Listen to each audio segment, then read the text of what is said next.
It's still early. Where to now?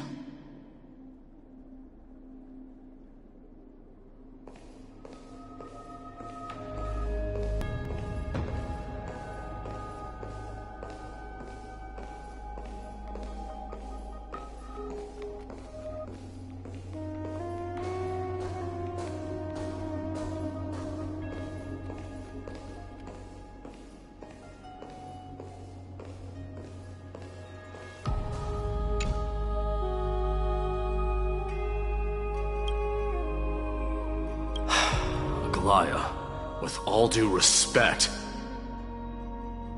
this trial is taking far too long.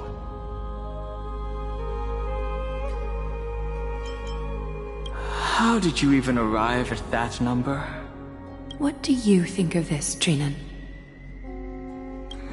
It's not possible to tell for sure what goes on within the vortex. All I can hear are fragments of speech and distant battle cries. Is it Finon's voice? I'm not sure. It's difficult to make out clearly. Wait, no! Lady Trinan. Snowy's voice. I can't hear him anymore. There's a sun-like existence in the trial. It's burning him up! It has come to this, after all. What now? Get ready, my Demos. Plan B. We pull him out when something goes wrong. As I promised you, Aglaya, I will intervene in the trial this time to bring your deliverer out to safety. But that's as far as I will go. Of course. I know this is not the time to demand any more from you. Discerning. All right then. To be as prepared as I can, I hope that the two Outlander warriors can also join me. That might not be a good idea. The core flame trial is many times more complicated than a standard ritual. Even the slightest misjudgment, misstep, or hiccup could result in grave consequences.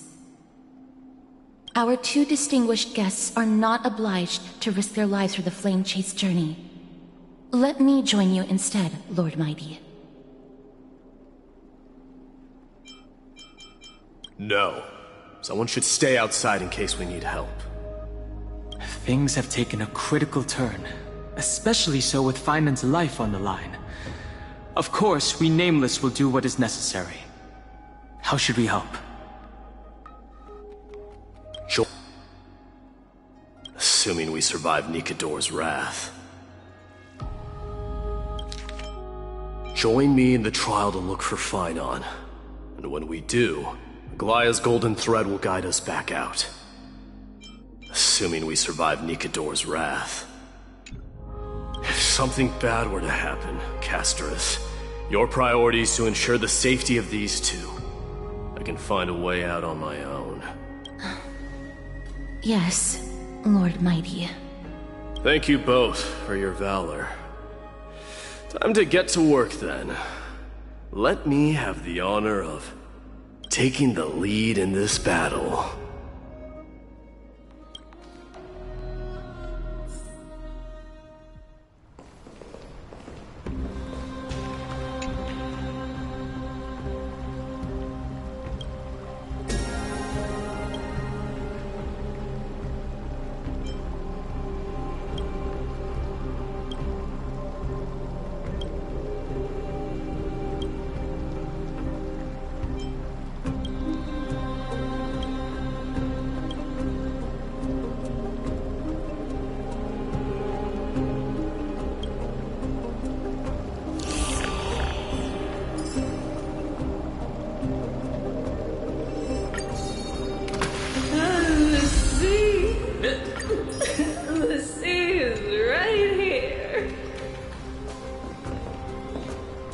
Warrior be safe from harm.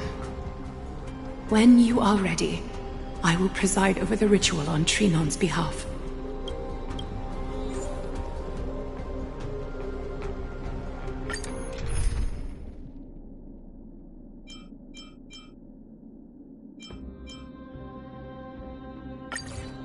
Our reinforcements from beyond the sky. Warriors of high esteem. Please close your eyes and hold your breath. They once kept the fate of this world, and many other challenges safe from the devastating rage of strife.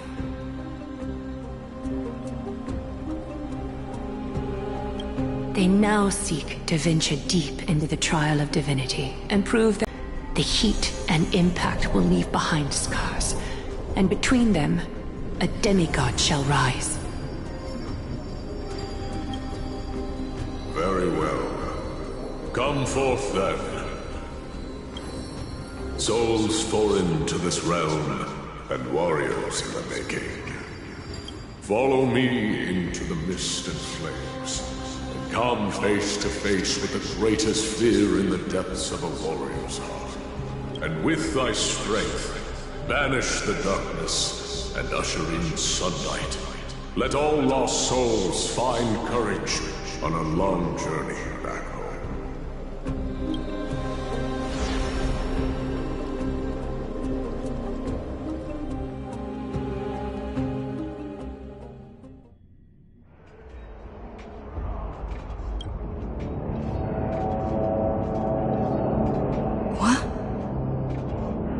What's the matter? Surprised? Where there's strife, there's carnage. It shouldn't come as a surprise to see such a sight in Nikidor's trial. I don't see him around here. We should go first. Let's pray he stays safe. Huh. The greatest fear in the depths of a warrior's heart, huh? So, this is what he fears the most. A disaster. So much for the king of those outlanders. You won't get away, Crumnoan vermin! Be on alert. The smell of rust is thick in the air.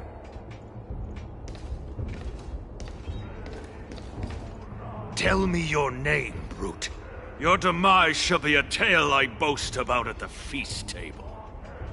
My name is Perdiccas, and I am here to avenge my people. Crumnoans and Akamans are at war? Perdiccas? Even the tragic cries of beasts at the slaughterhouse sound better than your name. Say whatever you like, despicable Akaman. Valorous death before glorious return. May the Crumnoan spirit always watch over me. Foolish brute. I see you're eager to die. Very well then. I shall grant you just that.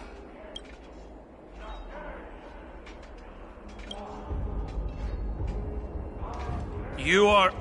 Oh. So the Alpha Brute has found his way here. It's a pity, though. You're too late. You will never stop the Holy City's army. Watch as I make this pathetic warrior of yours the first sacrifice.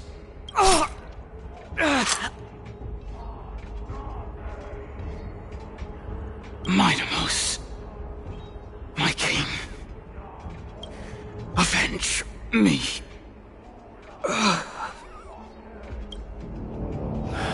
Is this? You're next.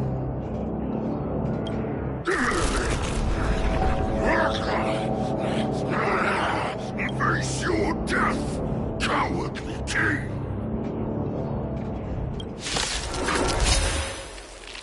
This insatiable bloodlust is a product of Nikidor's wrath. I'll take it on. Forever doomed! Found me.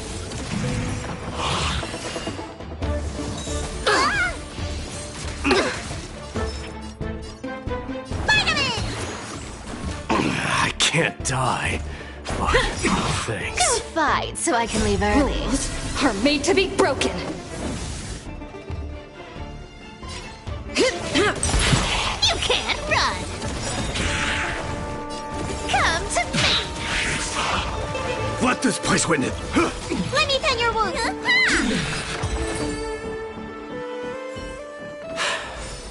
Absurd. I know this Akumen.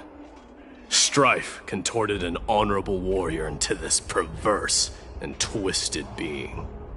And that horrible noise. I can hardly suppress my bloodlust when it sounds. This battle cry must have gone to Finon. That's why he lost himself. What a useless fool.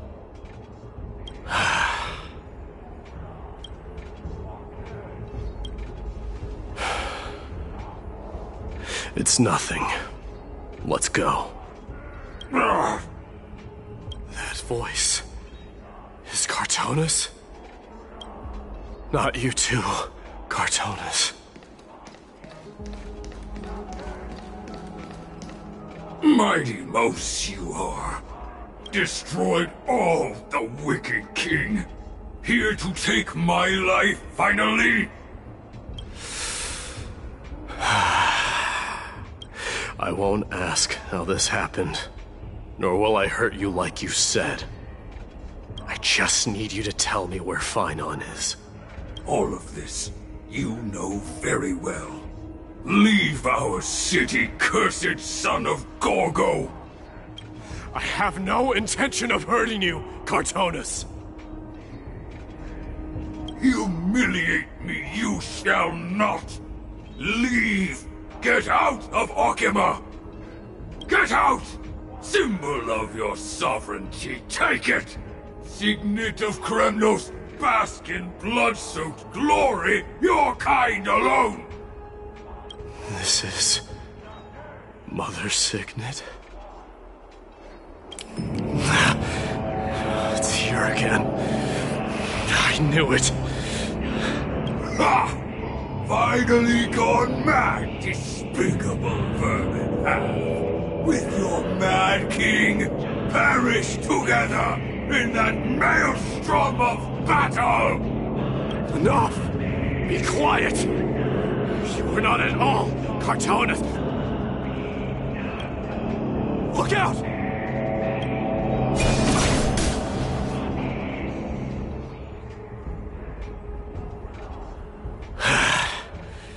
Nice move. You too.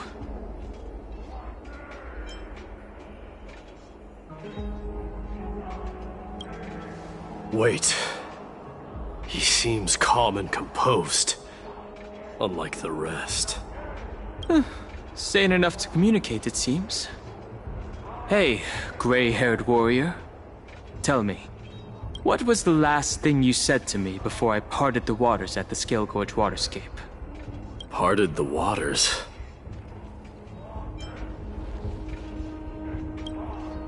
It wasn't easy, but I finally found you two.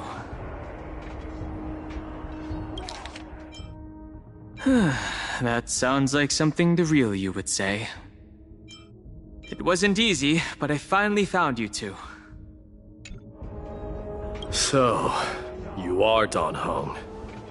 What did you go through before meeting us? Just some memories from my past. Nothing worth mentioning. You mean you saw your past too? The trial of strife is a vicious one, all right. What are you thinking? This might not be a single person's trial, but an arena for every challenger to engage their own delusions in a bloody battle. I saw someone from my past a while ago. Someone Finon has never met. That doesn't exactly sound like a bad thing. At least it means we'll be able to find Finon here. We can only hope this battlefield is nowhere as extensive as I imagine it to be. Let's first follow the sounds of battle to their source. The battle cries seem to be getting a lot louder. I have a feeling someone is manipulating this battlefield Someone who might not be Finan. I agree.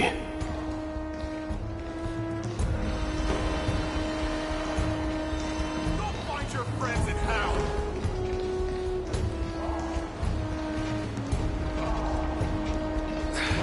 Curse it. Just as I thought. This is where the battle cries were coming from. The true entrance to Nikador's trial.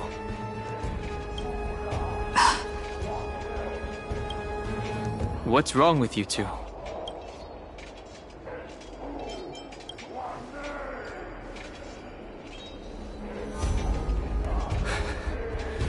I'm seeing him for the first time, but there's no doubt about it. What I'm sensing can only be Strife's bloodlust. The one manipulating this battlefield is Nikador themselves. Mightimus, you are a king warrior indeed. You know me? The blasphemous prince. Of course I know you. And I happen to know that you're here for the soul of that white-haired warrior. Great. Let's cut to the chase then. Hand over that poor excuse for a swordmaster, so we can be done with this farce. No.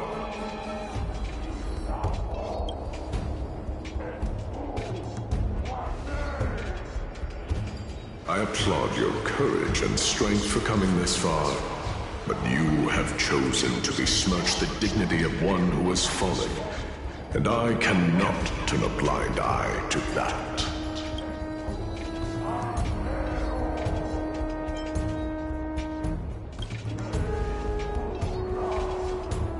One who has fallen? Finan failed the trial? He faced the greatest fear in the depths of his heart, and fought with exceptional valor, though he eventually succumbed to the brutal onslaughts. I have since brought him to the rear battleground, and granted him glory worthy of his courage, tenacity, and sacrifice. You wish to take him away? Sure. Pick up a spear and prove that your resolve can rival his. Of course. Cowards who hope to avoid bloodshed are better off disappearing from my sight this instant. Your opinions are of no interest to me, Mad King. If it's a fight you're looking for, then you will get one, Titan. I will put you to rest once more with my curse of immortality. Commendable. Your noble mother displayed the same spirit with a spear in her hands. Don't you dare speak of her. Why not? She challenged the former Kremnos king to a duel, even knowing that it was a deadly trap, all to protect your dignity. Are you suggesting her efforts were for naught? Her death was caused by you, the incarnation of strife. How dare you talk about her past? Enough of this nonsense. You should be wielding your weapon at the god of strife.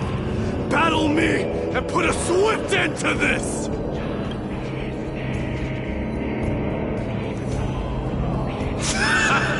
Your hatred is as clear as day, my Demos. My eyes must have stopped.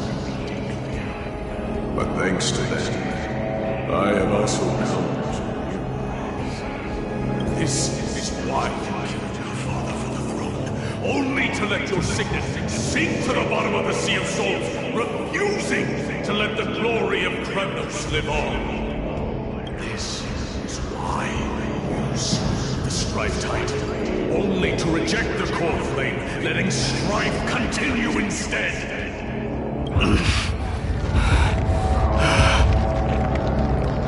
Oh, child and my fate, show me what you are capable of. Show me if you have the power to put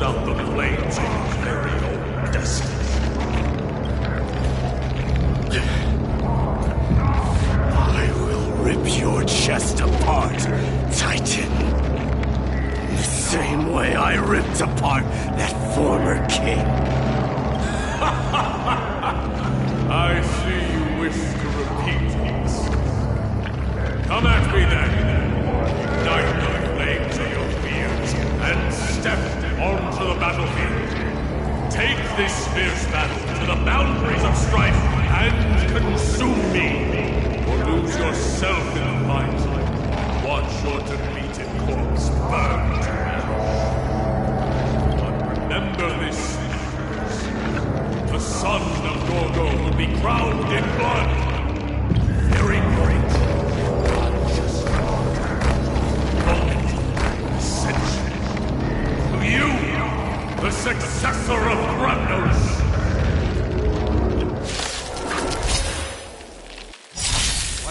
Warrior knew he was no match, yet he chose to fight till his very last breath. What about you, Mightimos? Can your murderous intent match up to what fate has in store for you? Prove to me that you are worthy of this power!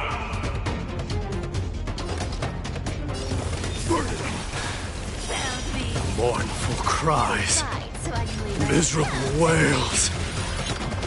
Kings of Kremnos. This is the power you desired? I am Strife, forever doomed! In the name of fairness, I grant you the blood of Strife! This raging power, I can hardly contain it.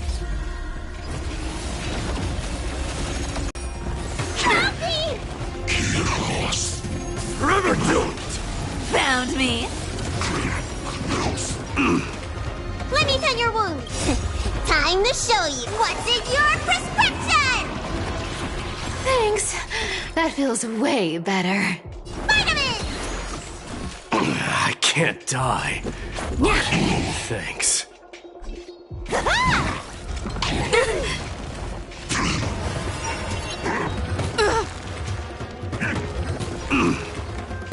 Fury upon you! You can't run! In fear, you shall abandon your mortal body, King of Kremnos! How noisy!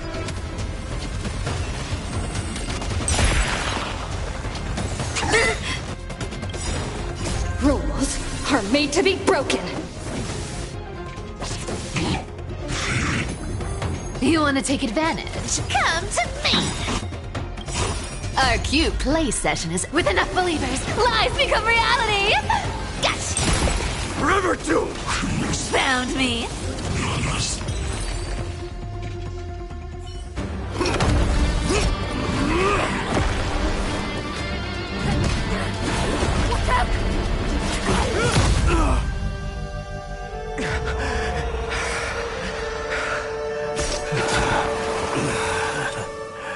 Found you.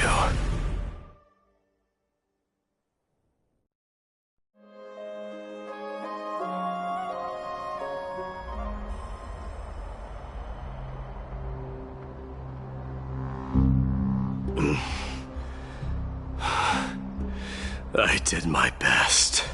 The core flame trial is indeed no place for the weak. Let's just hope that Finan gets through this. There's no need to worry. His soul is in a stable condition. With ample rest for both body and mind, he'll be up and about in no time. The greatest fear in the depths of his heart. Lord Finan must have been forced to relive his past during the trial, and revisit his homeland that had fallen to the black tide. In all likelihood.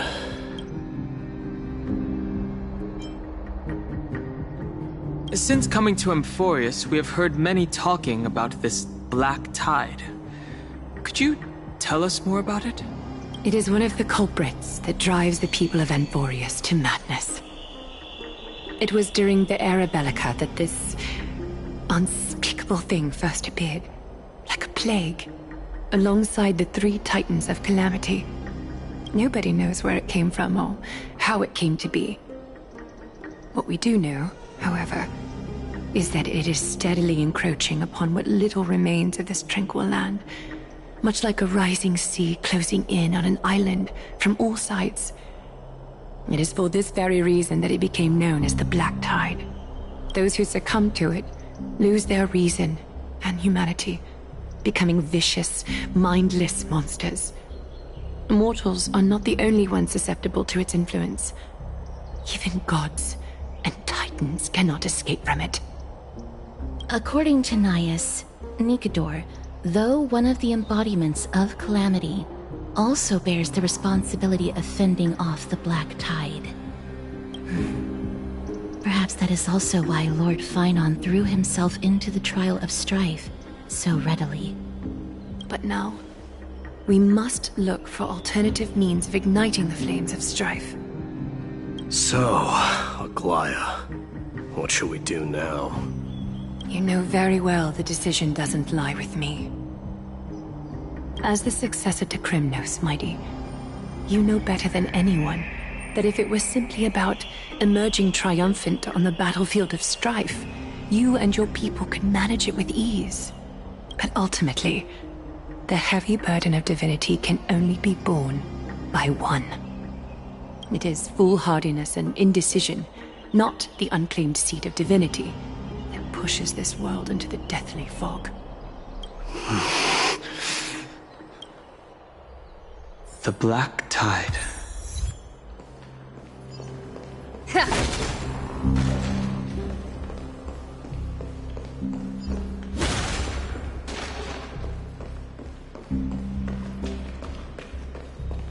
I'd love to go in and take a look. An unspeakable thing of unknown origin. What comes to your mind when we put these keywords together? That's right. If you think about the various characteristics of Amphorius, an isolated world of eternal night being eroded by an unknown power, we cannot discount this possibility. This has been bothering me for a while now. Everything we have seen thus far suggests that Amphorius wasn't always isolated from the rest of the universe. Be it the birth of the Titans or the encroaching Black Tide, none of these can be explained as a natural progression of a civilization. There must be other reasons for its current state of isolation. It's just... If the cancer of all worlds is truly the culprit, then we should have observed certain phenomena, explicit or otherwise, by now. But that isn't the case. That's what I was thinking too. From past experience, the Stellaron within you should be able to resonate with other Stellarons, but we haven't encountered anything like that here. There are several other unanswered questions too. My gut feeling is that things here are not as simple as they seem. Furthermore, what happened in Penacony also proved that the appearance of a world may not necessarily be due to the influence of just one path.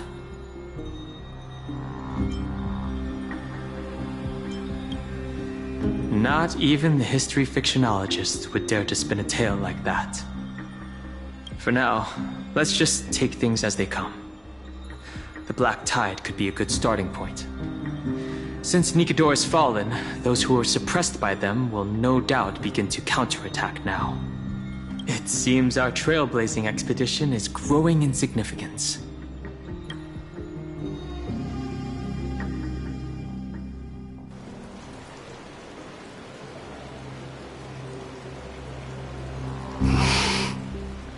Don't worry, Dee.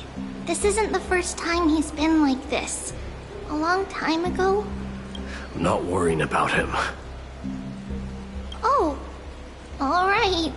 You're a little quiet, though. I'm sorry. That was rude of me. What I meant was, I know that man can pull through for sure. It's alright. Being straightforward suits you better. Actually, there's something we're curious about. What did you see in Nikador's trial? Something that terrifies me. Isn't that ironic? There shouldn't even be a word for fear in the Kremnoan language. Do you think you stand a chance against that thing that terrifies you? Is this also part of your grand scheme? What do you mean? Aglaya knew that Phainon might fall. And she expected me to take his place. That was the plan all along, wasn't it? Yes. Looks like you know everything. I have no intention of condemning you for it. The Flame Chase journey is not a game, and I have long understood this. The downfall of Strife, and the ever-growing threat that the Black Tide poses. If Circes and Ornyx are also impacted, ramifications will be dire. They are the only two Titans who are still lucid and willing to coexist with humanity. Regrettably, I do not hold the key to completing the trial. If I wish to conquer that fear, I need the assistance of my fellow Kremnoans. Give me some time to speak with my people. It won't take long, I promise. I see. There is strength in numbers, but you must know that the trial to become a demigod is ultimately meant for only one individual. Your people. They have been eagerly awaiting a new king all this time, haven't they? If you take on the divine role, they will have no reservations about following your lead. After all, you're the hero of Castrum Kremnos. I once was. Lady Trebios. Therein lies my deepest fear. We'll talk again later. I'll be back. Dee? Regardless of what happens, we will always be there for you. The person I'm looking for is probably in the hot bath. I should go take a look. The billowing steam always brings back memories of the furnaces in our homeland.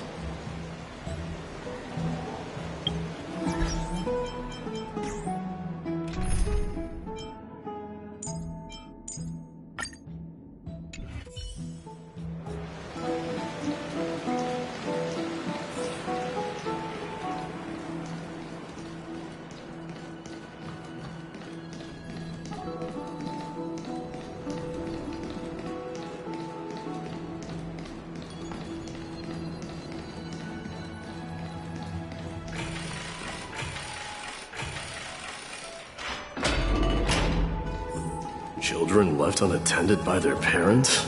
That's not safe.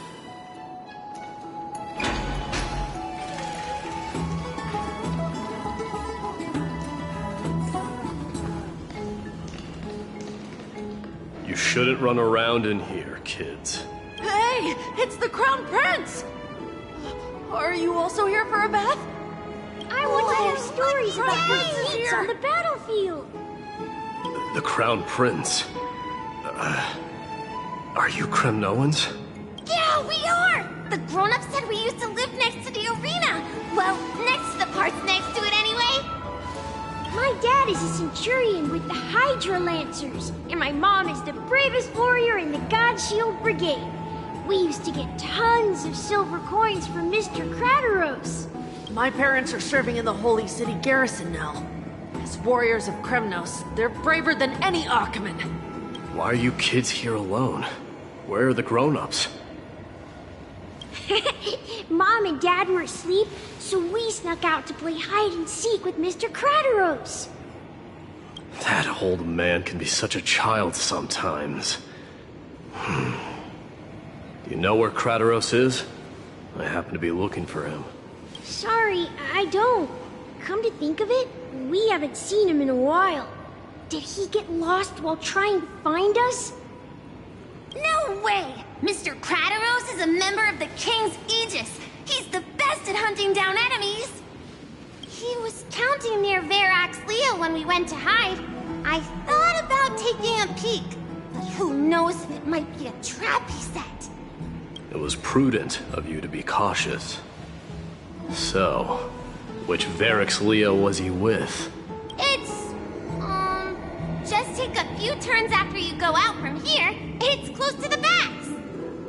Alright, I'll go look for him. You should consider the game over and head home for now. And don't play around the hot baths again. Wait, Your Highness! Is there something else? I heard you retrieved Nicodor's core flame. Does that mean we get to go back home soon? Have you ever been to Castrum Kremnos? You were all born in the Holy City, and are living lives no different from the Achaemenids. Everything you know about our people comes only from the tales of others. You have never even witnessed the blade in the sky with your own eyes. How, then, is a city you've never seen your home? Because this place is definitely not home.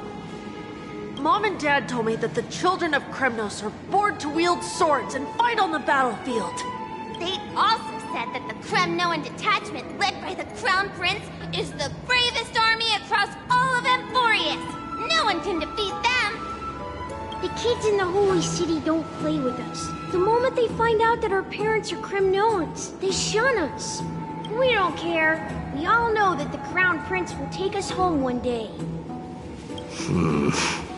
That time has not yet arrived. But, young men of Kremnos, heed my command. Return to your parents at once. From here on, you are to dedicate yourselves to rigorous training and a healthy diet. You must not neglect these two aspects if you are to become a brave warrior of Kremnos. Only by following this path can you be deemed worthy of returning home. Yes, Your Highness! The future of Kremnos. I should find Krateros.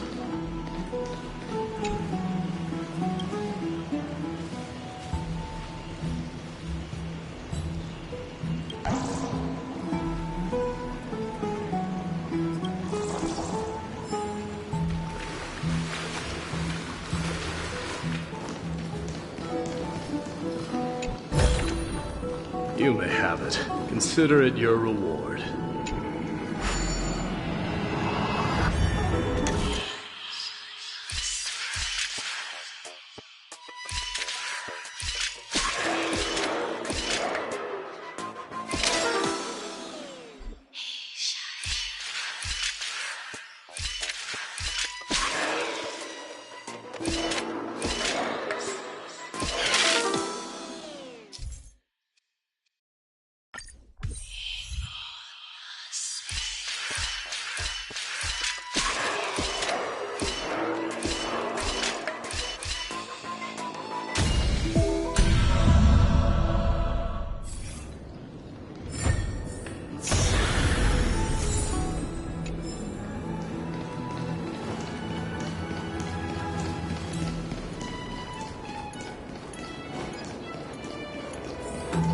There he is.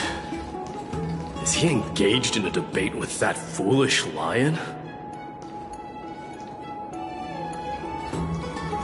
Rat! Oh, it's the Crown Prince of Castrum Kremnos. Get a grip. We're here by order of the Council of Elders. Even the Chrysos heirs have to think twice before doing anything to us. Out of my way, lackeys of the Council. The Civil Guard of Akama is on official duty. Please keep out of this area. Calm down, my lord. Play nice. Don't make me repeat myself. I'll allow you to pass this time, but just this once. So, you think yourself knowledgeable? Then here is a question for you. Do you know how Chrysius Leo in Castrum Kremnos came to be mounted on the wall? I don't know, my lord. How did it come to be?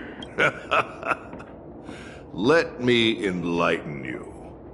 A long time ago, the founder of Castrum Kremnos led a group of warriors to hunt down a lion on the outskirts of the city of Tritos.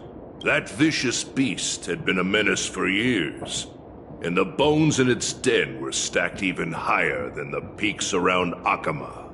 But do you know what happened? Nary a moment had passed after the beast's head peeked out of its den, when the Kremnoan warriors surged forward and brought it down within the blink of an eye, shattering its knees with a single strike. And then, why are you red-faced already? We haven't even gotten to the best part yet. It's your storytelling, my lord. You're weaving such a captivating tale that it got my blood pumping. Please, go on. Well, if it isn't Lord Mighty. It's been a while. Oh, what in Akama is happening? To what do I owe the pleasure, son of Gorgo? Kradaros. My esteemed teacher. Let's talk somewhere else, Mighty Mos. I'm tired of speaking with this silly lion. What about the Council's informants? Those two hyenas are nothing but scavengers of rotten meat. They couldn't bite even if they tried. They can follow us if they want to. Let's go. Wait, so how in the world did Chrysia's Leo get mounted on the wall? Keep up with us, you hyena. Oh, sorry. I meant officers. Hey, old man, how dare you? Calm down. Calm down.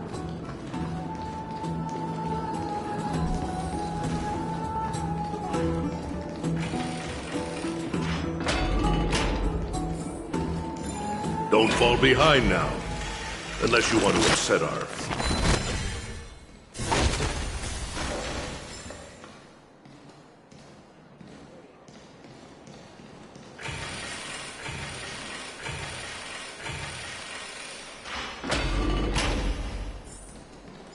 We're almost there.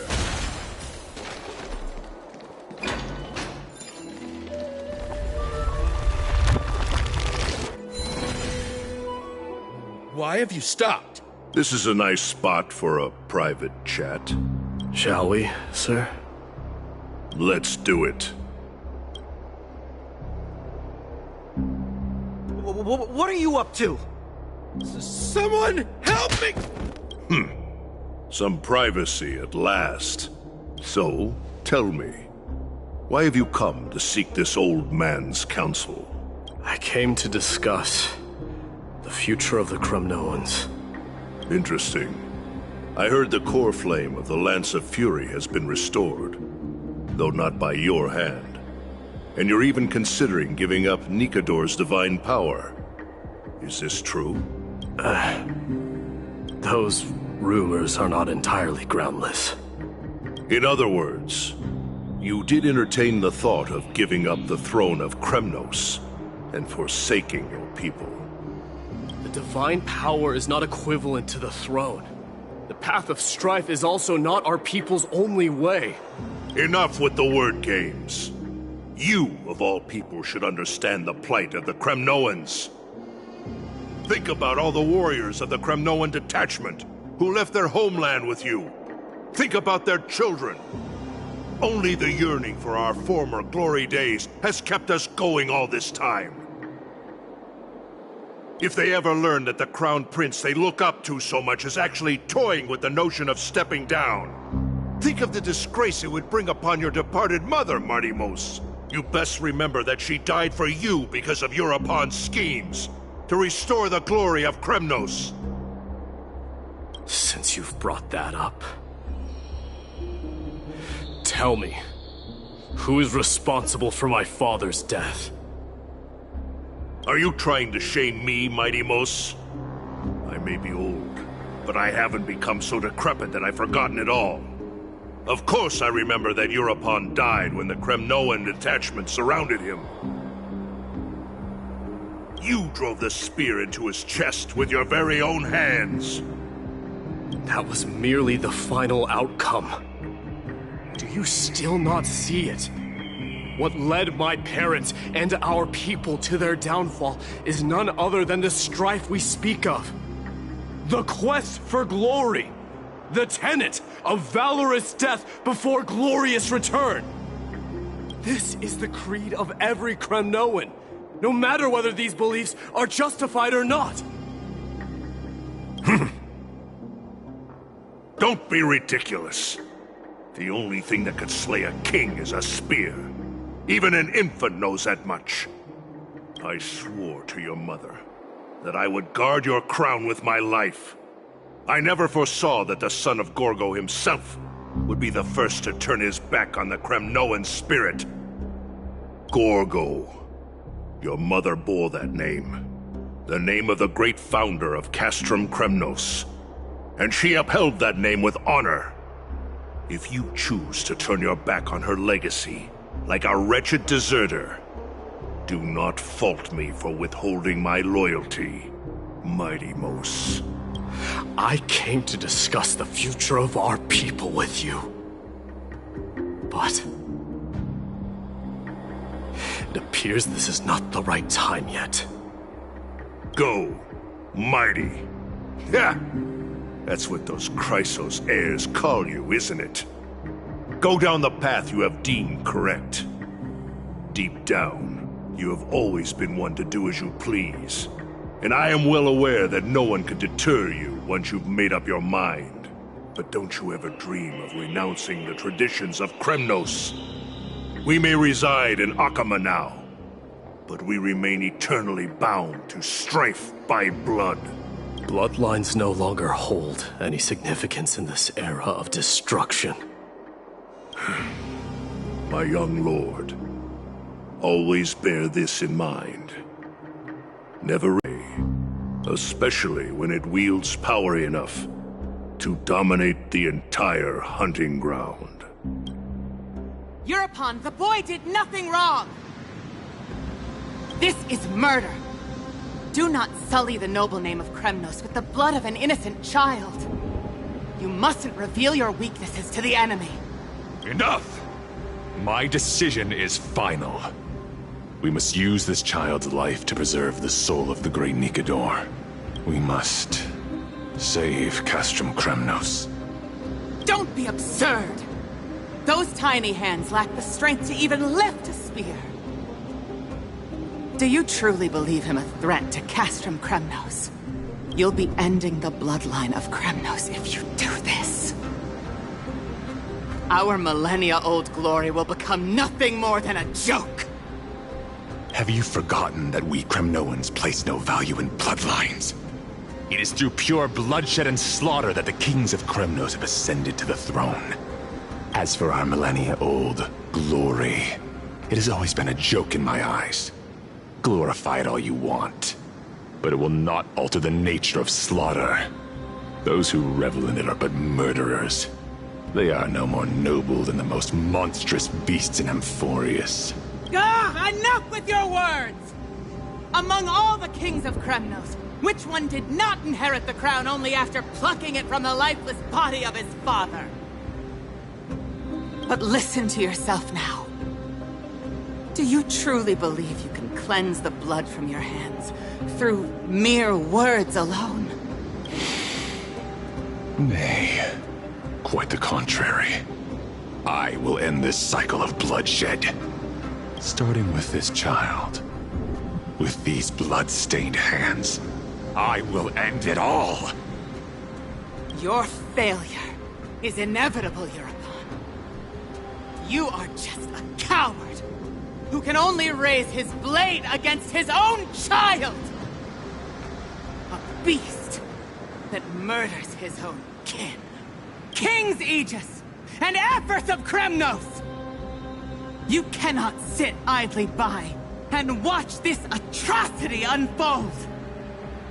If you consider yourselves the honorable sons and daughters of Gorgo, then take up your spears and join me in putting an end to this bloody charade! Does anyone else have any objections? If so, come forward with your spear and prove your mettle! Understood. 5, 4, 3. No one dares stand by my side. Cowards! Has that crown stripped you of your courage? 2.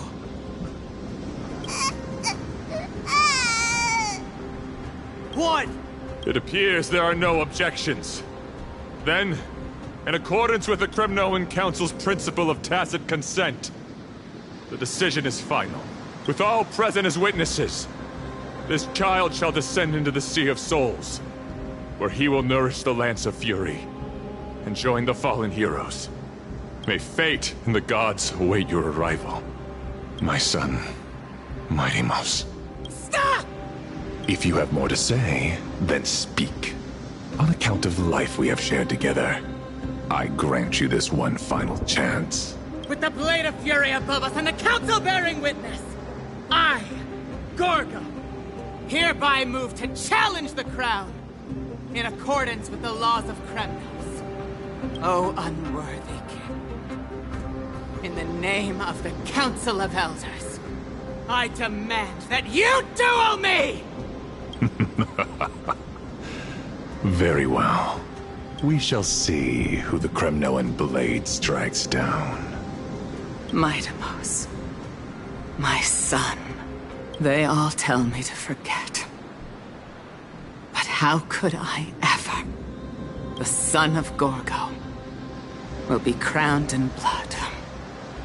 If there is no Kremnos without the crown, then I shall seize the crown and smash it to pieces to bring the people to their senses.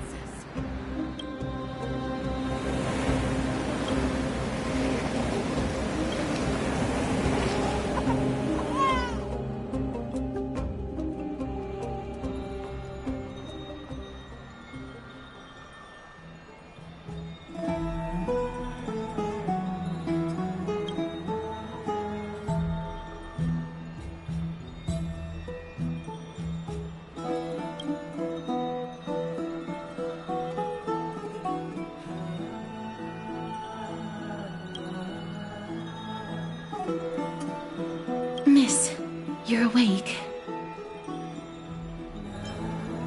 That's a complicated question. I'm not sure I can answer that. I apologize for arriving uninvited. I saw that you were still asleep, so I took the liberty of waiting nearby. I bring a message from Lady Aglaya. She has prepared a gift for you and Don Hong, and wishes to present it to you in person. I'm glad you're in good spirits.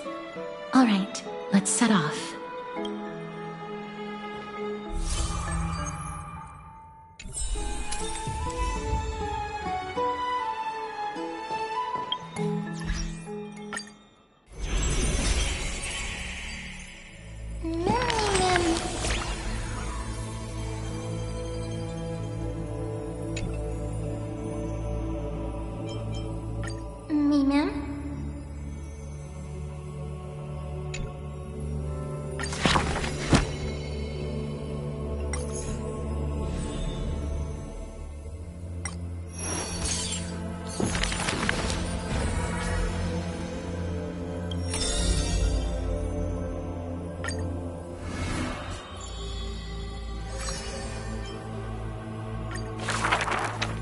Since which day did he become known as mighty?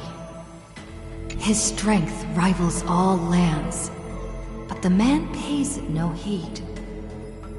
For only the authority of a king can end another king.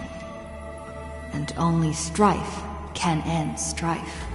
The torrent of conquest crosses the barrens, yet with homeland's blood, it is destined to be stained.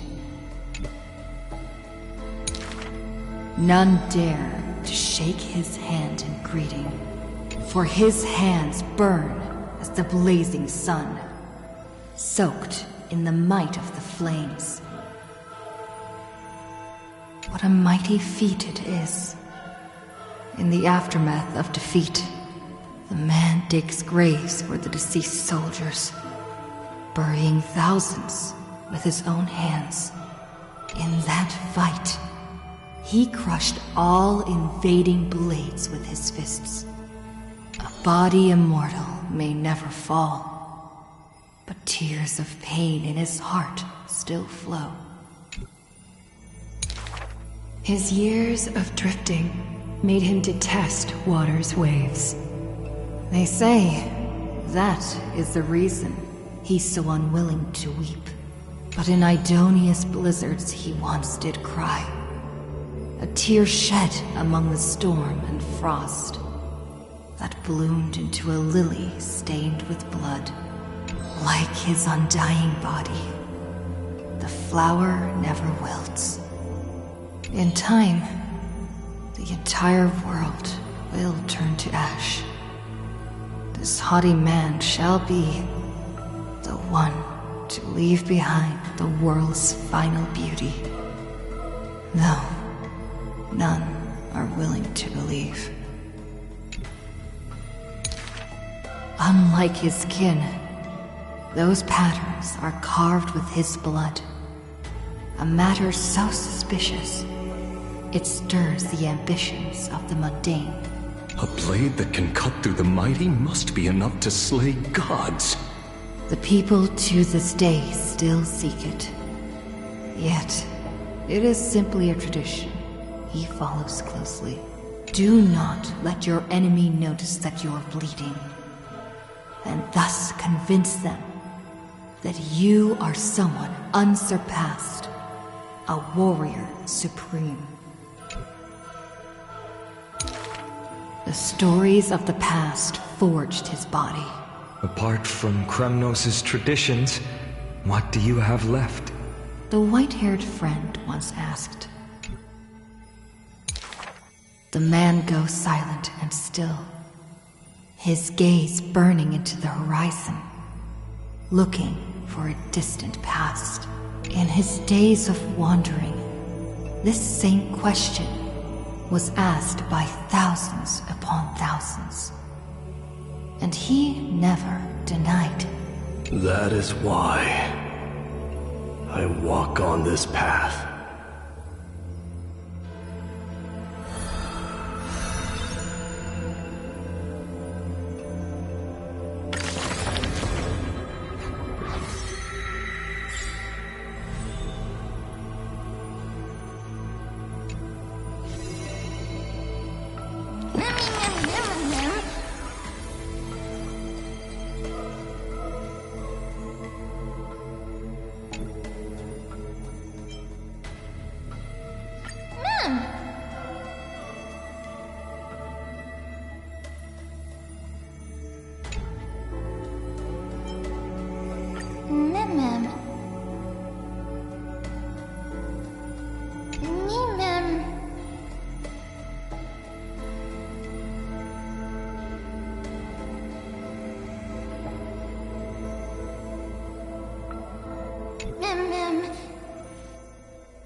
The baths are bustling now that Nikador has fallen.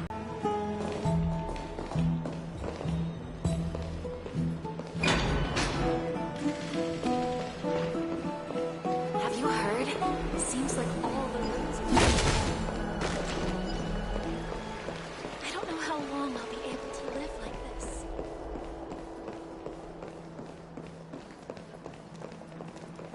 Is that Lady Trevi and Lady Trianne?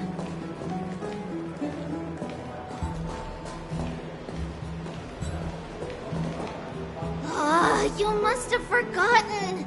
This is a precious relic from our hometown. We definitely all Trian, this is a counterfeit. We both know it's impossible for something this fragile to have survived all those years in one piece. Nothing is impossible! We are fragile too, but we still got through those sad times. Ugh, look at that color! And how it glitters in the light! It's exactly as we remember it! I want you buy it! If someone else gets to it before us, we'll miss our chance forever. Calm down, Trian. You need rest. Please, there's no need to fret. If you need more time to make a decision, I can put this aside for you until tomorrow. Or until you're ready? No, it's alright. Trian is just... She'll come to her senses tomorrow. We'll be off first. Trian is just what? Trian is super mad, that's what! You've forgotten all about Mama! Mama gave us something just like this before! Trian...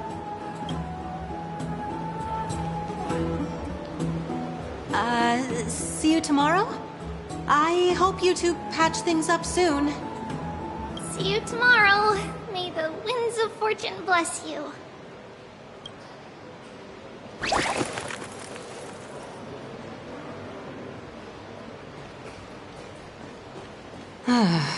It's so hard to understand what they're thinking sometimes.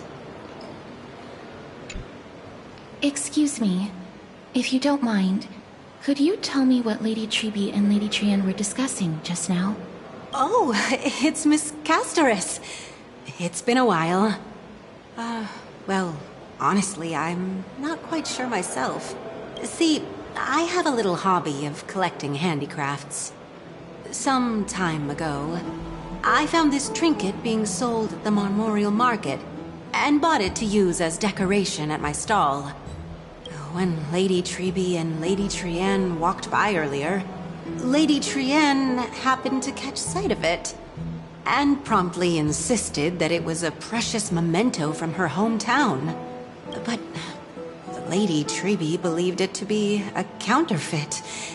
She said it couldn't possibly be from Yanisopolis. The likelihood of such fragile glassware surviving the Chrysos War is simply too low. For some reason, Lady Trian became awfully upset after hearing that. I see. Madam, would you mind selling this trinket to me? Certainly. It's just... if it truly is a relic from Yanisopolis, it could be worth a small fortune. Miss Castoris, I'm running a business here after all, so... I understand. Feel free to name your price.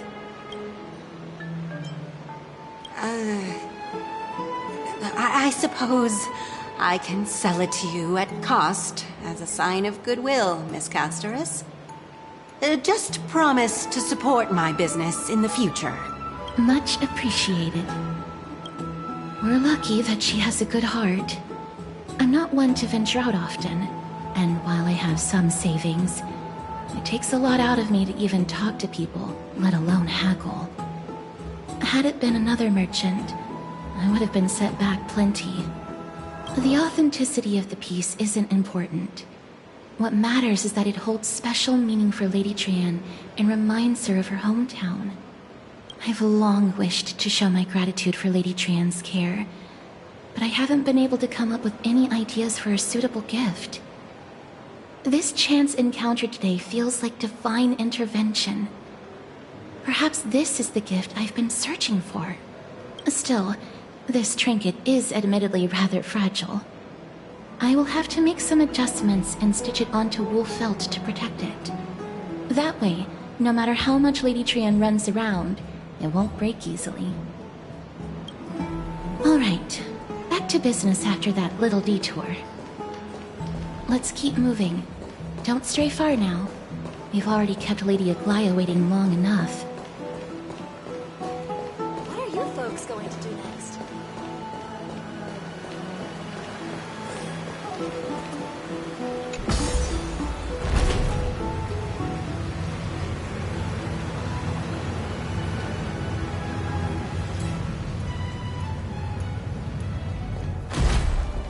It seems your friend arrived before us.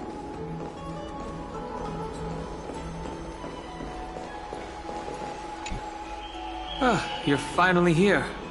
Welcome, Cass. And you as well, trailblazer from beyond the sky. Well, you would have been too, if you hadn't stayed up so late. But what matters is that you got a good rest. For all that has happened, it was never our intention to drag you two into the battle against Nikador and jeopardize your safety. To express our gratitude for your kind trailblazing endeavors, we would like to present you with the highest honor of Akima. This is the Dew of Divine Blood, brewed from crops nourished by the blood of the Titans. It is said that only 12 bottles existed. The last 3 bottles are now being kept in the treasure vault of Akima. Back in the days of prosperity, cities fortunate enough to acquire it regarded it as one of the greatest treasures ever. Unsealing it during a ceremony held in honor of 2 cities' diplomatic ties was the highest form of respect one could show the other.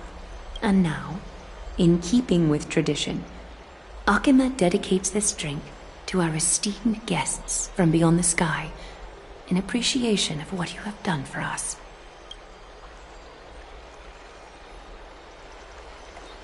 The Express has house rules about drinking, and even I'm not exempt to them. This precious gift isn't simply a token of gratitude, though. Is it, Lady Aglaya? Very perceptive, Mr. Dunham. Your heroic deeds have proven that you come in good faith. With the Dew of Divine Blood as testament, we wish to forge an alliance with the Trailblazers. With all due respect, won't forging an alliance with the Chrysos heirs embroil us in the conflicts within Akima? I'm sure you can understand where our misgivings come from, Lady Aglaya. Wow, you seriously took a liking to the gift. Having said that, Lady Aglaya, please don't misunderstand. We will still do what we can to assist you in the Flame Chase journey. It's just... I've heard of the friction between the Chrysos heirs and the Council of Akima. As outsiders, we are wary of getting caught up in this conflict. Wow! Gray and Danny have sharp eyes indeed. You'd make outstanding members of the Twilight Courtyard. No need to worry, by the way. I can tell from Lady Aglaya's tone of voice and micro-expressions that she's being genuine. Not only are you guests from beyond the sky, but you've also done so much for Akima. You're practically heroes to us all. Lady Aglaya would never subject you to Aquila's judgment. Huh? You are... Hyacinth. Thank you for taking care of the wounded of the past few days. Oh, it's no trouble at all. The patients are very cooperative when we attend to them. I'm just thrilled to see them all going home healthy again. Oh, it's Cassie! Oh, I've missed you.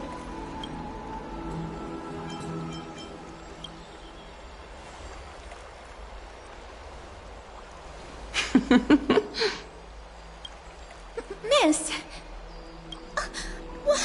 You can't say that. Lady Aglaya should always be Lady Aglaya. This girl, she's a natural at making friends.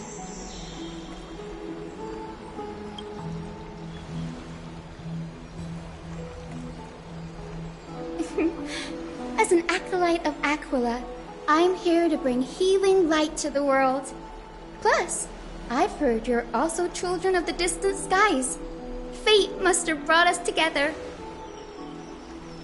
Can we be friends? I'd love to hear your tales of the sky. And oh! It's a rare occasion that Akima presents such an invaluable gift to guests. Lady Aglaya, may I have the honor of tasting it too? Of course you may. Esteemed guests of Akima, please believe me when I say that this gift carries no hidden agendas. As for the matter of the Alliance, you need not give me an answer here and now.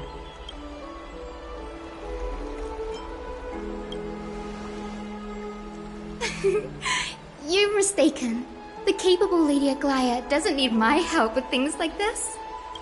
I see. In that case, we will accept this gift from Akama. We welcome the chance to talk with you, Lady Hyacinth. Oh, yay! Then I'll get started on my questionnaire.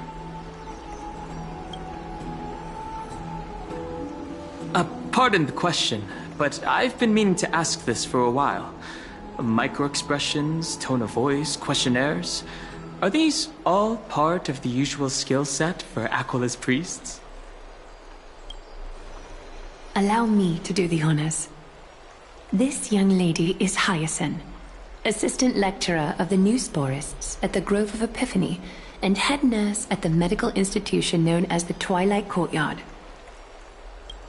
Many of the Chrysos heirs suffered injuries during Mikador's attack on Akama, so the Grove sent Lady Hyacinth to treat the wounded in Akama. But what I'm really good at is helping people sort out what ails their mind and spirit. If you're ever feeling troubled, come find me. A little sunbathing in the courtyard will chase all your worries away. We will keep that in mind. Well, it looks like everything's sorted out now. The patients have also all recovered. I think it's time for me to head back, Lady Aglaia. I would love to keep you in Akama for a few more days, but I would hate to provoke the ire of the Grove. As it happens, Akama intends to send a messenger to the Grove for updates about the research on the Black Tide. We also want to communicate our desire to discuss the retrieval of Circe's core flame at the earliest convenience. Sounds pretty serious. Lady Aglaia, you can't be asking me to... No need to fret. We won't put you on the spot. Trianne will be going there as the diplomatic messenger of Akama, and Castros will be accompanying her. I happen to have a few questions for Professor Anaxa as well, regarding the missing Titan Thanatos. Since this involves Akama's diplomatic affairs, we'll give you some privacy. If you're not keen on just sitting around, Miss Trailblazer, why not go with him? The Grove is a picturesque place, perfect for sightseeing. That's a wonderful suggestion. Come visit the Grove Grave. I'd be delighted to show you around. Sounds good. Gaining more insight into the customs and geography of different regions of Amphorius is also part of trailblazing. In that case, do bring this spindle along with you. This tool, called the weft, is used to spin thread and has been passed down in my family through generations. Though it doesn't see much practical use nowadays, it's become a symbol of great significance. In this respect, it is the perfect token to represent my will. If you encounter trouble at the Grove, just take this out and show it to them. While you're in the Grove, the golden thread of the weft can also render all things around you visible, regardless of whether they're corporeal or not, allowing you to see things as I would. Castros knows this too. Make good use of it. Trianne is already waiting for you at the outskirts of Akama, so I won't keep you any longer. May your journey be smooth.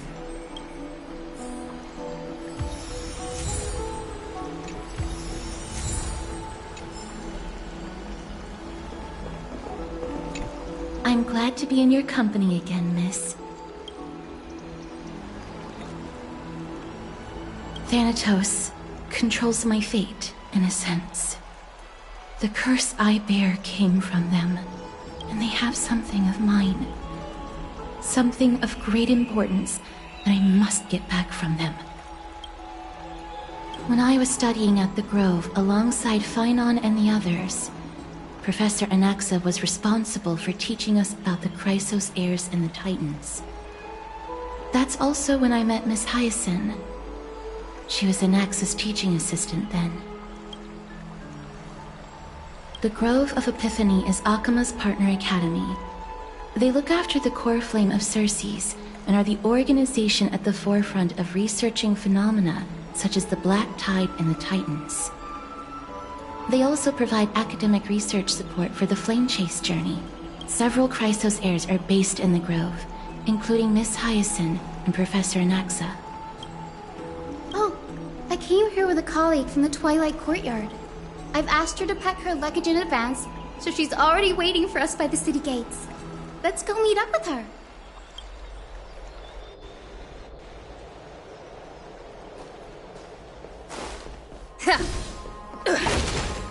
Look, there she is! And Lady Trianne. But who's that they're looking at? Did something happen, Clementine?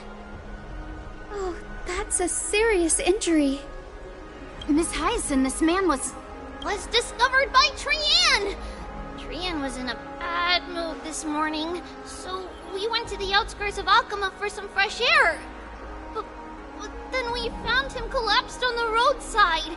Trianne knows the city has good doctors, so Trianne brought our new friend into the city to look for a doctor. I was waiting here for Miss Hyacinth when I bumped into Lady Trianne. But by then, this man was already in critical condition, so I had to perform some emergency treatment first. These wounds, they're caused by the black tide. This is bad. Clementine, prepare a ward for this man at once. I'll treat him myself. It's a miracle he's still alive, considering how badly the black tide injured him. Grey, Cassie, and Trianne, would you mind making your way to the Grove first? Once this man is out of danger, Clementine and I will join you. As a healer, I cannot ignore those in need of medical attention. I understand. May fate have mercy on this poor man. Trianne believes he'll get better. Everybody, follow Trianne! Fly, fly, fly away from Akama!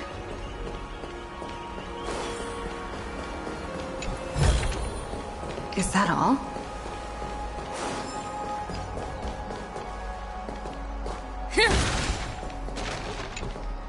Down this road we go, to the skies we fly, leaving Akama behind!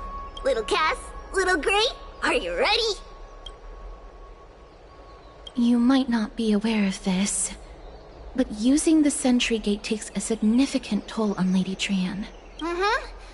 Trianne promised Treeby that we wouldn't open the gate unless we had no other choice. I'm ready, too. Okie dokie. Everybody, let's hold hands. To the Grove we go!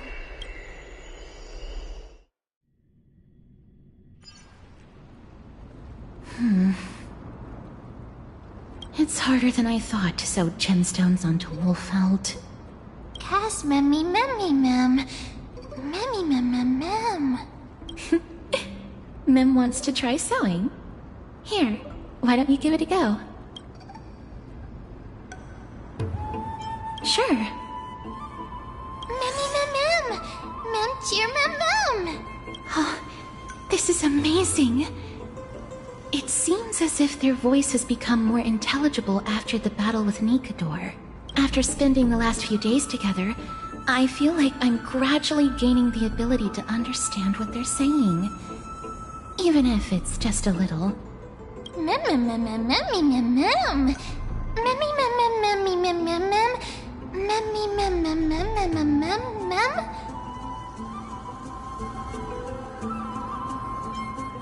Memmy mem. Memmy mem mem mem mem mem. Memmy mem mem mem. Memmy mem. Memmy mem mem mem mem mem memmy mem. Memmy memmy mem. Mem mem mem mem mem mem mem. Ah, memmy mem mem. Mem mem mem mem mem mem mem mem mem mem.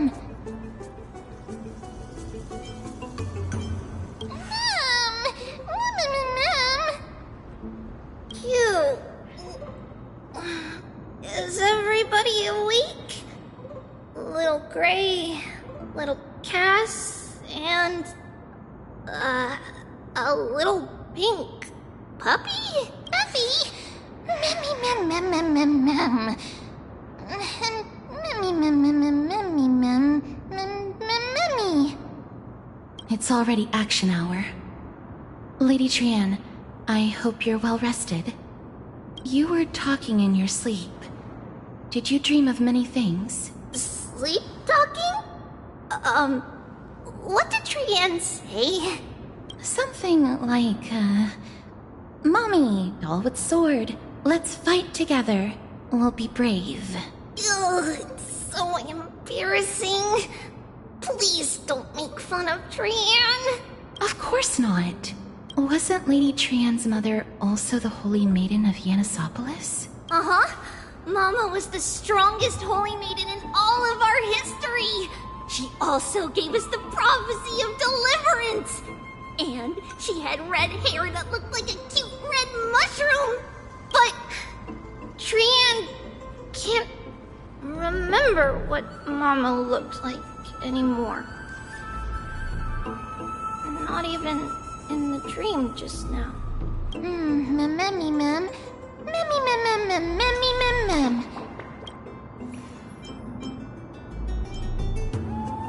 Memmy mem mem mem. Memmy mem mem. Memmy memmy mem mem memmy memmy mem mem. Memmy memmy memmy mem. Memmy mem mem mem. Memmy mem memmy mem mem. Memmy mem mem mem mem. Mem mem mem mem mem. Boom. Memmy mem mem mem mem mem. Memmy mem mem. Mem mem mem mem mem mem. Trianne thinks that's a great idea. Can the pink puppy help Trianne out? Memmy mem mem mem mem mem mem mem. Yay! Then I'll call you Little Memmy from now on. Mem mem mem mem. Memmy mem mem mem mem mem. Mem mem mem mem mem memmy mem. Mem mem. Mem mem mem mem. Me mem mem mem mem memmy mem. Mem mem mem mem mem mem. Memmy mem mem mem mem. Okie dokie. Trianne remembers that we need to help Aggie ask the big tree whether Cersei's would be willing to visit Akama. If we follow this woven trail and keep going upward, we'll reach the grove in no time. Mem mem. Memmy mem mem memmy mem. Legend has it that whenever they requested an audience with Cersei's, Nestia would always come to the meeting in a long white dress. As the warps and wefts of the dress came into contact with the ground, they turned into paths and stairs. May this romantic path bring good tidings to Akama.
I never fail to impress.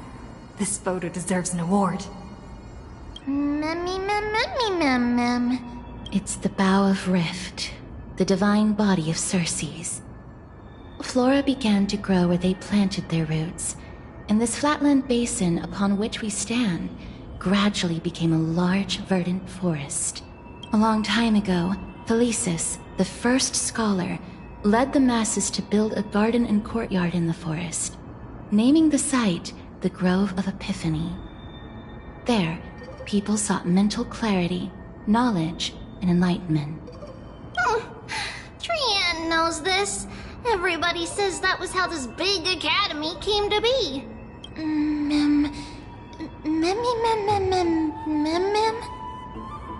Something feels off. The Grove has always welcomed scholars. So too would Circe's give us her delicate leaves and extend her branches in greeting. Yet, it seems both the Grove's messengers and the Titan are indifferent to our arrival. That doesn't seem likely. Miss Hyacinth didn't mention anything about it. Maybe everybody's still asleep because classes haven't started yet. They don't want to be disturbed, so they shut the entrance.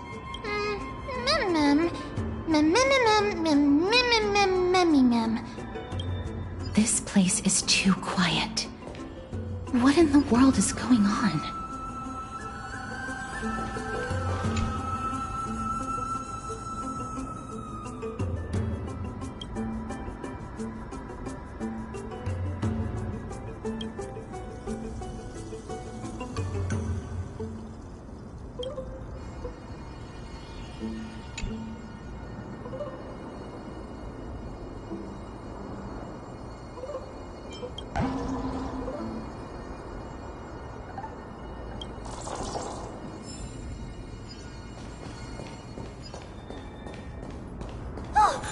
Trian found it! Everybody, fly across to the other side!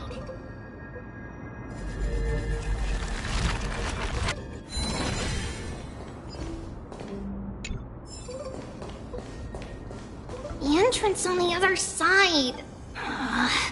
Where could it be?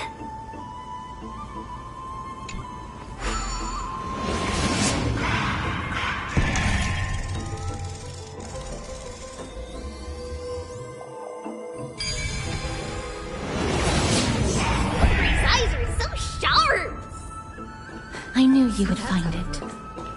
The courtyard of Storgi should be just ahead of us.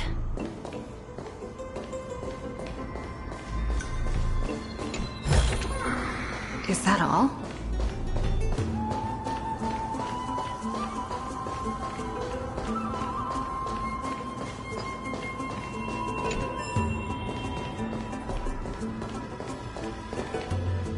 As I expected, something's not right here.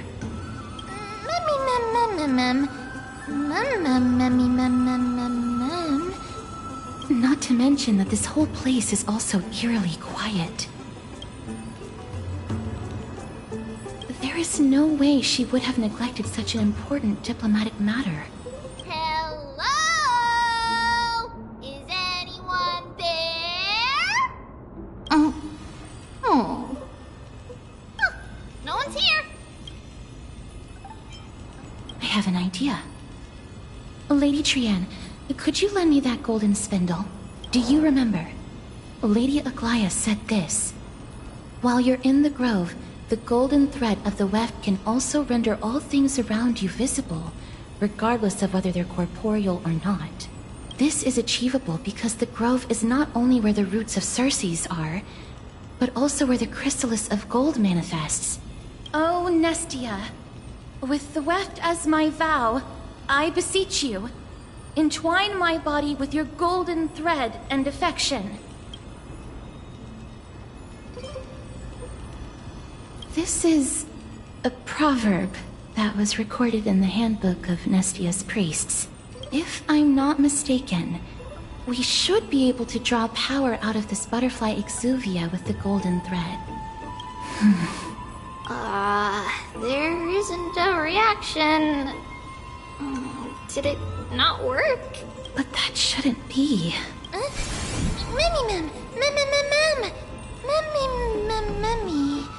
Is that a white dryad?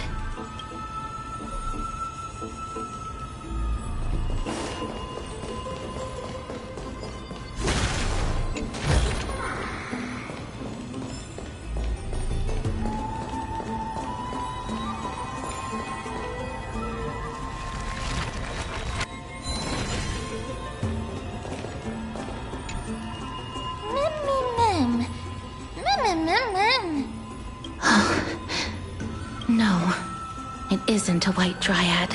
It is the shadow of a dead white dryad. Dead, Mim? Shadow? Strictly speaking, these white dryads are still plants. They only gained sentience as a result of Circe's blessing of equality.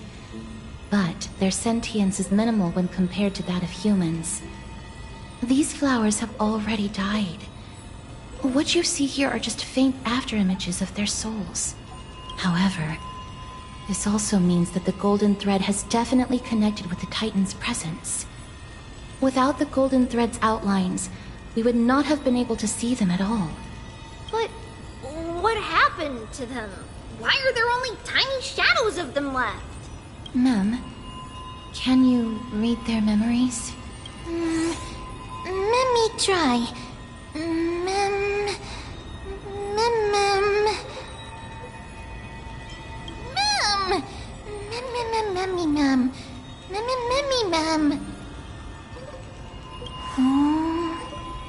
Black cloak, mem. Sword towards the great tree. Mem.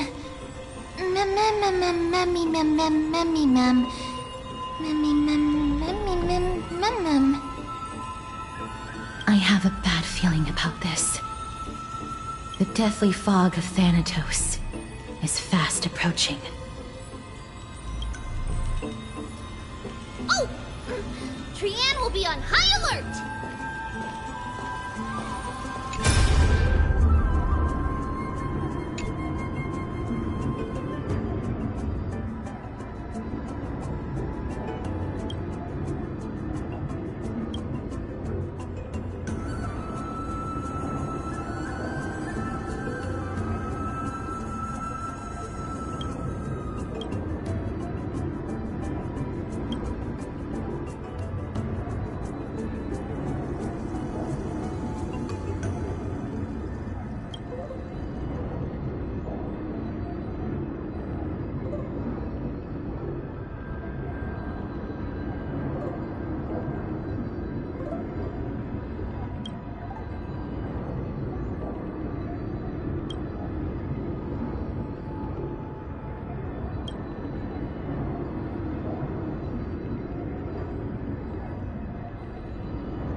Is that all?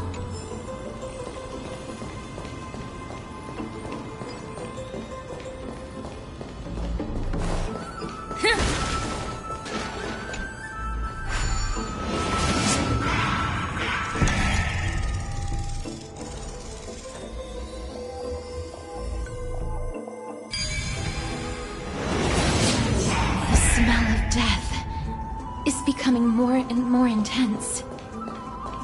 There, on the steps.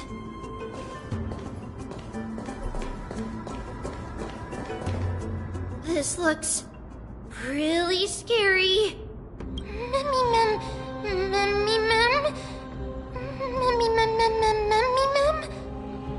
No, it's neither of those.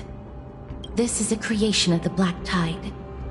Such creatures are formed when living beings are corrupted, and turned into deformed hollow husks of their former selves. Everybody, stay alert.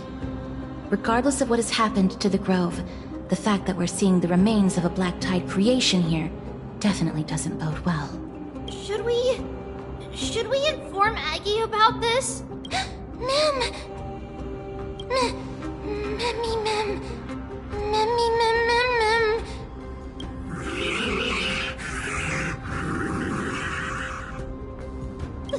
The monster is alive! Trienne will protect everybody! Trienne, please hide behind us. Miss, let's do this.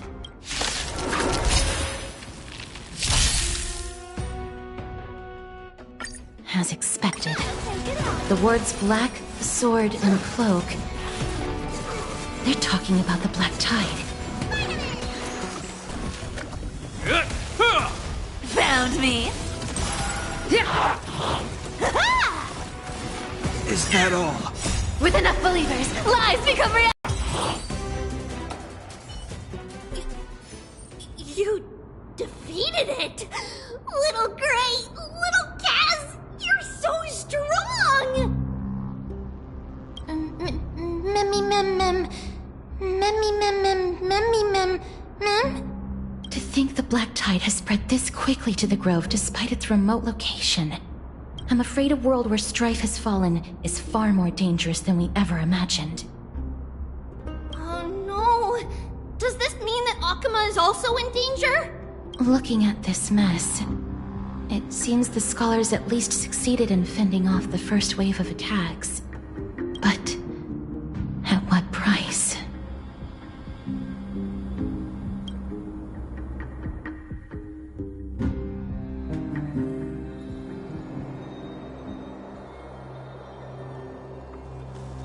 Lady Aglaya, after a few days of surgeries, both major and minor, we were able to save the life of that patient found on the outskirts of Akuma. Thank you again, Hyacinth, for your hard work. The scarring of his organs was especially severe, a result of the Black Tide's corruption. It's a miracle he's even survived. I can't say for sure when he'll regain consciousness. Don't stress yourself out over this. You've already done everything in your power to save him. There's no need to hurry to the Grove either. You deserve a good rest now. Tribi, I have some things to tell you as well. There's something strange about where that patient came from. He is not Akuman. The way the stitches on his clothes are hidden is quite unique. Such craftsmanship is undeniably from the Grove. The Grove? You mean... Now that I think about it, Castrus and the rest should have arrived at the Grove by now. Trienne just got in contact. The Black Tide has invaded the Grove. We haven't detected any survivors, even with the help of the Golden Thread. What should we do, Aggie? The Black Tide is posing an even greater risk to us now. I did not expect the Grove to be the first to be impacted, though. Can they tell where the core flame is right now?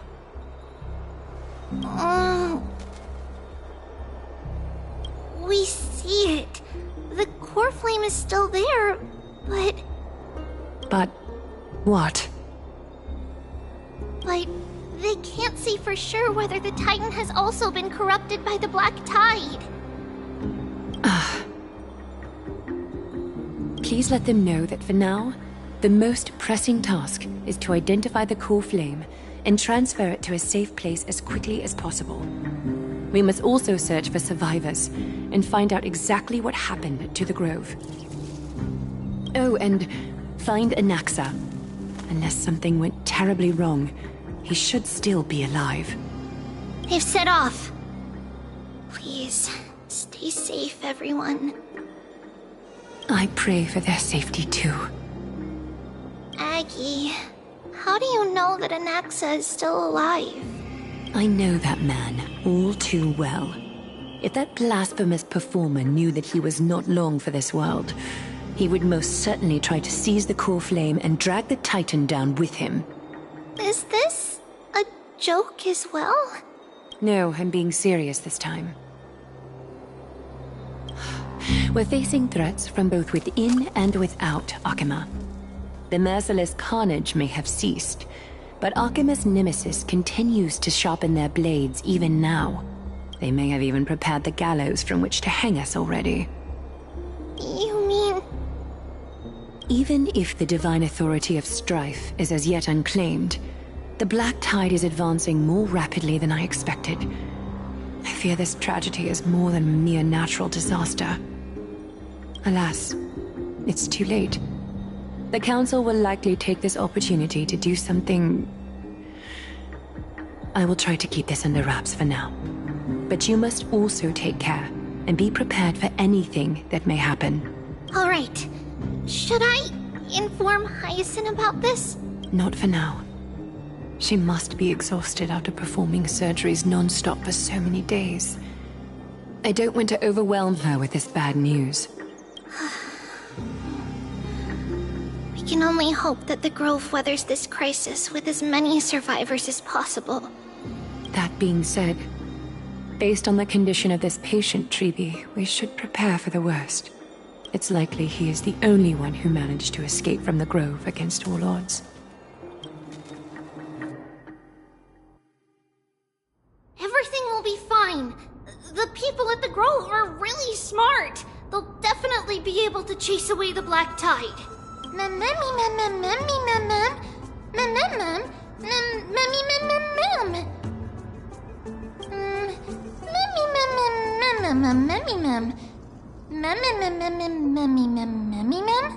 How should I put it? Lady Aglaya doesn't trust Anaxa at all, I'm afraid.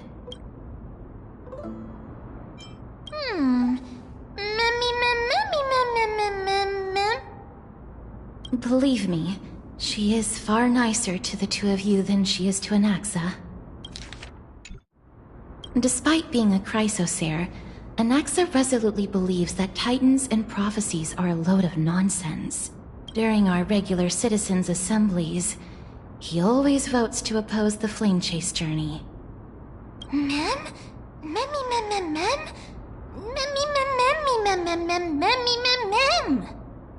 Trian knows the answer to that. Everybody says that Circes, who symbolizes reason, is the most tolerant of novel ideas. Apart from Kefali, they're the Titan who treats us the best.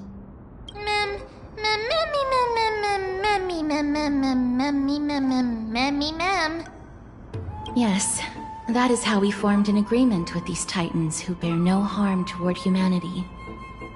If they agree to support us on our Flame Chase journey, we will wait till the final moments of the journey to restore their core flames. With the exception of Orynyx, that is. They didn't lend us their power willingly.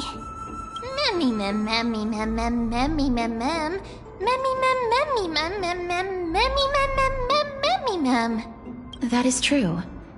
It's also fortunate that these gods weren't corrupted by the Black Tide and did not descend into madness. Trian believes Circes will be alright.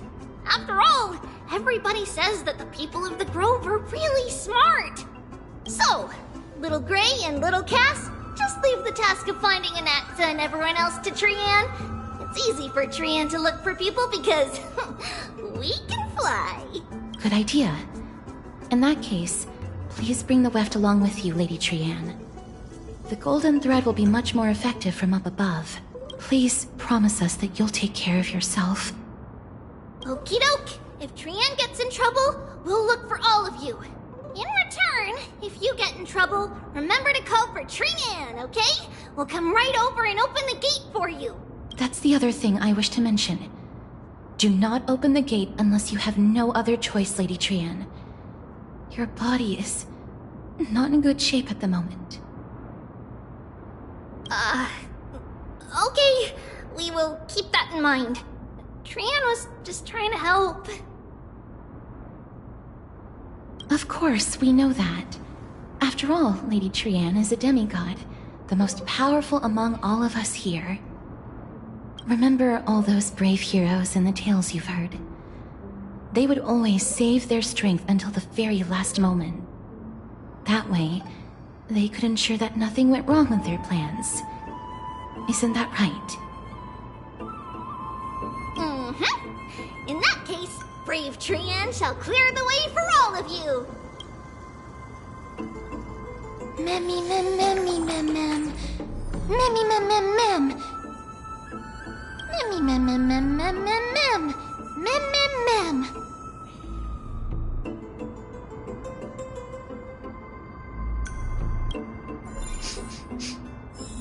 Memmy mem mem mem. So many monsters. Memmy mem mem memmy mem. Memmy mem.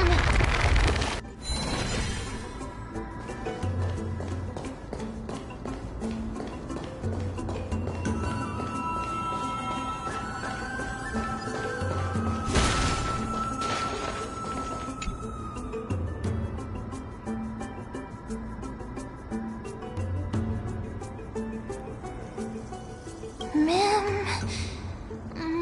Memmy mem. Memmy mem. Memmy memmy mem.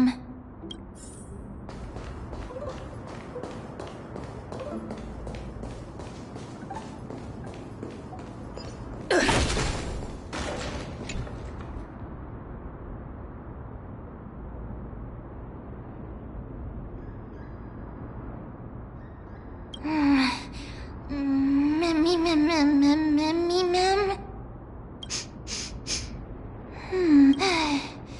Memmy mem mem mem.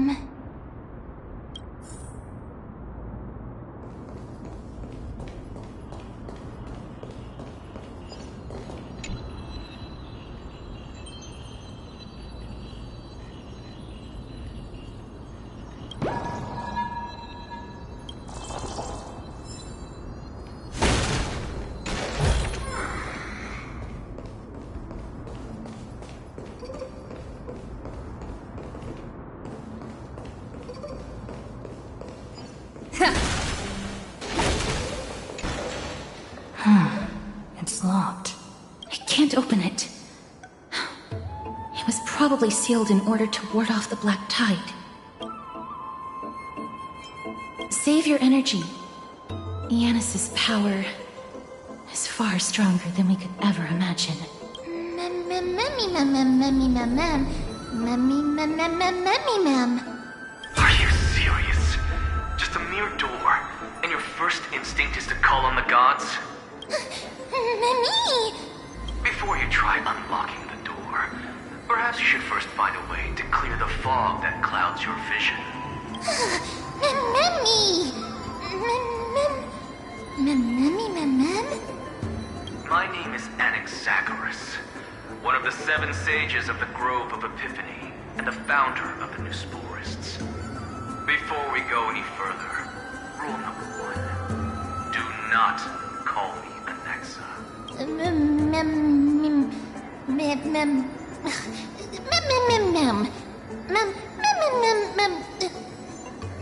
Rule number 2.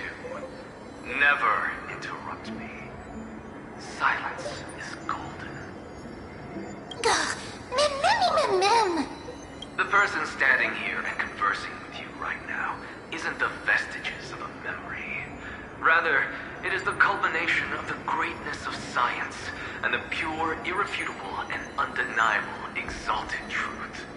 Through the wonders of alchemy, I have shattered my soul and transmuted it into gold before burying it in this spot. I have recorded these words so that visitors may learn where their next destination lies. Memmy mem. Nothing is impossible. Having said that part of my soul is being consumed as the price. In other words, this voice isn't created out of thin air.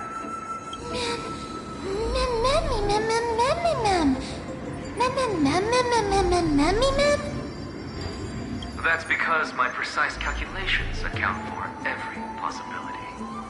I also know that you have already discovered the cause of the calamity at the Grove, the Black Tide, and that you mistakenly believe that the scholars have been wiped. But that is where you're wrong. While the Black Tide was still approaching the grove, the sages found a way to evacuate the vast majority of the scholars. They are heading toward the holy city of Akama as we speak. Only a small fraction of the scholars stayed behind with me to defend the grove. If all goes well, Cersei's core flame will reach Akama before long. But since you have accessed this message, something unforeseen must have occurred.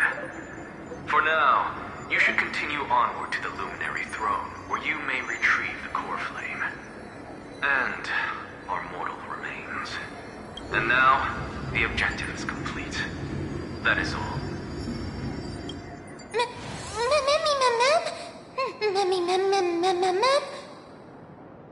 Miss, judging from your reaction, you must have found a useful memory. Professor Anaxa? That's a lot to digest at once. I'm sorry. Please give me some time. You don't have to take that too seriously. For some reason, he's especially particular about his full name. Professor Anaxa theorizes that all beings originate from the same source and have a similar composition, which in this case refers to the soul. He calls this theory Nesporism. It is an extremely complicated theory. You should get him to explain it himself if you're interested, provided that he is still alive. Yes, that seems like the only good news so far. We can just focus on retrieving the core flame then. I do not wish to consider this possibility. Perhaps they were just unable to transfer the core flame, but managed to escape.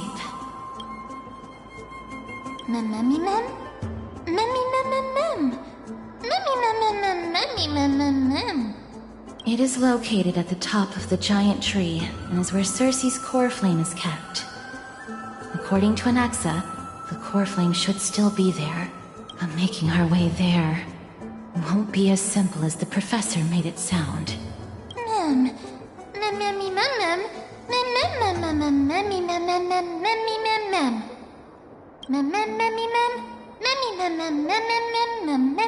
All right. Right. Let's see whether he left any similar directions for us along the way.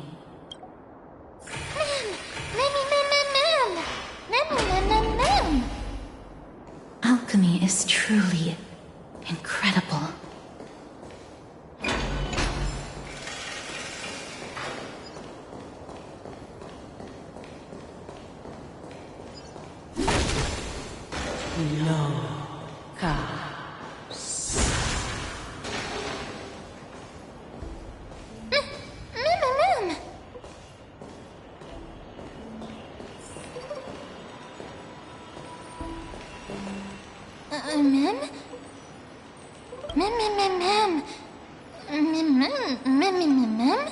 No, you didn't imagine it. I heard it as well. I'm afraid that someone's probably nearby. As we are unable to ascertain whether they are friend or foe, we better remain cautious.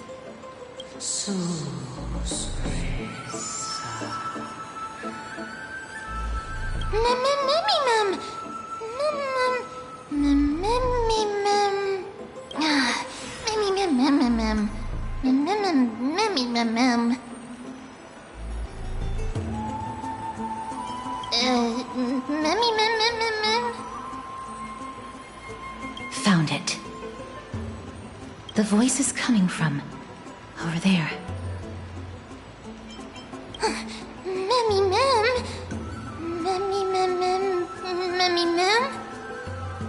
No. It seems to be coming from somewhere even further that way. Let's go check it out.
No.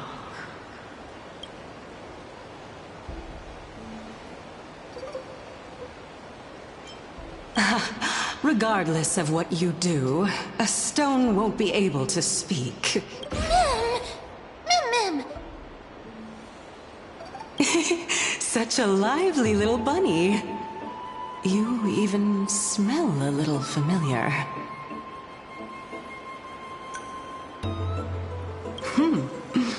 What a smooth-talking child. I'll accept your praise. Who are you? Keep your distance and identify yourself. Otherwise, you'll face the consequences. The scent of Thanatos. I recognize you. Idonia's renowned goddess of death. Since you are aware, stop provoking the authority of death. Answer my question. Baring your fangs at me. How cute. Just call me Calypso. I greet you on behalf of the Seven Sages and the Litophagists. Of course not. Just ask the fair lady beside you. She'll definitely know the reason why. Be careful. Even if the head of the Litophagists has never shown their true identity before, we shouldn't trust this person so easily. The Weft could not detect her presence just now. That would be out of the ordinary if she were truly a phantom body. But if she is someone who has passed on, I should be able to tell. Let me test her. Do you mind if I join your private conversation? That would be rather inappropriate for someone who isn't even willing to reveal their real self. Forget it. However, I'm going to ask you some questions. Please answer them truthfully. If you can do so without hesitation, we won't treat you as an enemy for the time being. A pop quiz? Well, that sparks my interest. Go ahead. What was the topic for the grand finals of the 752nd Great Debate? Is a flying arrow in motion or at rest? Who was your representative? Medea. She went up against Phynon of the New Sporists. Who won?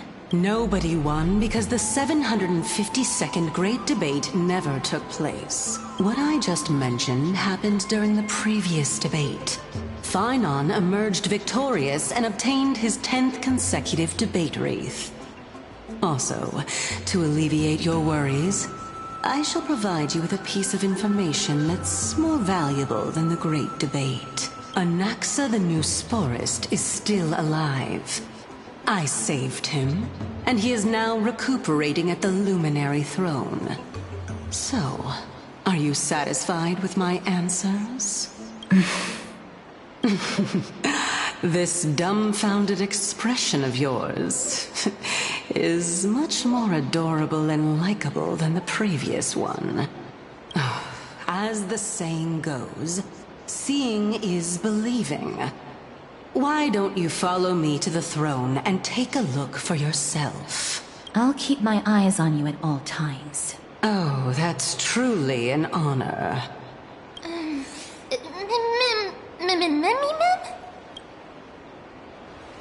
As long as we can get the water wheel turning, we'll be able to use it to ascend. So, the solution is to awaken this heart.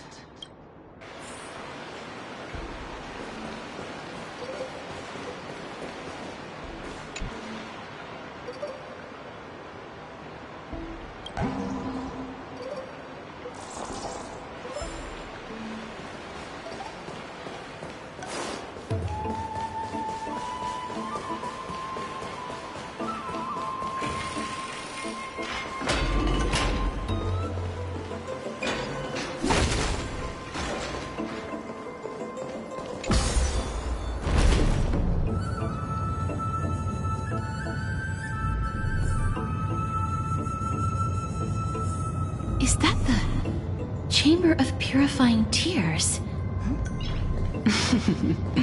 You have a good memory. Why exactly did you bring us here? My intention should be obvious. See that shallow pond over there? Water lilies grow there. Initially, Circes watered them with their tears, while Nestia nurtured them with affectionate love. They are a token of the eternal companionship between the two gods. All the two of you have to do is to cross the deep well and retrieve the golden bough of vows for me. Mem.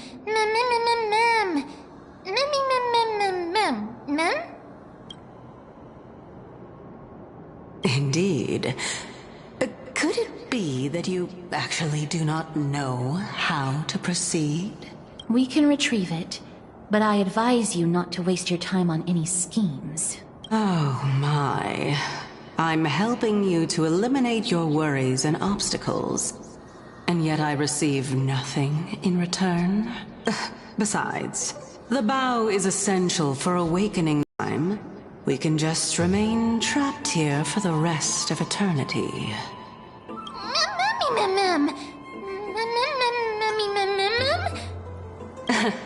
You're overthinking things.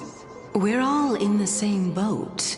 Although, it would be absurd to say that I have no other motives. Since you've brought it up, I might as well take this chance to explain.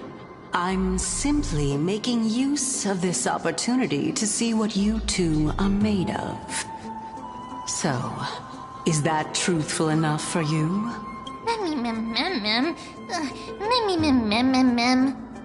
Now is not the time for me to elaborate further.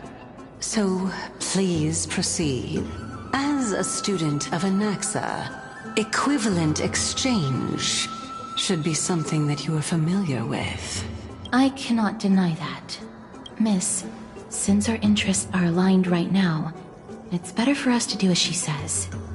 Besides, she knows about my past. Even though I'm not able to elaborate much, I can tell you that she has reasons to fear me. If you unfortunately turn out to be her ultimate target, please don't worry. I will promptly intervene.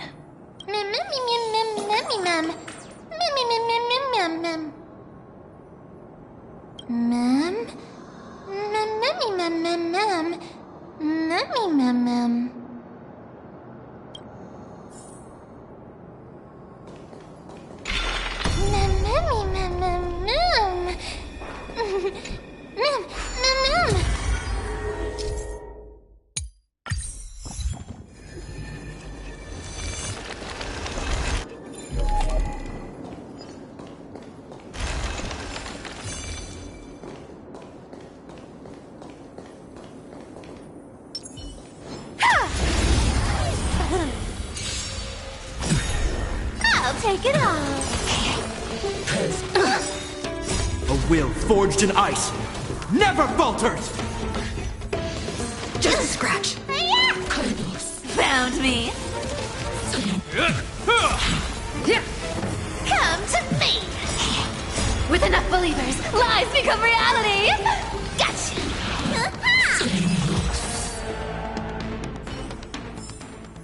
Oh, what a big haul. I'll be back. Not a good sign to be empty-handed. You can't get rich by waiting.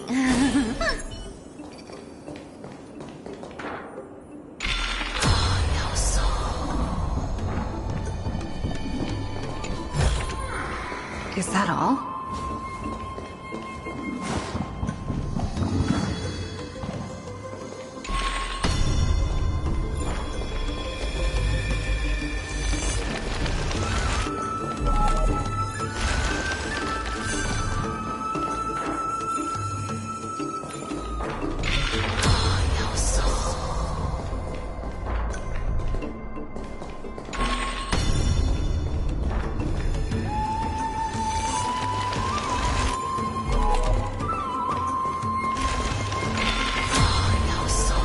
Huh? There are Ichor vessels stored here.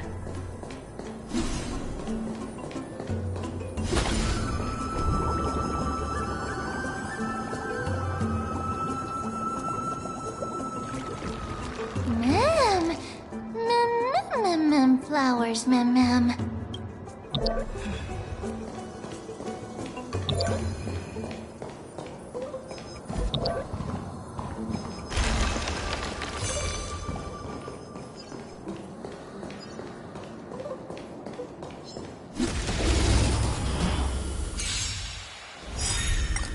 Rules are made to be broken.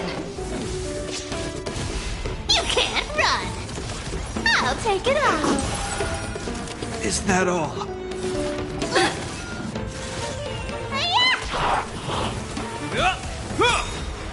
A will forged in ice never falters! Yeah.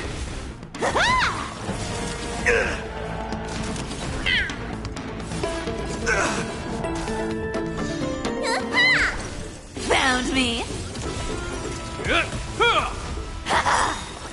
With enough believers, lies become reality! Gotcha!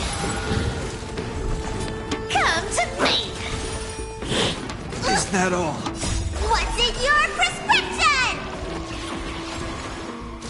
Is that all? You can't run!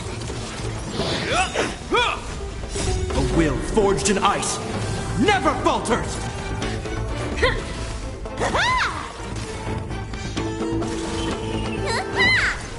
Found me.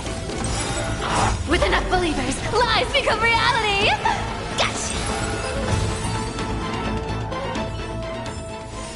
Reach the end of the story in your own way.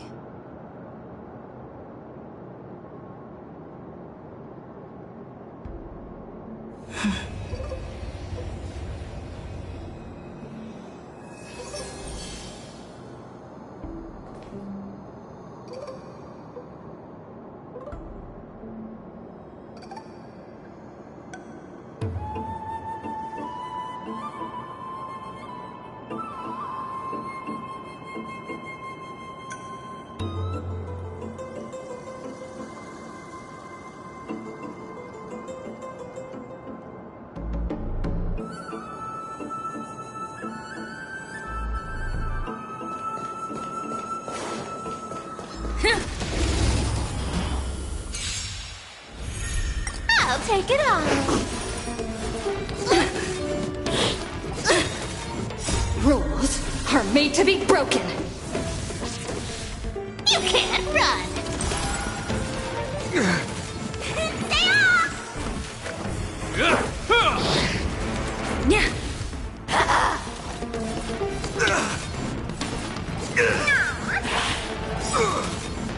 A will forged in ice never falters! Found me. With enough believers, lies become reality! Gotcha! You can't run. Reach the end of the story in your own way.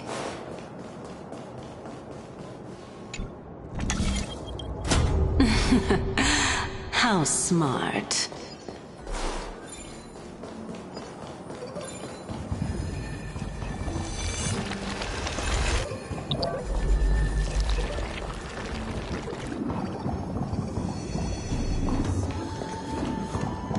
Let's hope that this is not a trap set by her.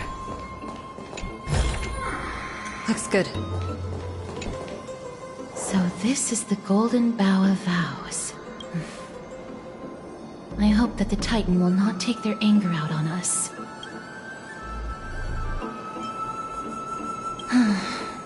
If only they could interfere in the affairs of the Titans. So lustrous and beautiful. It's even more magnificent than before. Mem Cal. Mem.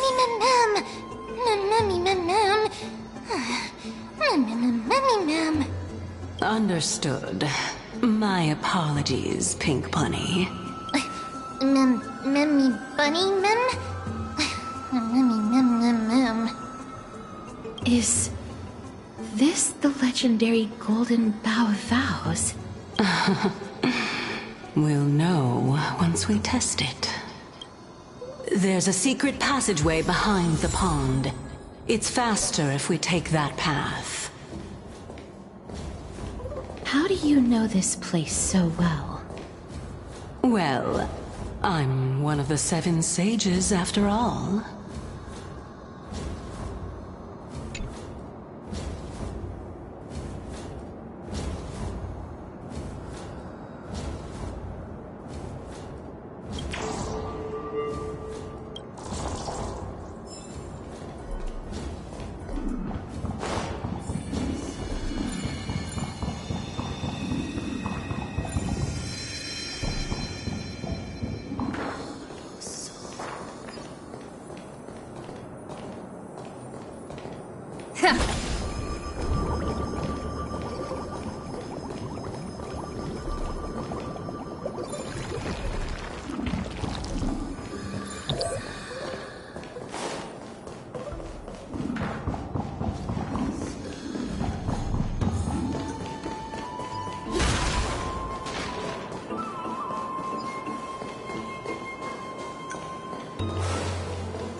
We're here. Could you kindly pluck a petal for me and place it into the pool?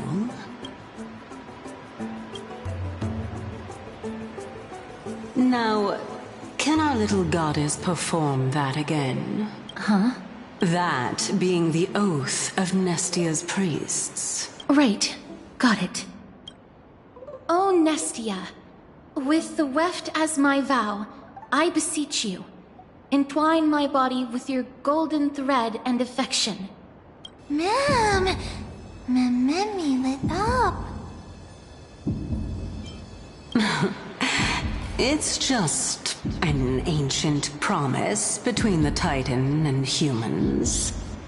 So, what do you think? It really is the Golden Bough of Vows. And I did not set any traps for you, right? That is indeed true.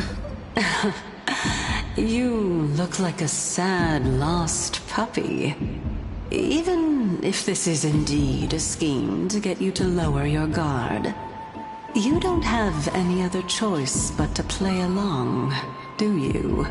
Therefore, why don't we just put everything aside and work together? We can always determine who's right and who's wrong once we overcome this. Yes, I agree. Great. Then, let's ride the water wheel. However, giving us half-truths is not the right attitude for cooperation. Furthermore, according to the principle of equivalent exchange, since we have passed your so-called trial, isn't it time for you to make your intentions clear to us? Ah. I really can't bear to look at your sad expressions. Although you only cleared a simple trial, I'm willing to make an exception and treat you with sincerity. I'll allow each of you to ask a question. Up, but not the little bunny. So, ask away.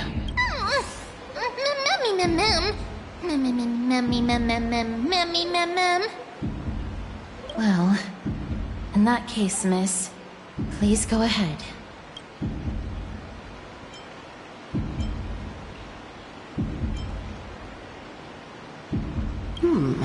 A good question.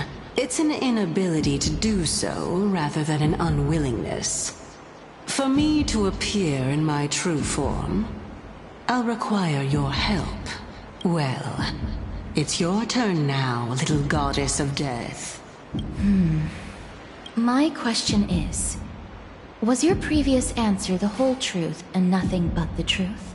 There's no point in making this unnecessarily complicated. That applies to you as well.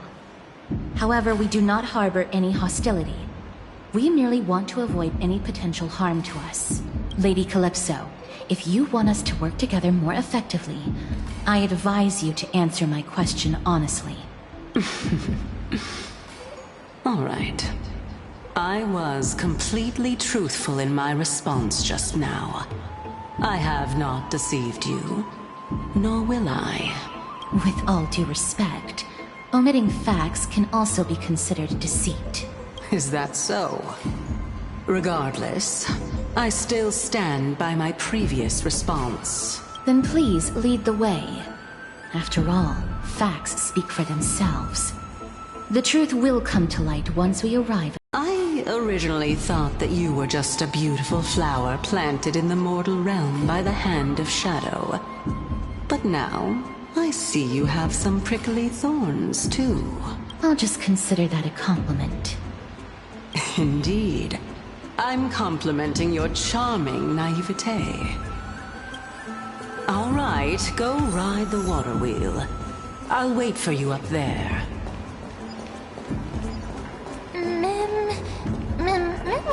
Mem.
Speaking of which, don't you also have a red-haired companion?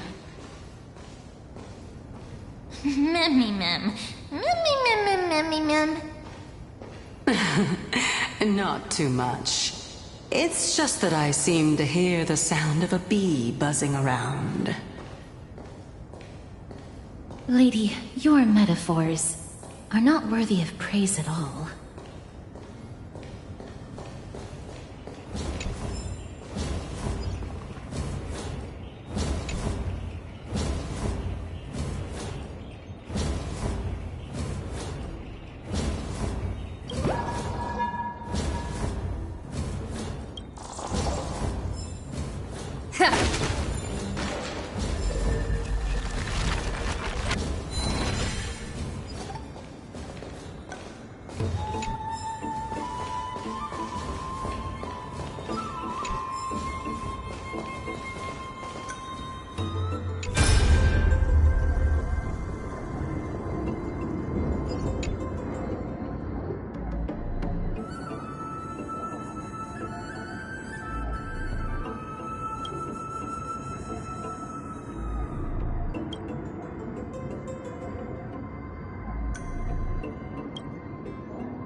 Cat and mouse time!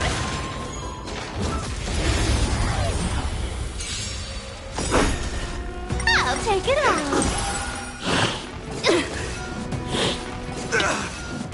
What's in your prescription? You can't run. Come to me. With enough believers, lies become reality! Gotcha.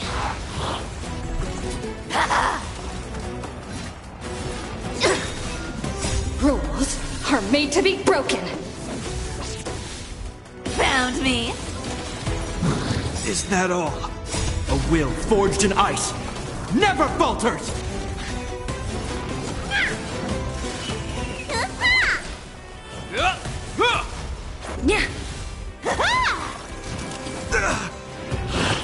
Is that all? You can't run. A will forged in ice never falters! I'll take it off. With enough believers, lies become reality! Gotcha. Oh, what a big haul. I'll be back.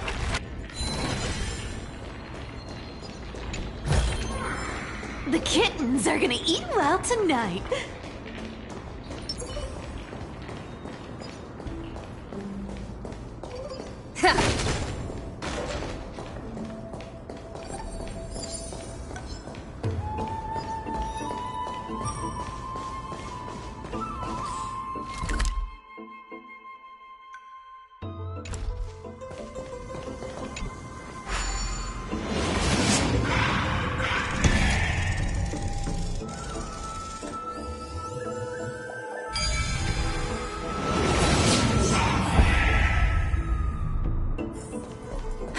So that's how it works.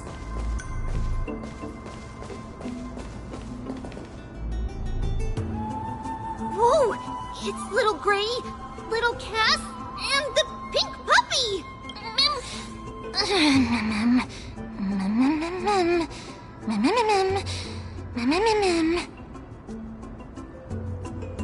Lady Trianne, are you alright? No, Trianne flew high up into the air so the monsters couldn't reach us. Lady Trianne, are you alright? Were you hurt?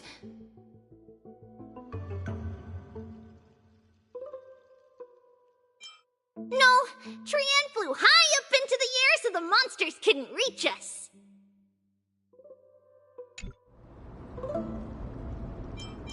Air supremacy secured! That sounds so cool! Oh, but what does it mean? Wait a minute, let's get back on track. The spindle that Aggie gave us is so powerful that Trianne seems to have found Nax. He's near the treetop. Even though our perception of him is very weak, it's not like the White Dryads from before. But since Trianne was alone and afraid that it might be dangerous, we did not fly there to take a look. It seems like Lady Trianne did not forget our promise. Anaxa is indeed still alive, and he's at the Luminary Throne right now. It seems like Lady Calypso did not lie regarding this. Huh? Calypso? Who's that? Oh, so you found a survivor! But the golden thread doesn't seem to be able to sense the person you're talking about. Mem! Mem, mem, mem, mem, mem, mem. Mem, mem, mem. Coming and going without a trace. She's such a strange person. Oh! Actually, Trianne also found this. Could this be related to the person you're talking about? This is a piece of burnt cloth. Yup! Trianne found it on a branch not long ago. Trianne even used the golden thread to search around and found that the entire grove is giving off a similar aura.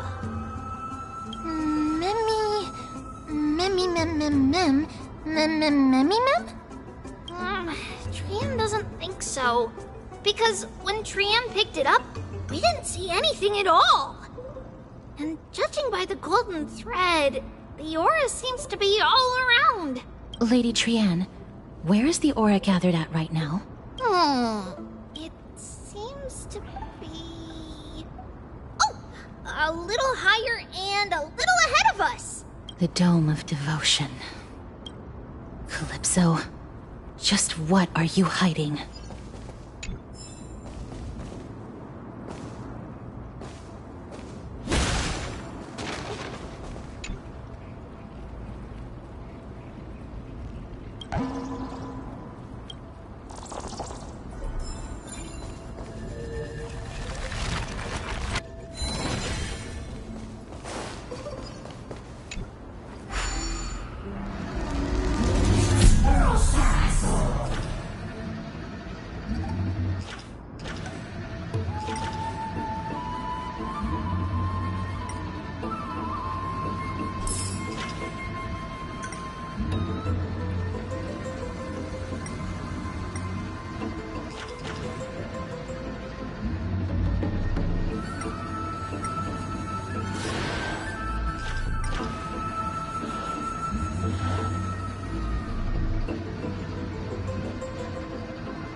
Is that all?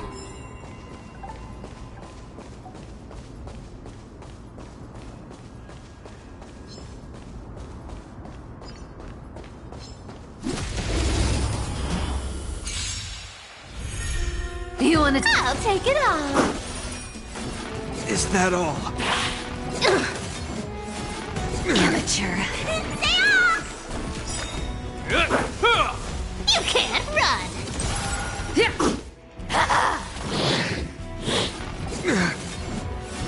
Is that all?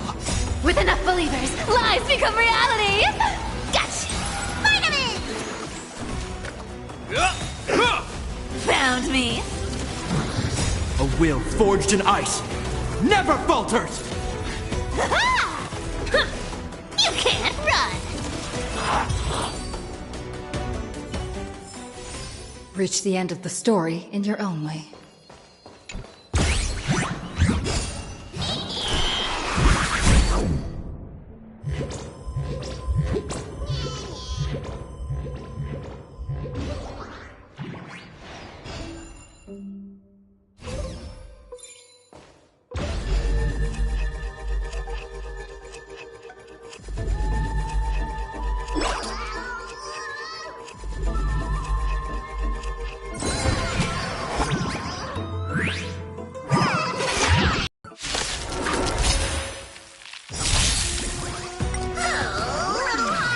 Rules are made to be broken. Found me. Come to me.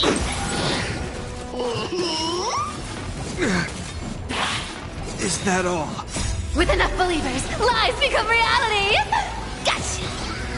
What's in your prescription? You can't run.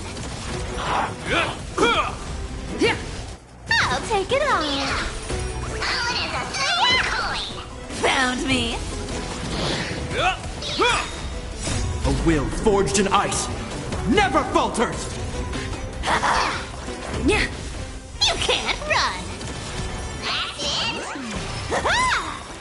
With enough believers, lies become reality. Gotcha. Nice work. Reach the end of the story in your own.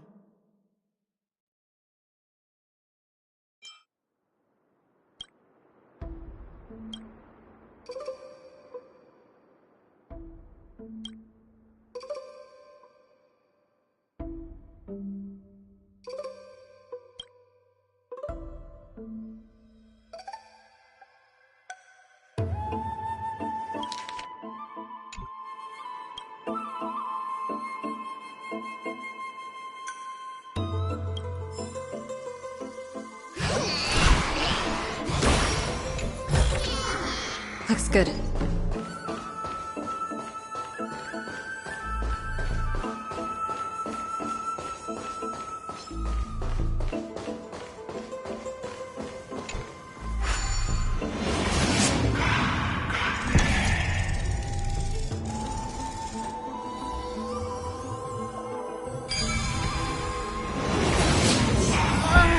The golden thread is vibrating more and more violently! Everyone, let's be even more cautious.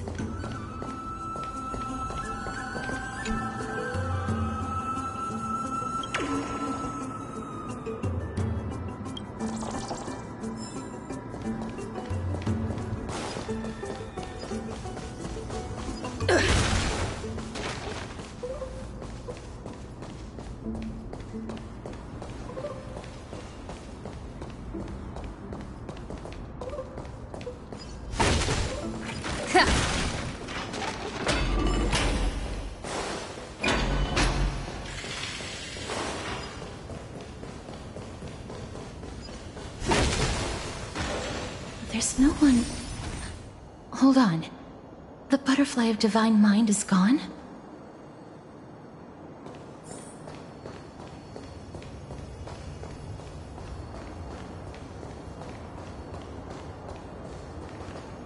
That can't be. Was it for fending off the black tide? Or perhaps... What exactly is this butterfly of divine mind? Is it a very powerful guardian monster? No. How should I put it? It's considered a safeguard for the Titan's core flame. This butterfly is created from Nestia's remaining divine mind and bears the responsibility of guarding the core flame. Legend has it that someone can only pass the trial of the butterfly by proving they possess pure and unselfish love within their heart. Only then can they awaken the great tree to open up the path to meet Circes. But how are we going to prove it? Mem mem mem mem mem mem mem mem mem mem mem. Sorry, but even I don't know how. After all, this is a secret among secrets that only a select few in the entire grove and even Amphorius know. Rather than worry about this, Lady Trianne, did the golden thread react to anything around here? No. That unknown thing seems to be even farther ahead and higher up.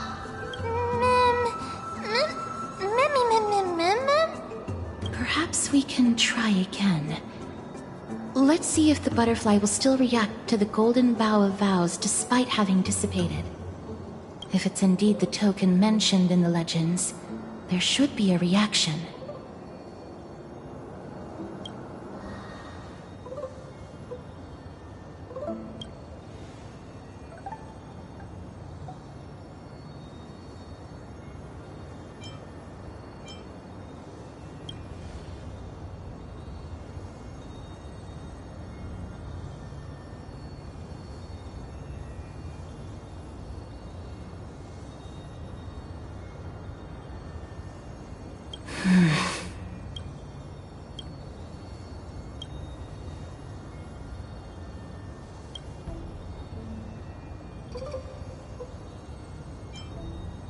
Let me give it a try. Oh, Nestia. With the weft as my vow, I beseech you, entwine my body with your golden thread and affection.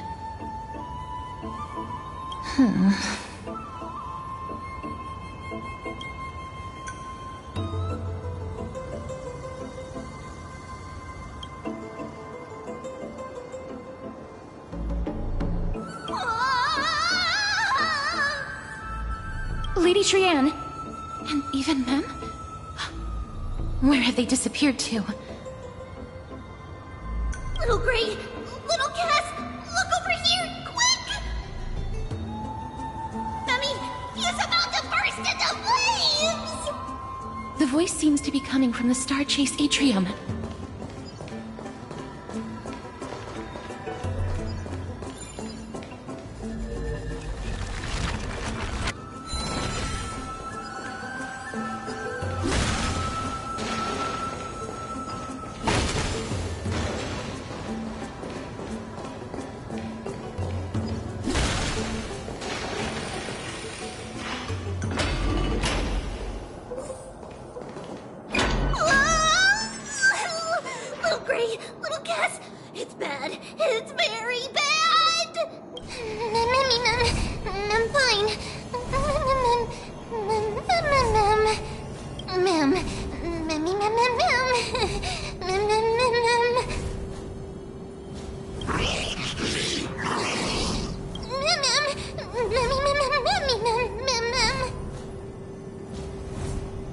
Lady Trianne, what exactly happened just now? Trianne and Memmy were looking around to see if there were any mechanisms nearby. But just as they went to take a closer look at that big piece of amber, they were surrounded! I see. Let's get a move on. The orbs belonging to Ornyx's priests should be nearby. Hopefully they'll be of some use. Memmy Mem. Memmy Mem Mem. Memmy. Memmy Mem Mem.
Is that all? This is the flame chase. Is that all? Found me. A will forged in ice never falters!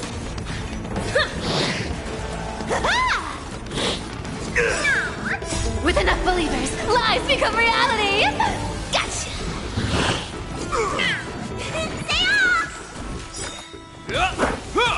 You can't run! Found me! Rules are made to be broken!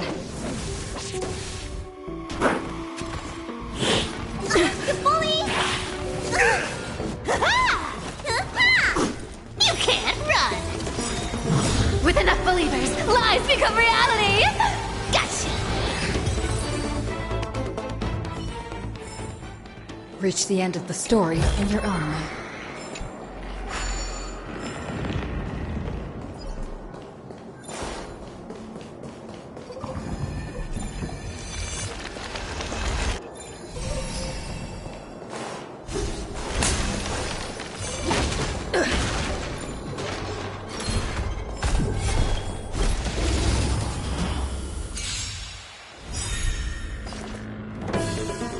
I'll take it off.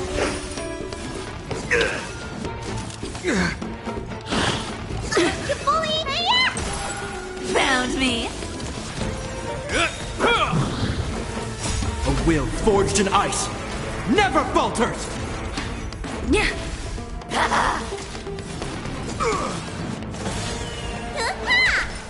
can't run! With enough believers, lies become reality! Gotcha!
No match for me.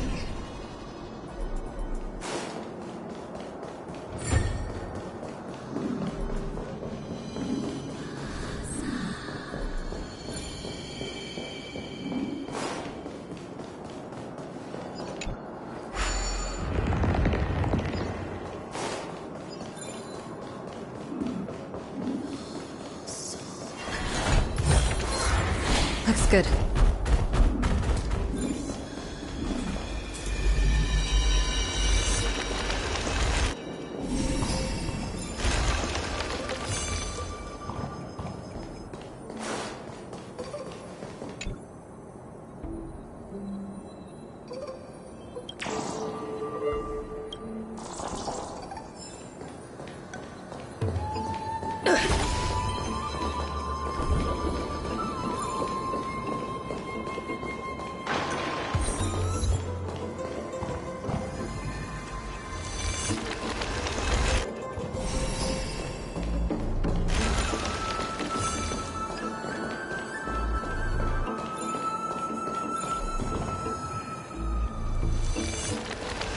Oh no, I'm starting to smell something delicious.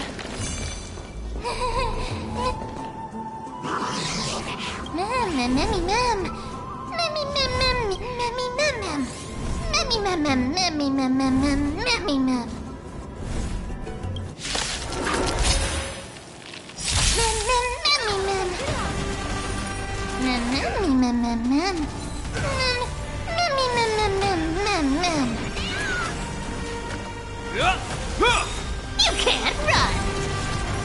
A will forged in ice never falters! Rules are made to be broken.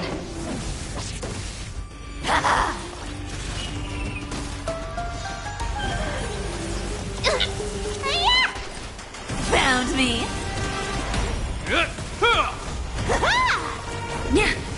You can't run! With enough believers, lies become reality! Gotcha!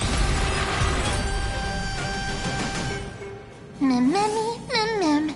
Memmy, mem, mem, mem. Memmy, mem, mem, mem. Memmy, mem, easy. Mem, mem, memmy, mem.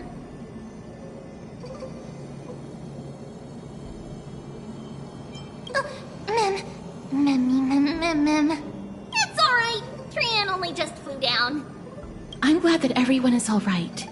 Speaking of which, this piece of amber is... a remnant of Nestia's core flame. To get to the throne at the treetop, gather the embers before you with the golden bough of vows, and present it to the divine butterfly. Whoa! Where did you come from? You finally appeared, Lady Calypso. Yes, it's been some time. The battle just now was a true delight, and I feel quite elated. It seems like I'll really be able to rely on all of you to reclaim my true form. Lady Trian, how does the golden thread react to her? Huh. There's no reaction at all. Obviously. After all, the fragment that you picked up just now is completely unrelated to me. All right. Just do as I say. If you're able to pass the trial, I will tell you everything truthfully. Another trial. Mem. But we have to go to the treetop to find Nax anyway, right? I've got a hunch. Come, let's collect the embers and go confront her. Golden bough of vows.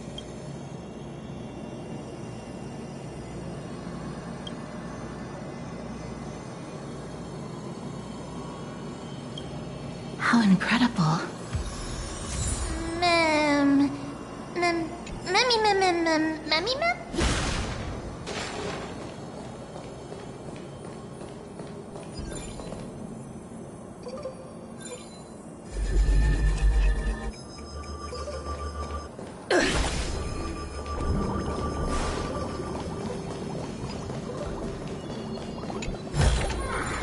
Looks good.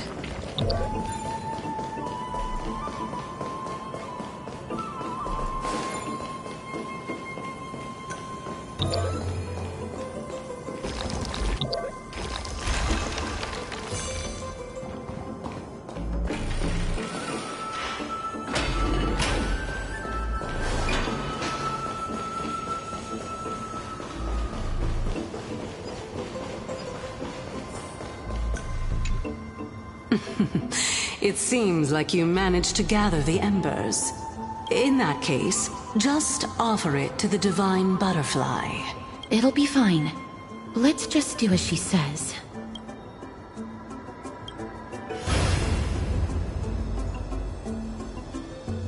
It's a success!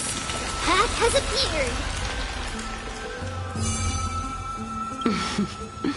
All of you have indeed passed the trial.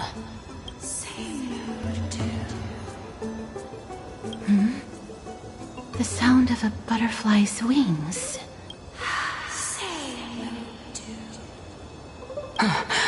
I'll be back shortly. Of course, our promise still stands. But now, it's time for me to sacrifice myself.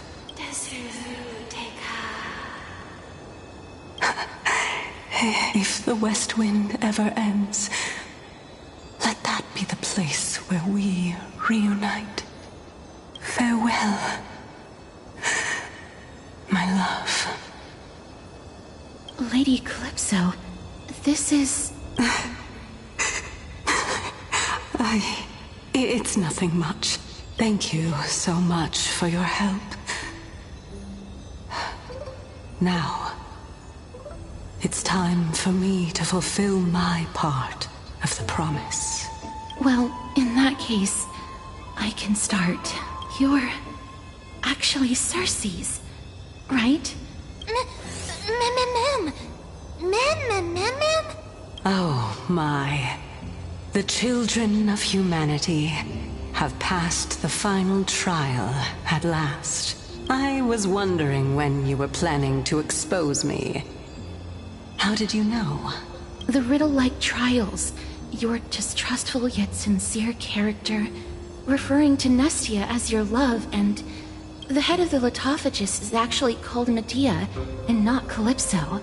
Since you knew from the start that I was not who I said I was, why did you wait until now to expose me? Because I did not believe that Circes would walk this world in a human form. I was also afraid that the Titans were under the control of the Black Tide and would do us harm. Also, to make a claim, one must have evidence. This is the precious knowledge that I acquired during my time at the Grove. Excellent. To think we were able to gain a new chance at life in the midst of death. Fate truly is a mysterious thing. Well, shouldn't you also tell us why you went through all the trouble of setting up these riddles? Oh, the reason's quite simple. I needed your help. And just like how you were wary of me, I had to ensure that you were not villains who were trying to get their hands on the core flame. I also had to ascertain that you were capable of dealing with the threat at hand. Is this threat related to the Black Tide? Indeed. And it's even more related to that lost item from before. Its owner is a quiet and paranoid hunter who seems to have been reborn from the Black Tide and is attacking along with it. As I could not do anything about them, I split my body up and escaped to avoid harm. I bided my time for a chance to seek assistance. Unfortunately, this was not a sustainable long-term plan. What you mean is that you hid your own core flame? Indeed. I split it into 3. I hid one within the Golden Bough of Vows, and sealed another in the Amber, along with Nestia's remaining embers. As for the last one, it's currently in Anaxa's body, which is in dire need of repair. What? Do you mean that you're using such a method? After all, the scholars of the Grove have always been willing to lay down their lives to defend my core flame. As a respected god, it would be too embarrassing if I were to do nothing and simply watch the children of humanity give up their lives for me. Especially that heretic named Anaxa. He did not even hesitate to tear his soul apart and use it to perform a miracle. He trapped all the creations of the Black Tide within the Grove so that they would not be able to harm others. His way of thinking was so out of the ordinary that I felt it would be a waste for him to meet his demise in the Black Tide. And so, I decided to save his life. Of course, this also meant that I was able to conceal myself and remain hidden. Well, that's also an equivalent exchange, right?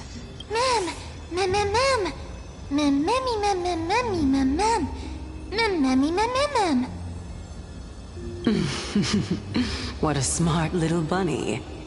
This way, I'll be able to regain my true form.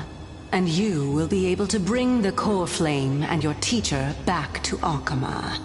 We'll also take down the black-robed swordmaster at the throne. Together, in one go. But, Circes, aren't you the reason Titan? Even if I do not have the authority of strife, I'm still a god. I just need you to buy me some time against the warrior's blade. Once the core flame is reformed, I'll be able to show my hand.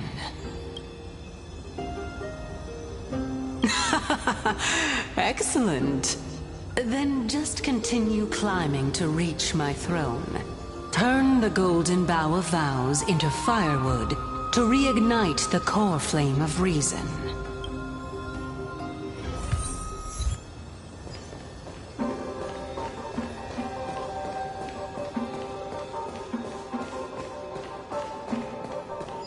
I'll leave it to you, children of humanity. May you be blessed with good fortune. It seems like a fierce battle will be inevitable. Don't worry, Trian will protect everyone!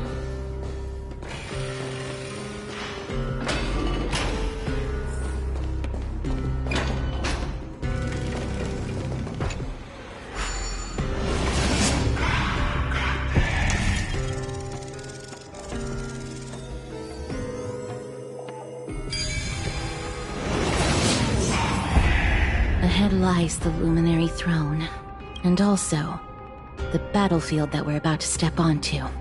Ma'am, Memmy,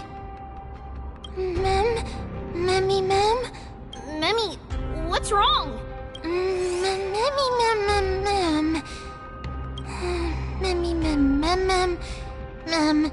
Mem. Is this Professor Anaxa?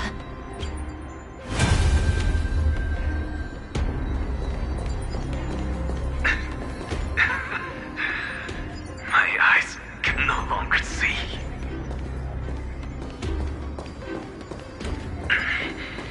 No matter. All I have to do is to place this body at the core of the array.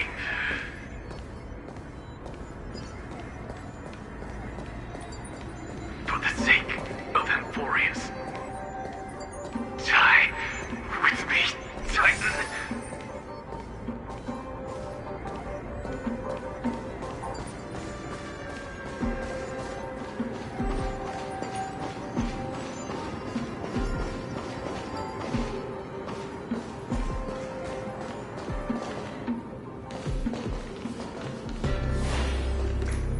Ma'am. Cersei's was right. He's indeed here. Who is this black-robed guy? Mem.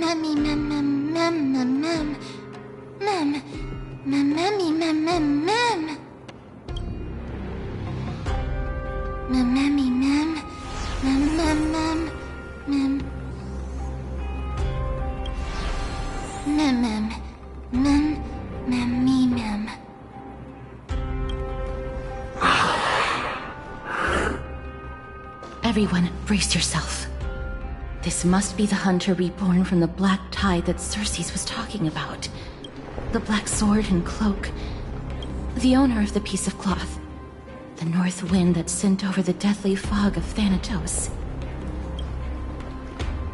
You're not demigods. Stand down or die.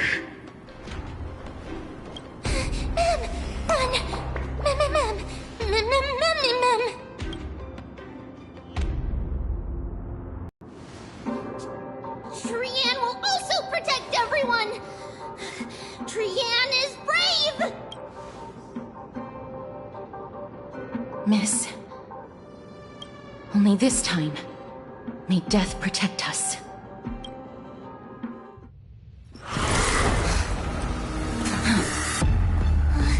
Be careful. One slash. 2 slashes.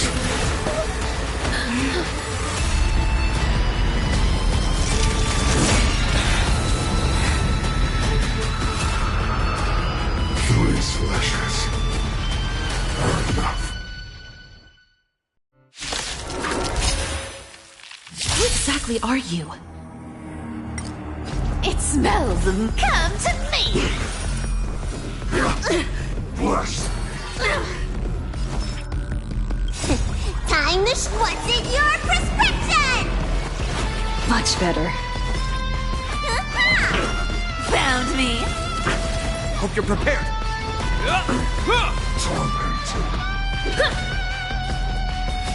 I'll take it off. You can't run! In the name of Landau, a will forged in ice never falters! So powerful. Cersei's was right. Lies become reality! Gotcha! Come to me! Found me! I'll take it all! You can't run! Rules are made to be broken. This ends here. Return to the great tree. Offer your souls to the fire. Not good. Be reduced to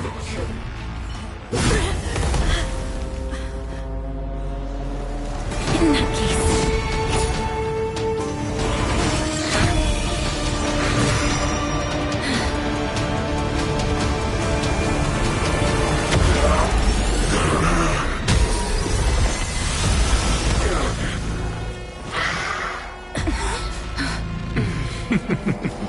Can't be killed in a single blow. You are indeed no ordinary human.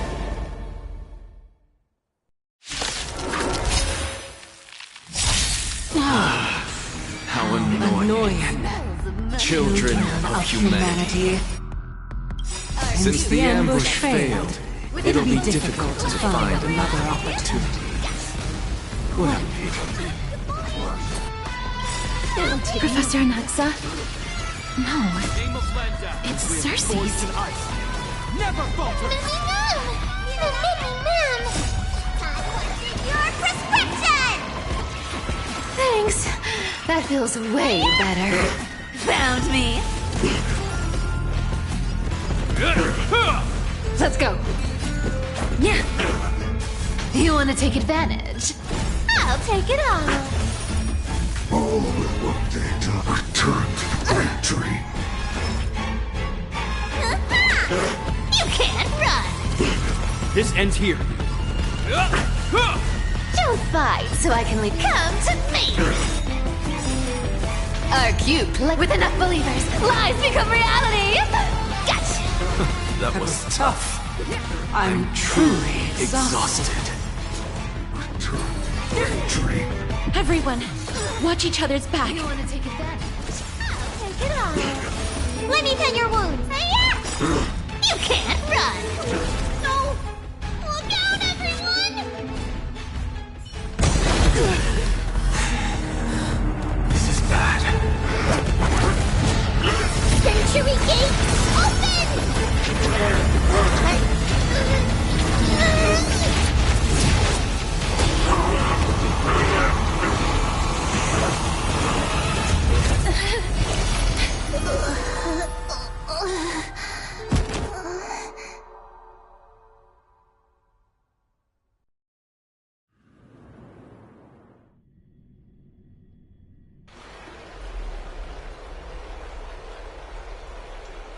Phew.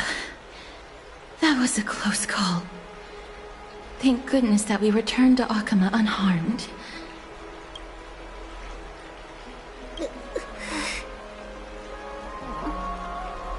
Little Cass, my head, it still hurts. Sorry, I know you told me not to open the gate.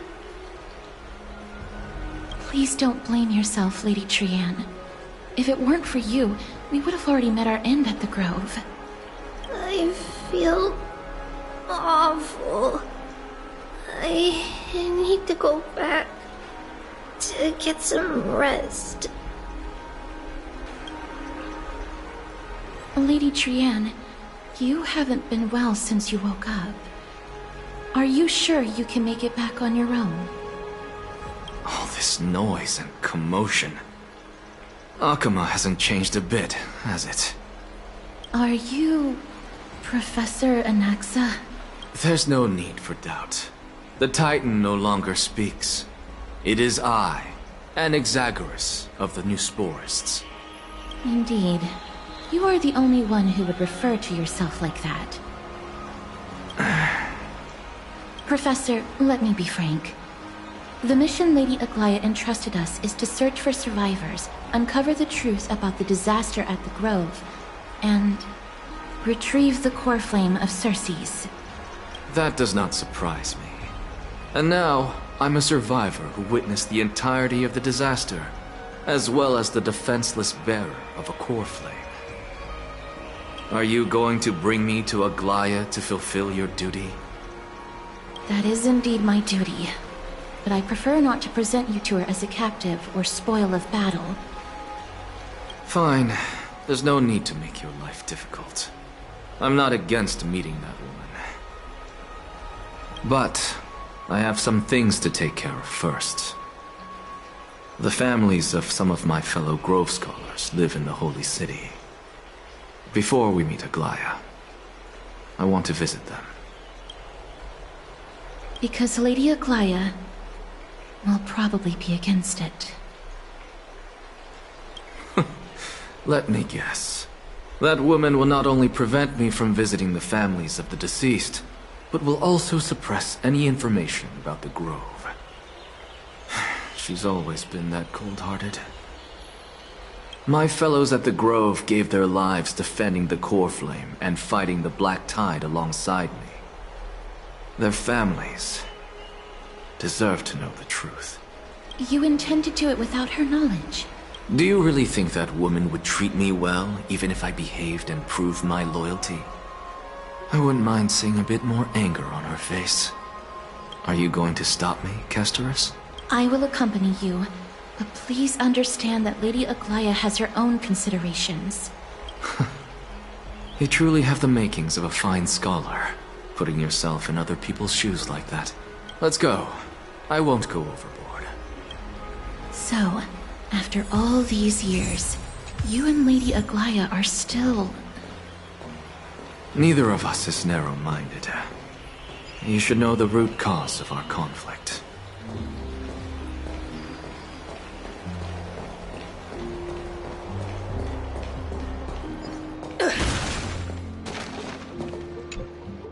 Hello. And you are? Hello. If I'm not mistaken, you are Kallinicus' wife, right? Yes. Oh, are you a messenger? No wonder I haven't heard any news for so long. There's been a change in personnel, hasn't there? Ma'am. Kallinicus passed away a few days ago, defending the Grove against the Black Tide. So... did he manage to defend the Grove? Huh? Yes. He managed to protect Circe's core flame, at the cost of his life. I see.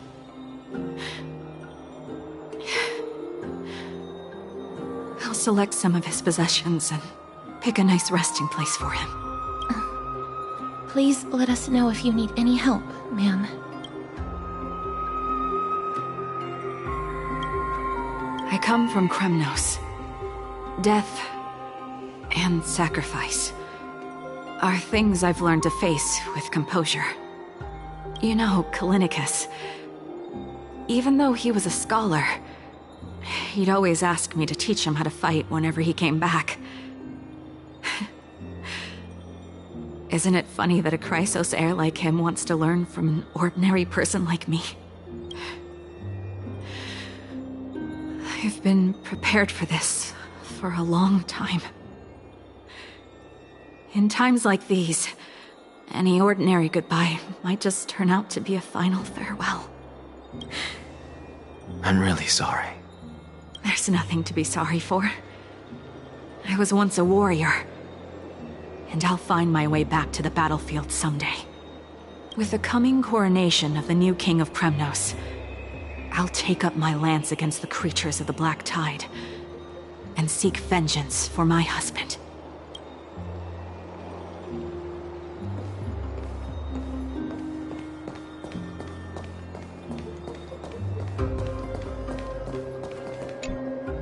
Oh, hello, young ones. Is there anything I can help you with? Are you the father of Keinani and Artakama? Ah, yes. Did my daughters cause trouble at school again? Alas, forgive this old brain of mine. Both of my daughters graduated long ago, and they are now scholars at the Grove. As I get older, memories from years past tend to blend together. What's the matter, young one? Why so quiet? Did my daughters... No, their old dad can still talk some sense into them. What should we do? I really can't tell him. Mr. Fabio. The Black Tide took King Ani and Artakama. What? They fought until their last breath against the Black Tide to defend the Grove. As the Chrysos heir stationed at the Grove, I failed to protect them. Mr. Fabio, if you're upset... Don't put it that way.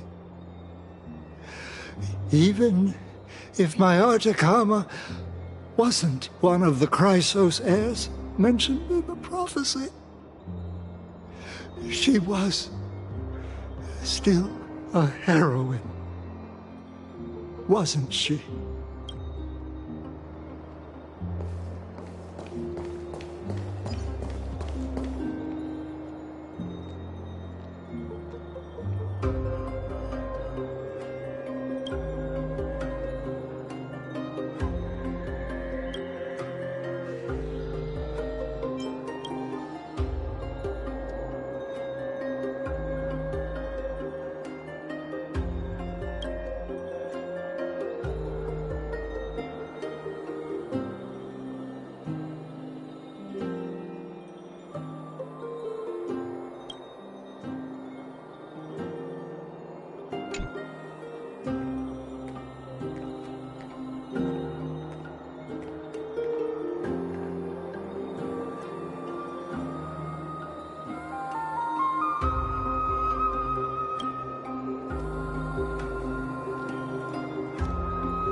What's wrong? I'm busy. There's a lot going on in the city, and I've got my hands full. Mister, we're sorry to bother you, but... No, wait, Lady Castors, did Lady Aglaia send you because of some mistake I made at work? Keep your cool, Titus. I'm Anaxagoras from the Grove of Epiphany, and a colleague of your father, Old Titus. A few days ago, your father passed away. Wait, what? My old man died?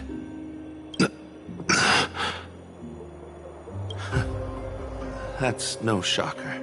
At his age, he was due for the River of Souls any time. Just up and left me behind. That old man.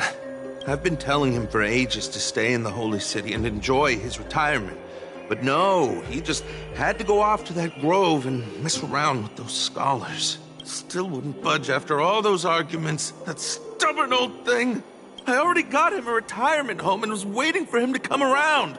All my effort is wasted now, and he didn't even give me a chance to say goodbye.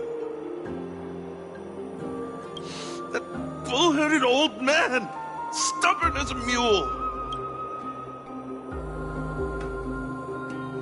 That is it. That's all the colleagues' families that I remember. Good work, Miss. And Professor Anaxa. Let's go. Take me to see Aglaia.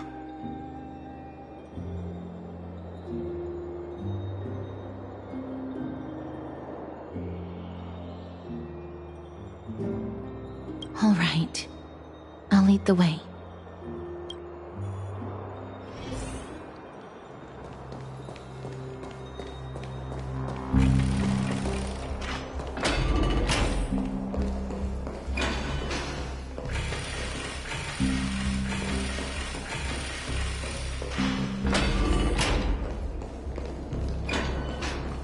Be in awe of Geowarriors.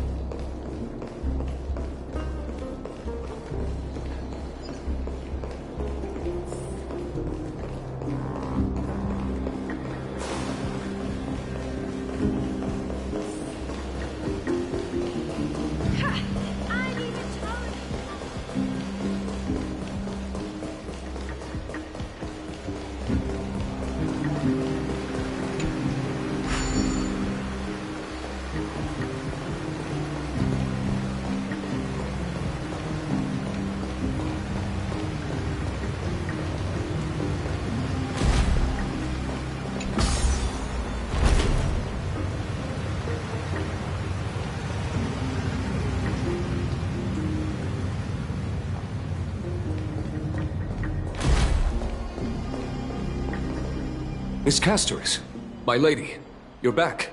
Hello. We have an important matter to discuss with Lady Aglaya.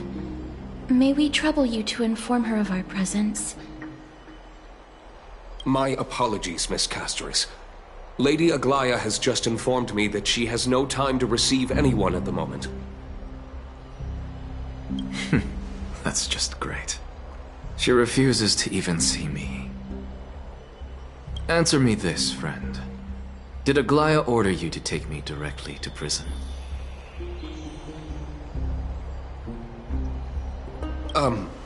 Who are you? Please don't jest.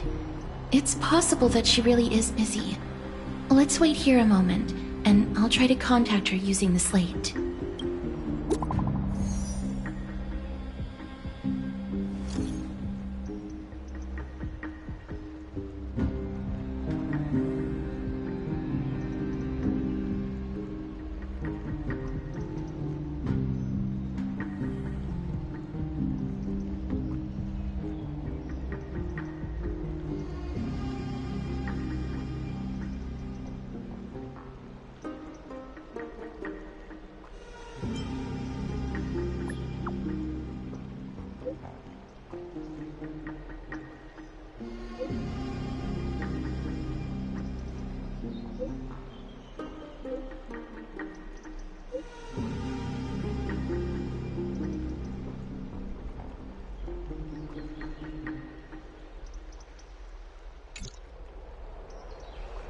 It's fortunate we don't have to confront that woman while I'm hauling around this sick body.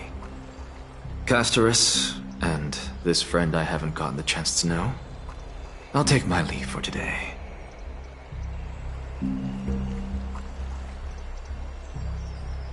That Titan made a myriad of adjustments on their own. My head still aches from that. I don't want to stay a second longer in this noisy city if I can. Please be careful. Akama isn't the Grove.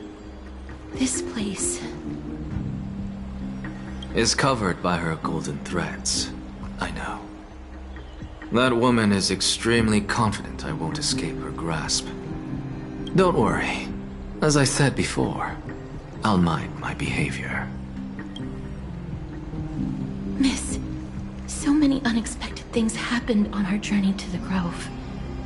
We truly had no intention of putting you in danger, let alone face the Black Tide head-on.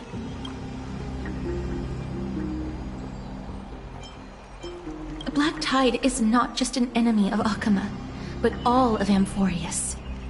Even back when the forces of strife coveted the Holy City, their warriors still undeniably halted the Black Tide outside Castrum Krymnos. Nikedor's core flame now sits vacant, and the Black Tide has returned. The Grove is an academic city with the best understanding of the Black Tide. It shouldn't have fallen so easily, and yet it was taken overnight, leaving the city in blood and tears, haunted by the spirits of departed heroes. The trial of strife is imminent. I pray pray Mighty will be able to steel his resolve soon. Lady Trebe once traveled across thousands of cities in Amphorius to repel the Black Tide. But even they have no recollection of this powerful enemy in all their journeys. Perhaps the fall of Strife has triggered even more terrifying events in unseen places. As for me, I detected a strong stench of death from that entity. But it wasn't because it had a connection with Thanatos. I'm afraid it's purely because it has sent countless others to their deaths. Speaking of Thanatos, Miss, there is something else I wish to verify with you. You must have an idea of the curse I bear by now. I was born as the shadow of death, a poison shunned by all living beings. Yet when you caught me in the grove, I'm curious why you weren't affected by my power, Miss.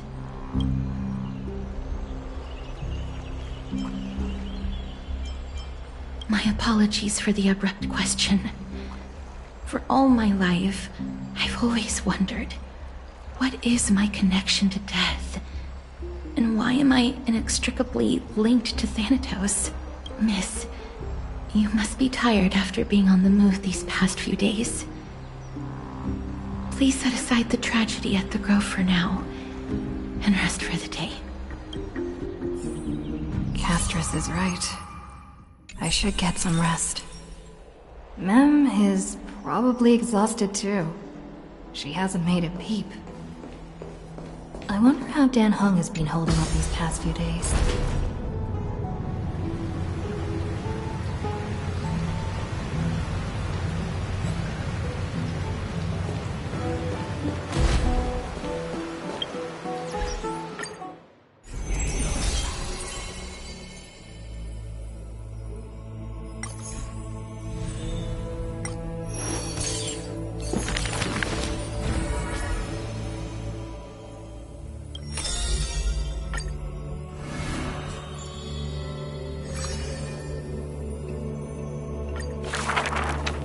Before meeting death, the scholar already composed his own epitaph.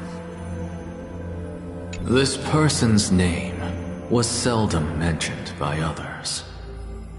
Incomplete, just like his fate. He would sweep his own and hard at his stained hands.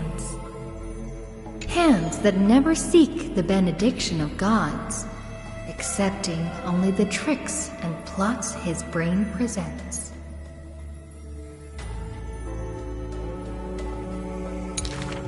Keep your distance from that blasphemous one, lest misfortune follows you like a shadow. People warned each other thus before his lectern. In those rumors, the scholar's hubris looms foul and vile. He dares to proclaim ascendancy over gods and defy the Titan's will. But the one shouldering such slander pays little heed. His lonesome figure stands aloof, for he always believed that gods are no greater than mortal beings such as he. Grove of Epiphany, the paradise of the wise, yet harbors one shouldering the name of a fool. He calls himself a clear-headed teacher, leading lost students. Yet he rarely guides or teaches, apart from gifting a single saying. Yet, for the rest of the student's life, that saying often proves to be more valuable than gold. Pupils often praise his words as divine utterances, to which the teacher replies with sharp retort. Apart from destiny, he seems able to decipher all laws. And now, even destiny may also be within his grasp. It was not so in the beginning. as he silently recalls the past under leafy shade. Faced with the god's edict, even I cannot resist. With no guidance given, he reaches enlightenment for the first time. Yet, I sincerely believe this is not to be my destiny. That became the cause of the blasphemy. Miracles are the most conceited actions of gods. They are God's denial of humanity via might. Magic tricks are the most articulate rebuttal. They are humanity's imitation of godhood via intellect.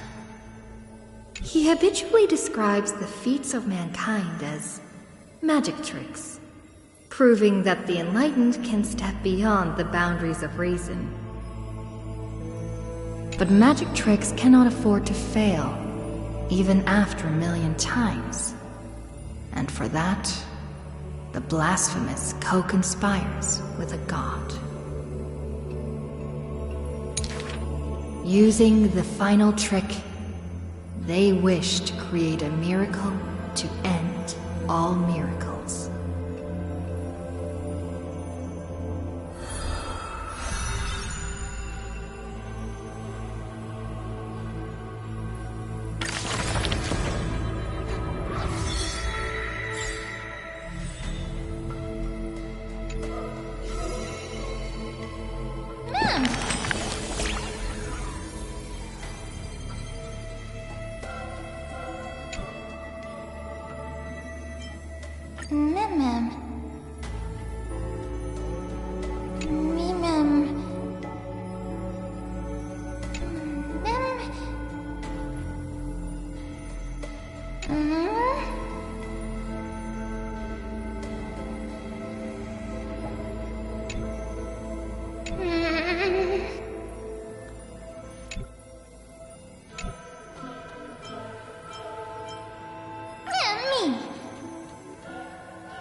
Have you heard? I'd love to go in and take a look. Oh, he looks like he's been wild.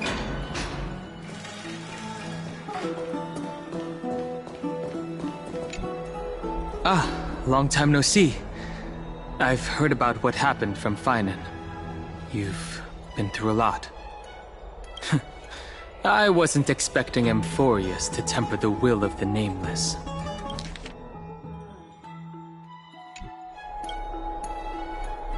I was organizing logs. I also asked Hyacinth for some research material from the Grove. I discovered something interesting. Do you remember that Amphorius' sky was sealed away by a Titan? Aquila's presence keeps this world isolated from the rest of the world beyond the sky. It seems Hyacinth's ancestors were the Sky Priests who worshipped Aquila. Perhaps she can give us more clues to find a way back to the Astral Express. Nothing out of the ordinary happened in the Holy City in the past few days. I didn't have to talk to anyone either. It was kind of nice spending time alone. After what happened at the Grove, there's sure to be unrest in the coming days. We should rest for now. You look tired. You should get some sleep before we set off tomorrow. Oh, by the way, I heard some rumors. If you're going to wander around, I suggest avoiding the hot bath.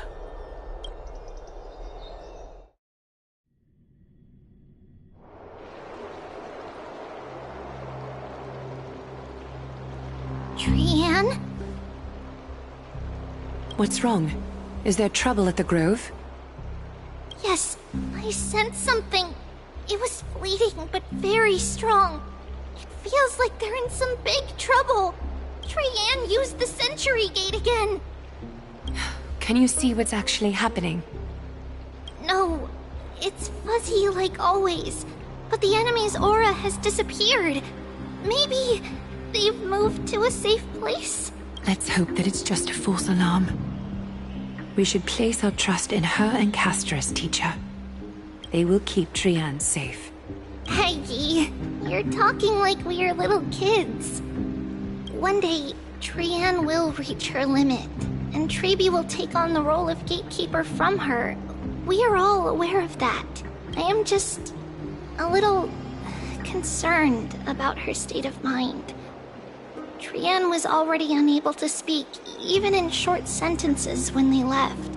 We want to say a proper goodbye at the very least. I will pray with you. Thanks. And Aggie, it looks like we will need you to come with us to the baths this time to unwind. It feels like neither of us have laughed for a long while. It's time to head out with the West Wind! All right.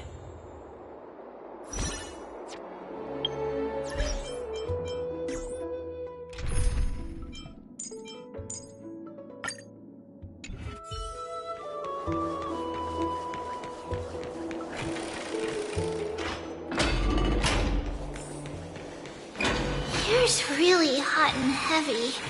Has it always been like this?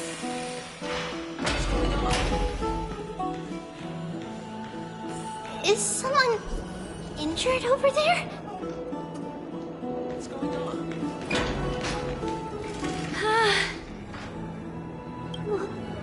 What happened here?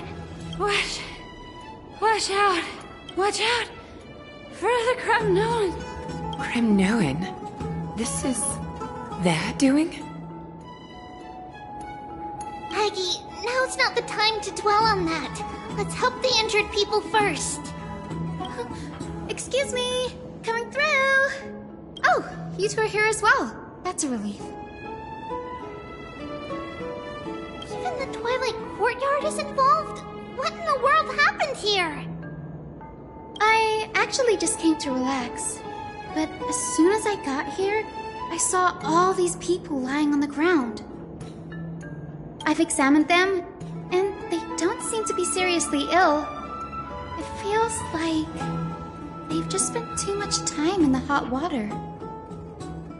Multiple individuals fainting simultaneously from the hot pool steam? Where is the manager of the baths? He disappeared, and no one knows where he's gone to. Some people have been saying that the Kremnoans are behind this. Lady Aglaya, what do you think about this? Let these people rest. The two of you, please come with me. Have you thought of something, Aggie? Yes. While their intentions elude me, it's time to bring this farce to a close. I heard it's the Kremnoan. This is all you can do, huh? Pitiable deliverer.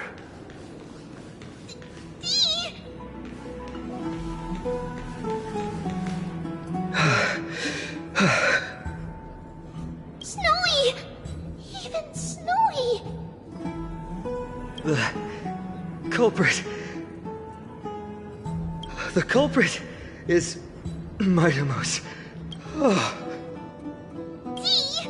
What did you do to everybody?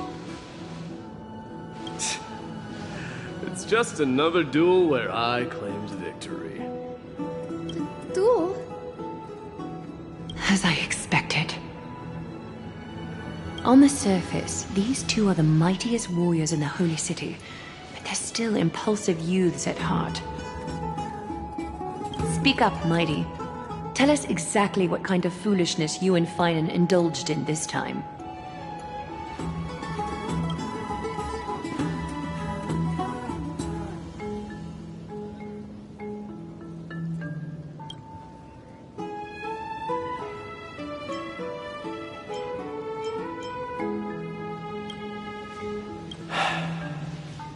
No, none of those sound right.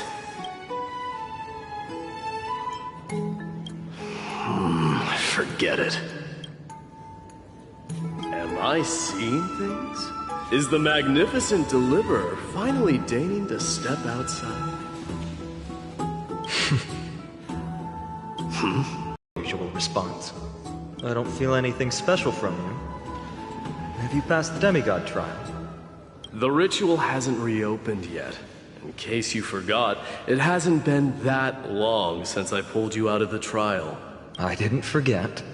Then, you're welcome. In twilight's last gleam, Makima stands bold. Her walls sturdy, tales untold. Dreaming of her fruitful gardens, pilgrims arrive from distant lands. Figs and olives, so grand. Yet little do they know that they will step into flames, fuel to the fire, a burning brand. What are you playing at this time? I just felt like reciting a few lines of poetry. Surely the Crown Prince of Kremnos knows how to appreciate poetry, right?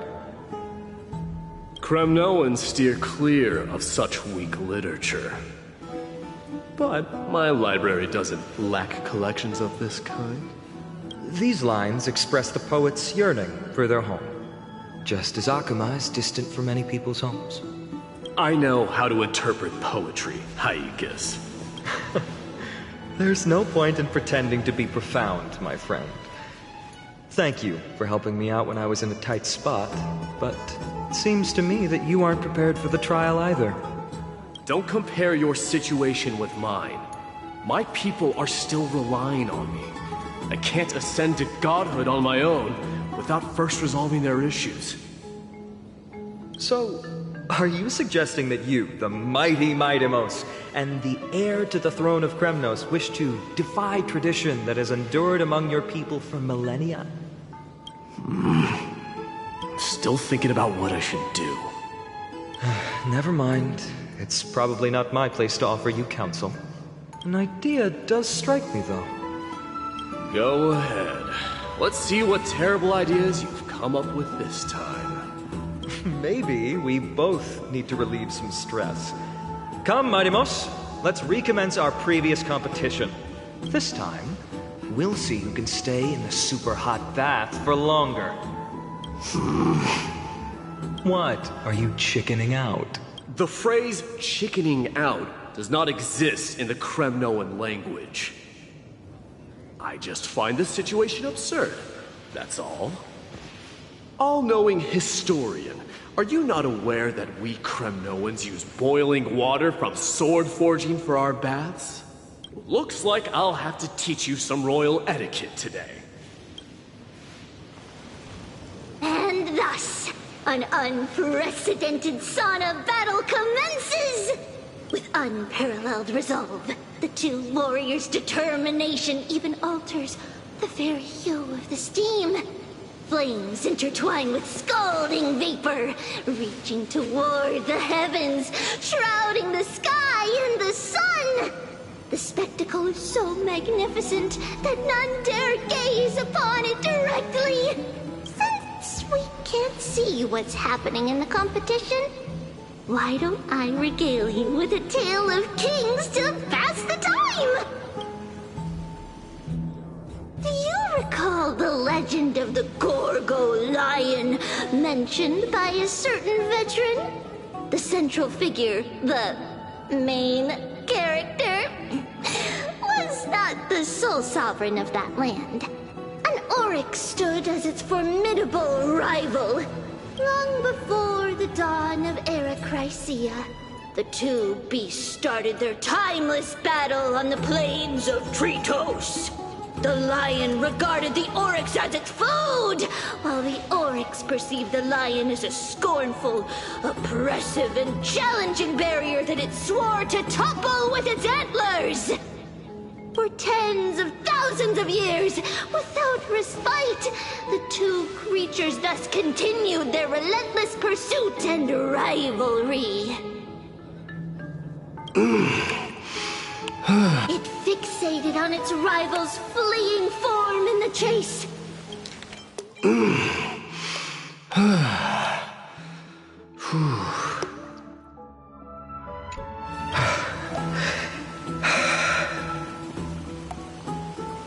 It set its sights on the other's neck, nearly within reach.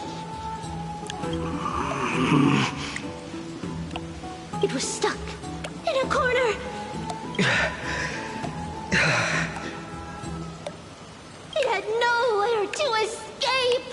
On the land of Amphorius, some lives meet their end at dusk, some at dawn, and yet others are fated to perish under the blistering sun at noon. And at last, the most scorching moment of the day descended upon them. The formidable hand of fate heeded their call and arrived! My lords, would you like me to reduce the temperature a little? What? You're chickening out already? Get lost. Are you asking me to get lost, or...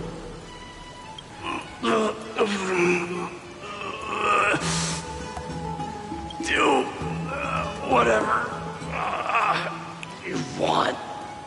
Oh, please, forgive my presumptuousness, my lords.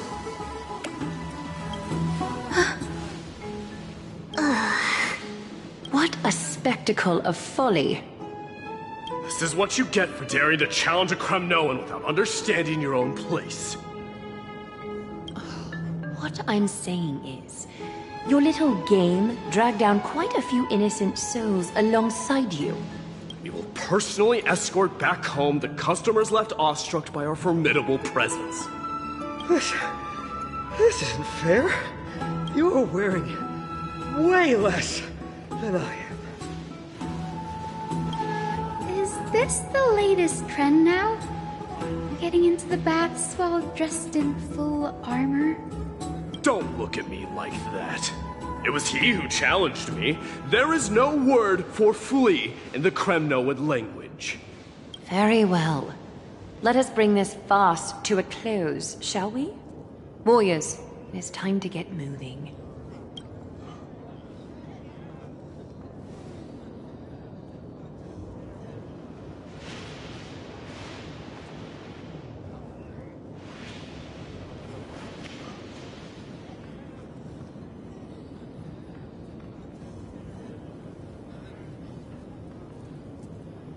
Alas, the Flame Chase journey is destined to be a lengthy one, replete with obstacles.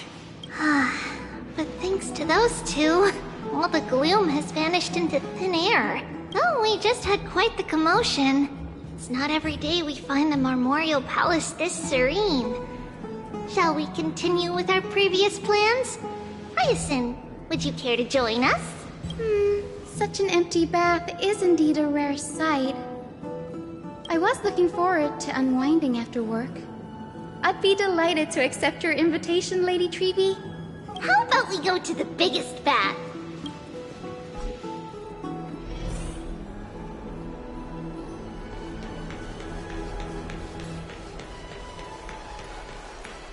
Let me check. The water temperature feels just perfect.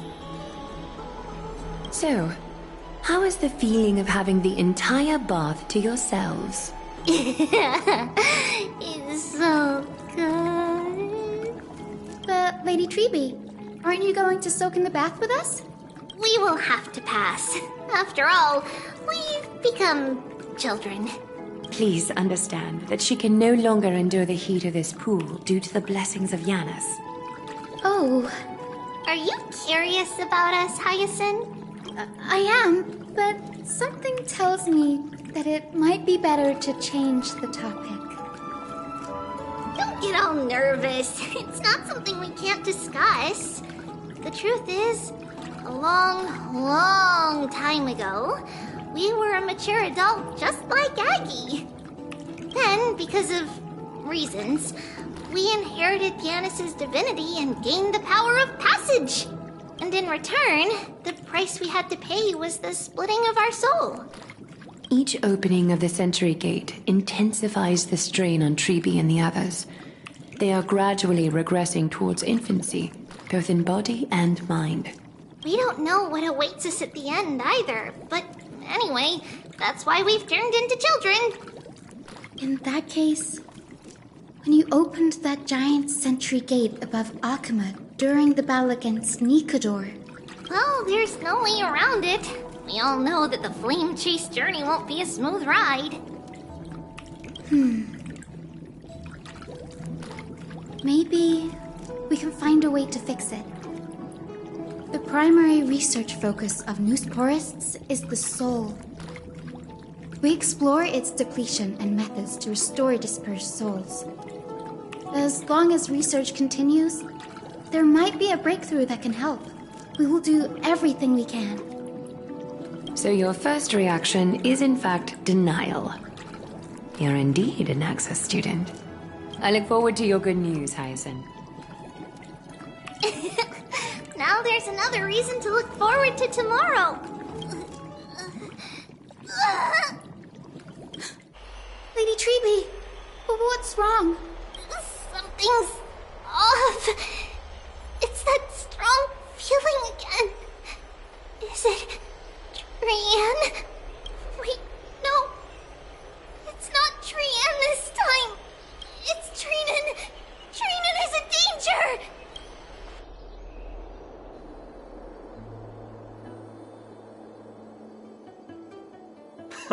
I win this round of escorting the bathers home. How does one contender alone make a valid competition? Offering a compliment or two wouldn't be the end of you, you know. Haikas. What is that word? Is that your native tongue? It means hyena. I'm likening you to a weak hyena. By the way, you emphasize the completely wrong syllable. Though we've been acquainted for some time, I have rarely heard you talk in the ancient tongue of Kremnos. It's because I'm not exactly a master at it either. I can listen and read just fine, but when it comes to writing... You can write? You speak as if you don't have a brain. That was in jest. I understand. After all, you spent all your childhood wandering far from home. Worry about yourself first, Deliverer.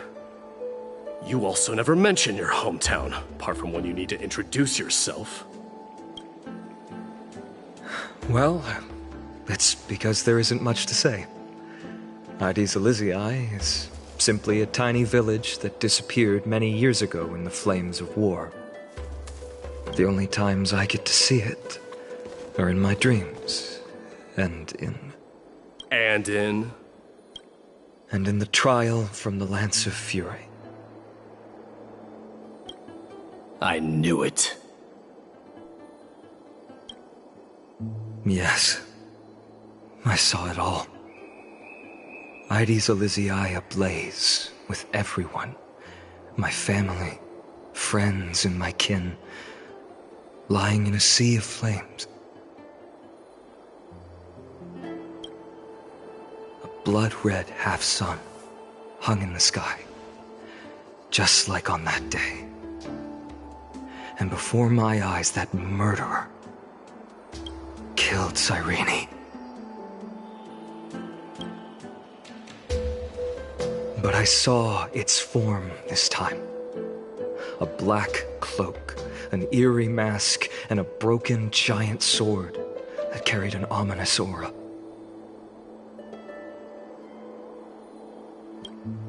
I fought it in the trial. But even though I've been fighting, improving, and resolutely getting stronger all this time, I still couldn't defeat it. You were blinded by hatred and almost lost yourself in that trial. That's right. And that's why I am truly thankful to you, Mighty Mouse. You finally picked up some manners. Better late than never.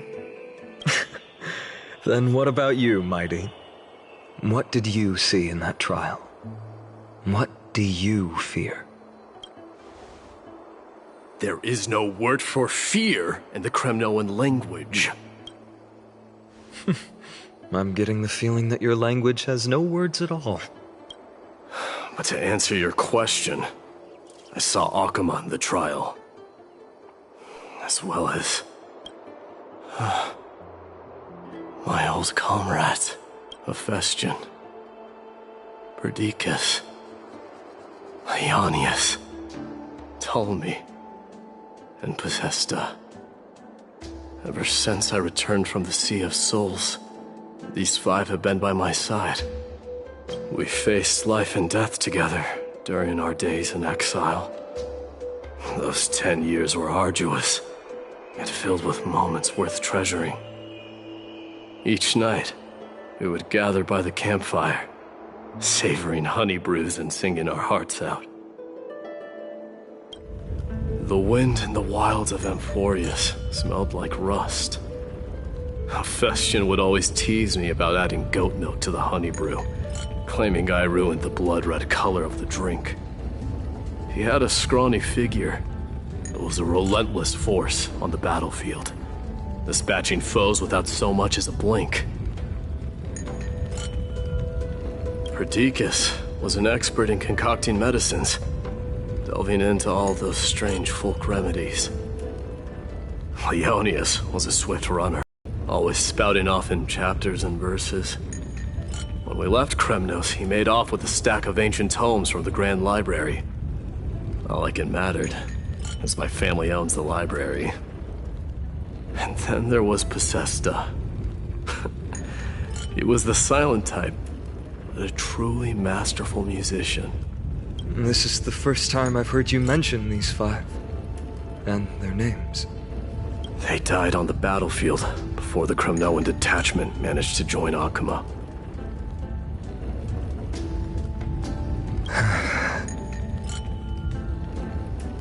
Perdiccas was the first to go. He was shot in the stomach by a poisonous arrow from the people of Laodon in the 2nd month of cultivation. In the end, his remedies mended all but himself. Mighty Mouse, do not mourn. I have achieved honor by bestowing a noble death upon the enemy. Leonius died in the 5th winter. Idonia's snowstorm lasted 3 full months. On the night of the fiercest storm, our foes launched their assault. Idonia? Is that the city Castorus used to live in? Yes. Those zealots were as fearless as Kremnoans in the face of death, but they lacked respect for honor. They cornered us in a bottomless swamp. Leonius covered for our retreat. They cut his legs off. He vanished into the mire of a foreign land, his body never to be recovered. This is perfect. Mighty Mouse, I can finally deliver the news of you ascending the throne to the Nether Realm. 20 dusks later, we finally breached the walls of Idonia and entertained the tyrant's plea for peace. However, the rebels refused to surrender and set up an ambush within the city. Ptolemy and his cavalry met their end before they could even relish our triumph. Those obelisks that collapsed after being set on fire became their final resting place. My Deimos, please tell my family. It was not cunning schemes that vanquished Ptolemy, but the immense weight of Amphorius' entire history. Then, it was Pacesta. He lured the enemies into the city of Aeneonis with his melodies, buying us invaluable time.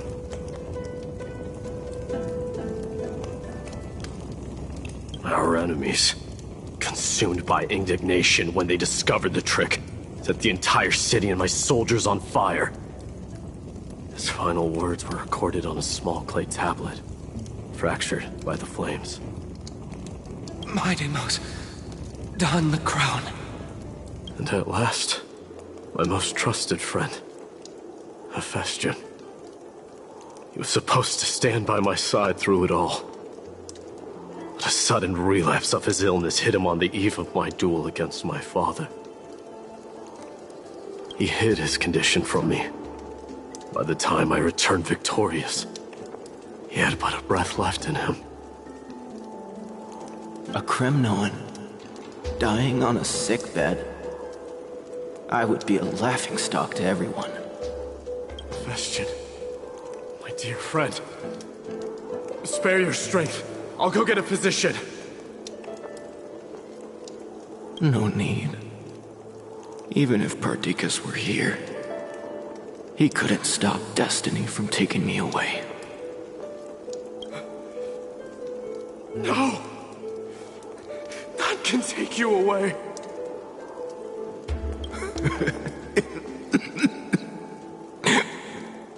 My Deimos,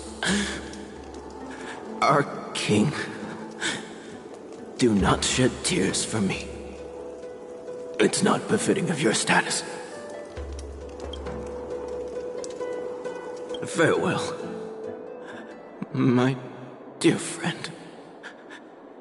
You must lead us back home. What a grave trial indeed. Now I understand why you see immortality as a defect, or even a curse. My father threw me into the sea of souls to break the wheel of karma. But little did he realize it would grant me an immortal body and summon a fated revenge on his head. Following his demise, I considered leading my people back to our homeland. Kremnos had already turned it into a wasteland. Only darkness and insanity thrived there, against the dissent of many, Crateros included. I made the Kremnoan detachment stay in Akama. But I know that their glory will never be doused out. The instant of strife shall inevitably arrive. If you take over Nikodor, then you must begin the journey back to your homeland. So, you hesitate because you think leaving your people in the Holy City is a better choice? I don't know. But I have never been crowned. And those 5 were never endowed with any titles. None is aware of their glory. Your predicament is truly complicated. I don't know how I can give you any useful advice. Maybe you could seek counsel from more people, such as the Grand Craftsman. Cartonis' people seem to have been through comparable dilemmas. And that teacher of yours, Crateros? Dee, we've got a big problem! Big problem!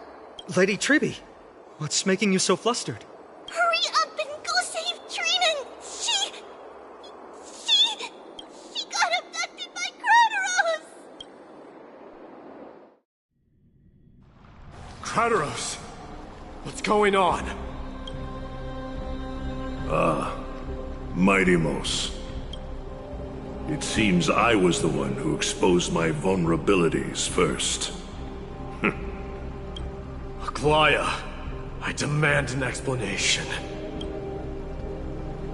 This man abducted Trinan by force, and forced her to bring him to the Vortex of Genesis.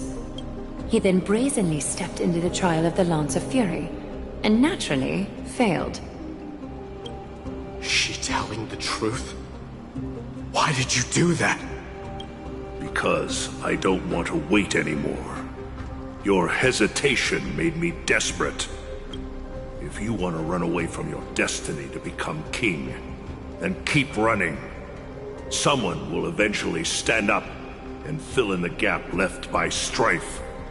Then they will lead our people home. Age has blinded you, teacher.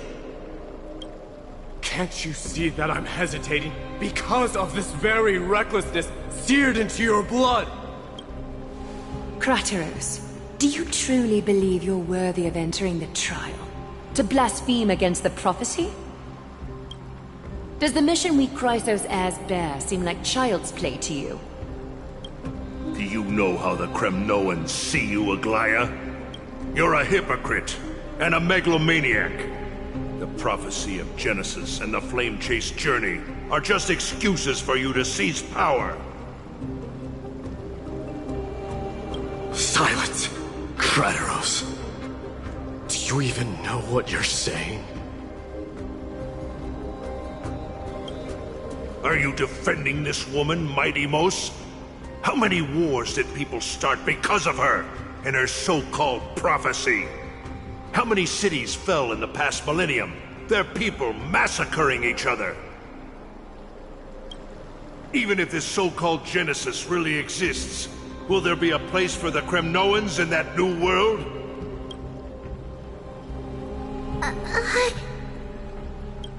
Are you done talking?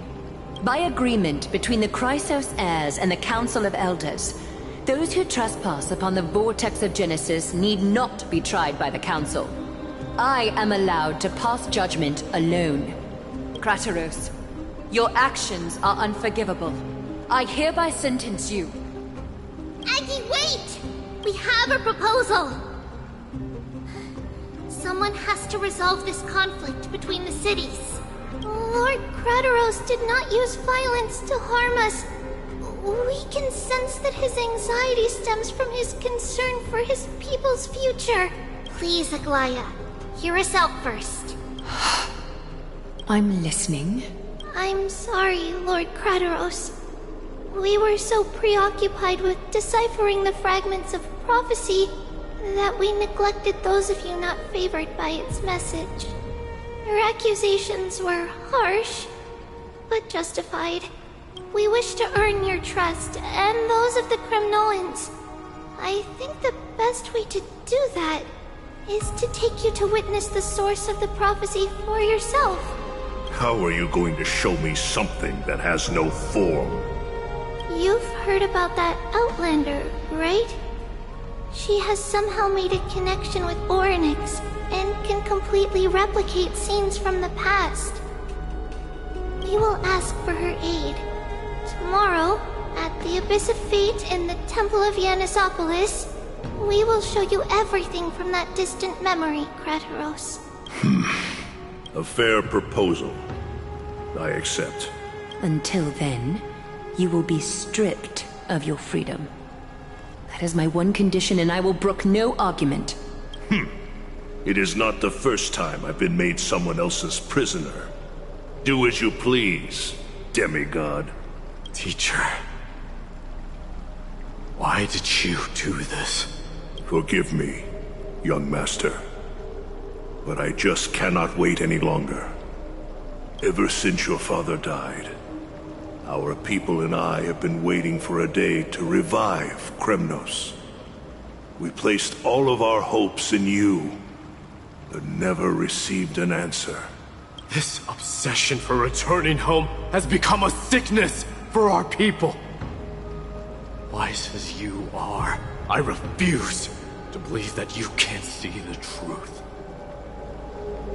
You have a clear head, which is why you're also incomparably alone. A smart person can only choose to tangle himself with the mundane of this world. If you're truly capable of leading our people beyond this blood-stained fate, Then prove it to me once more, Mighty Mos. Just as you did back then.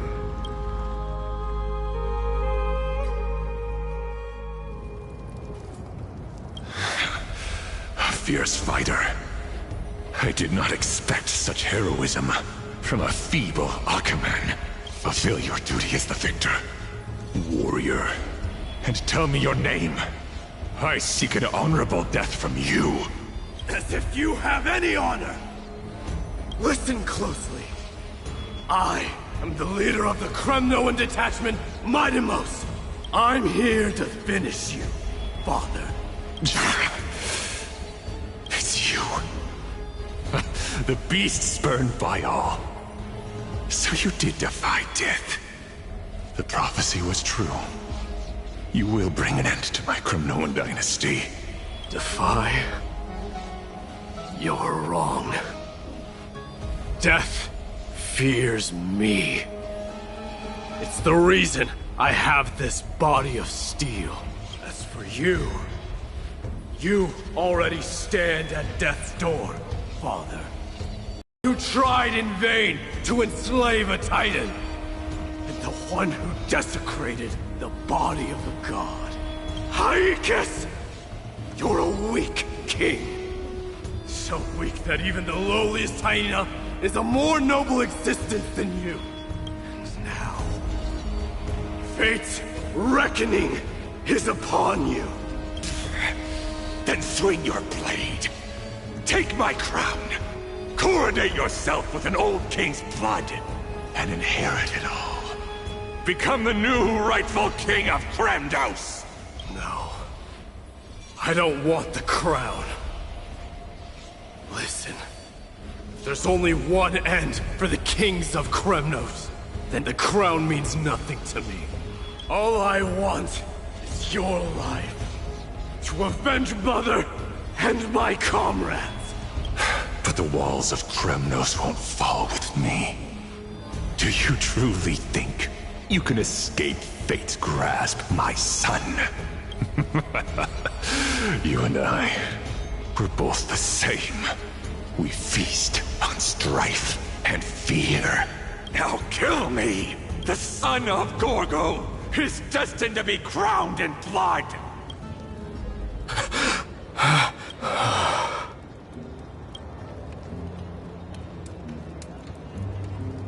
Kratoros. He said the Grand Craftsman Cartonus might have some suggestions. Might as well go see him. Grand Craftsman, how have you been? King of Kremnos it is. That you would come, I knew. You knew I was coming? Your matters, I've heard. The path forward you seek. Any questions you have. But before that, take this. What's this? A signet ring. For the King of Kremnos. Belonged to your mother. Recast and restore it. I did. What? Mother threw it into the Sea of Souls. A long time to fish out it took. Very fortunate we were. I can hardly imagine how much patience and courage it must have taken to find such a small signet ring in the Sea of Souls. I owe you one. Gratitude there is no need for. Repayment for saving me, this is. Questions you bring with you? Ask, now. Fate I've always denied. It's finally caught up to me. By all rights, I should accept Strife's authority. It would make everyone happy. The Chrysos heirs, the Council of Elders, the Kremnoans. Even the bards who will write it all into song. Yet hesitate still you do. Hesitate, why do you, young king? Because of my people. Be they men, women, the elderly or children. The hearts of all Kremnoans yearn for home. They've all been waiting for this day. For the day their king returns. Children of Strife would then be able to go home and embrace the old traditions. Never mind that most of them have only ever been heard in these so-called traditions and song. They would then gather around their king and throw themselves into battle. This is not a good thing, you believe. The Kremnoans have been trapped in a cycle of bloodshed for the past 1,000 years. They seek vengeance, start wars, become prosperous, and decline. How much innocent blood flowed into the River of Souls in all those years? How many needless sacrifices could we have avoided? I accept that fate and become the totem of strife that lead my people into repeating the same mistakes. Then of course I would be terrified.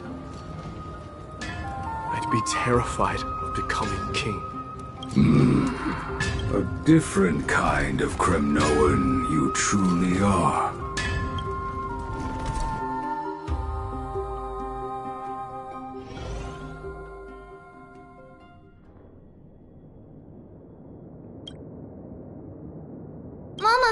Mama, I had a dream last night. Oh. Now what did you dream about, my darling Trebios? I had a dream that I turned into many me's. Then we made the moon into a ship and made the stars into our sails. Then we floated on the ocean and let the wind blow us in any direction it wanted. Well, that sounds like a lovely dream. Yeah! The ocean and the sky were really, really dark. But there were so many of me that I wasn't scared at all, because we'd all sing together. The ocean wind blew us onto an island where the wind tasted like flowers. There were bleating sheep and chirping birds inviting us to be their guests. There were so many animals on the island, but none of them ever fought. Yanis's holy maidens can receive guidance from the God of Passages. Perhaps what you saw in your dream is a divine land somewhere in Amphorius. You think so? What's wrong, Trebios? You look unhappy. Because on that same island, I saw a dark mountain on the other side of the ocean. And it was very, very tall. The mountain looked alive, and it kept getting closer to the island. Then I realized it wasn't a mountain, but a very, very tall wave made of water. When the wave smashed against the island, it looked like it was going to eat the island up. The small animals tried to chase it away, but they couldn't stop it. Then there was a bang and I woke up. A dark wave. Mama, does something that scary exist in real life? Yes. Unfortunately, it does exist in Amphorius, but it's very far away from our temple. We call it the Black Tide, though it has nothing to do with water. It has no shape or form, but it can swallow up animals, humans, and even titans, turning them all into monsters. Oh, the Black Tide is a baddie. I don't want everyone to turn into its food. Can't we chase it away? Of course, my dear. You only need to behave well and listen to what the adults tell you. Study all the knowledge and etiquette you need, then grow up and become a proper holy maiden. The divine Yanis will then give you guidance and help you light the way for the people. Wow, I'm gonna eat a lot and study a lot and become a holy maiden. But Mama, you said the Black Tide can swallow up titans too. What do we do if even Yanis is eaten? If that happens, then the Holy Maiden will have to be the one to guide people on the right path. After all, we are the human avatars of the God of Passages, yeah? Yeah! But one person alone is not enough. Once you're older, you'll make a lot of friends. You must do your best to unite them, because that's also our duty as priests. Friends?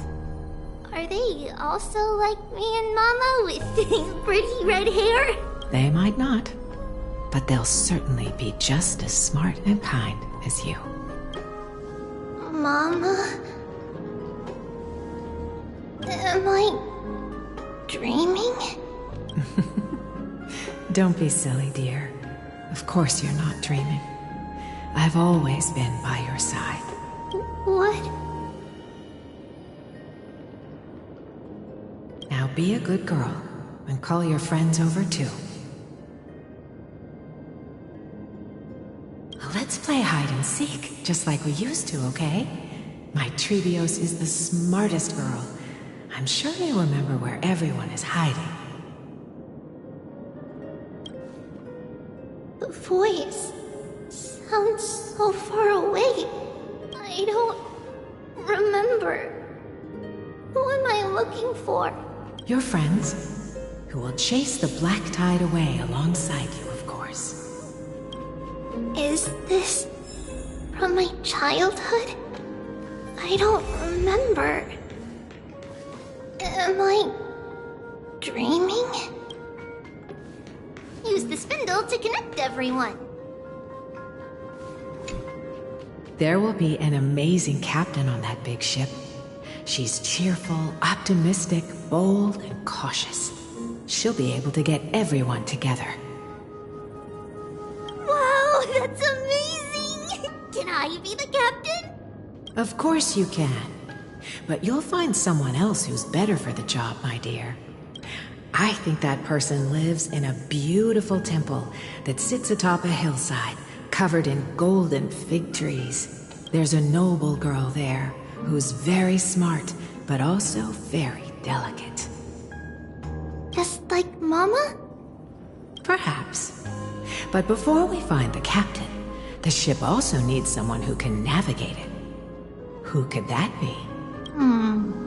Let me think. I know! She's Trevi! I named this doll after myself? I don't remember it all. Is this a dream or something that happened in the past?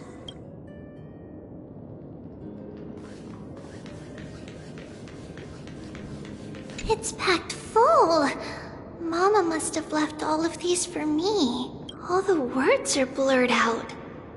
Could it be that my memory is fading? Bad chest! You can't lock me away! Huh? Why is this doll inside a chest? It's holding a sword. Why? Many years later, many brave warriors will board this ship. They're skilled combatants who fear no danger. Ooh, I can learn how to fight too and protect everybody! You silly girl. You're Yanisopoulos' holy maiden. It's not your duty to fight. There will be many others to protect you. Alright. Then where will they come from? I believe one warrior hails from a lovely village where bulrushes flourish, while another comes from a magnificent royal city. Though each has their own troubles, both are ready to lend their strength for the ship's long voyage. In that case, let Trianne fight by their side. This way, they'll always stay on course. How could I have known the name Trianne back then? Was it just a coincidence? Learning can change your destiny. When navigating at sea, you need to know both astronomy and geography. Isn't Yanis's knowledge enough? Oh, sweetie. The ocean isn't like the land. It's easy to get lost. That's why it's important to learn to recognize the miracle of Aquila. Alright! Even already super duper smart, I'll still try my very best. Circes also favors children who try their best. They will send a wise scholar as everyone's teacher to help you reach your dreams. I want to be a teacher too! Oh, wait. I'm super duper smart.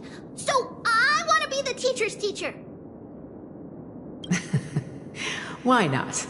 But if you're going to be a teacher, you might need to tone down that hyper energy of yours. Then Trinan can do it! She's well behaved and would make a great teacher! Mama and the others always said that I had a great memory. But now, I can't even tell if this is a memory or a dream. Come, let's line them up.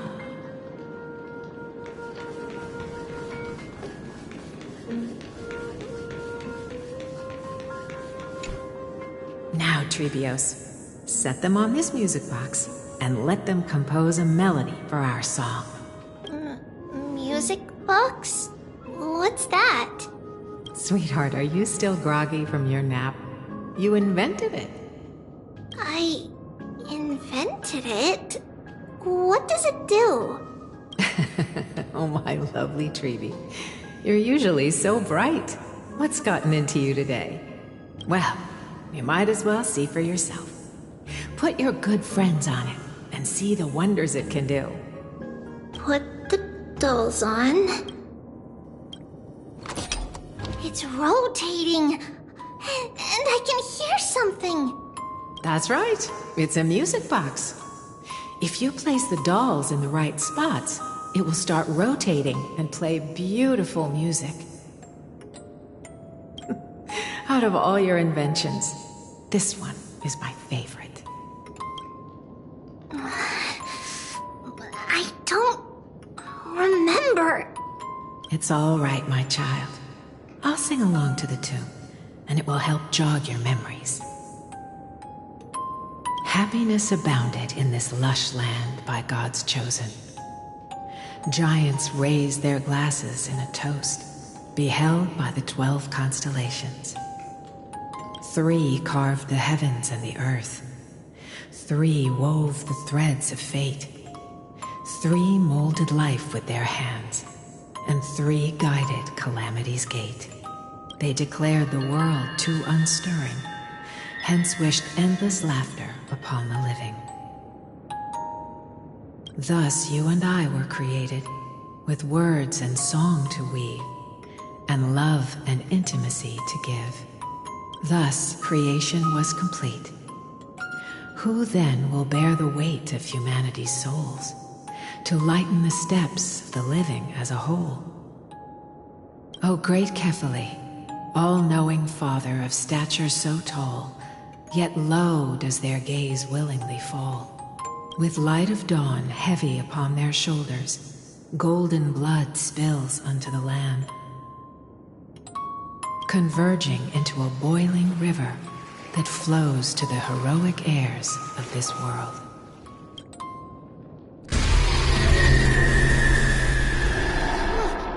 What's going on? Oh yes, please lend me your ears. In the black mist, as death and fate draw close, on the bloodied earth, the living and dead, but ghosts. What is this world? It mirrors your maze-like fate. What is this world? A silent lament without a trace. What is the past? Wandering ghosts that linger. What is the future? Souls scattered by fate's finger. What is the start? A voyage born in solitude. What is the end? A spirit, lonely and subdued. Lonely and subdued. Then subdued. Then subdued. Subdued. Subdued. Subdued. Subdued. Subdued.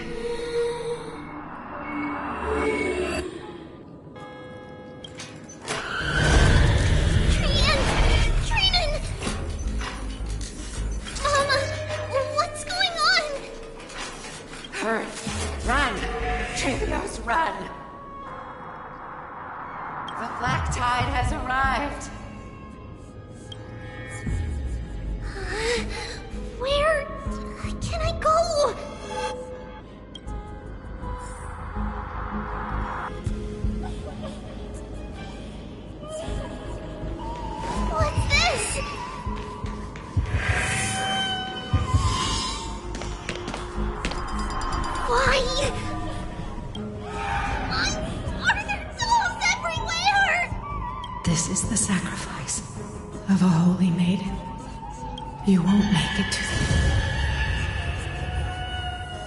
Only one person can. I know! It's fine if we can't reach the end. Our minds are made up. Go. Read your farewells, Trivials. Time is running out. Mama, are you going to leave me? My sweet girl. I will never leave you. But remember this, Trevios.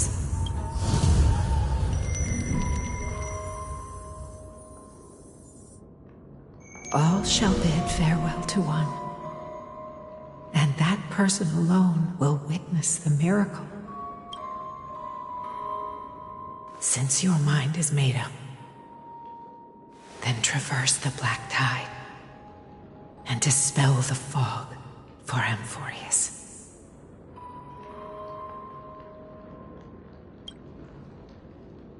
I shall see you tomorrow, my dearest Trevios.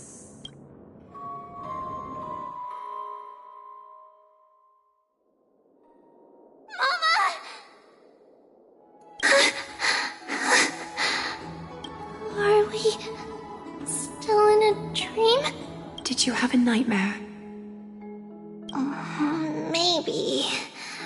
But it's been a long time since we had any dreams. It's not yet the entry hour.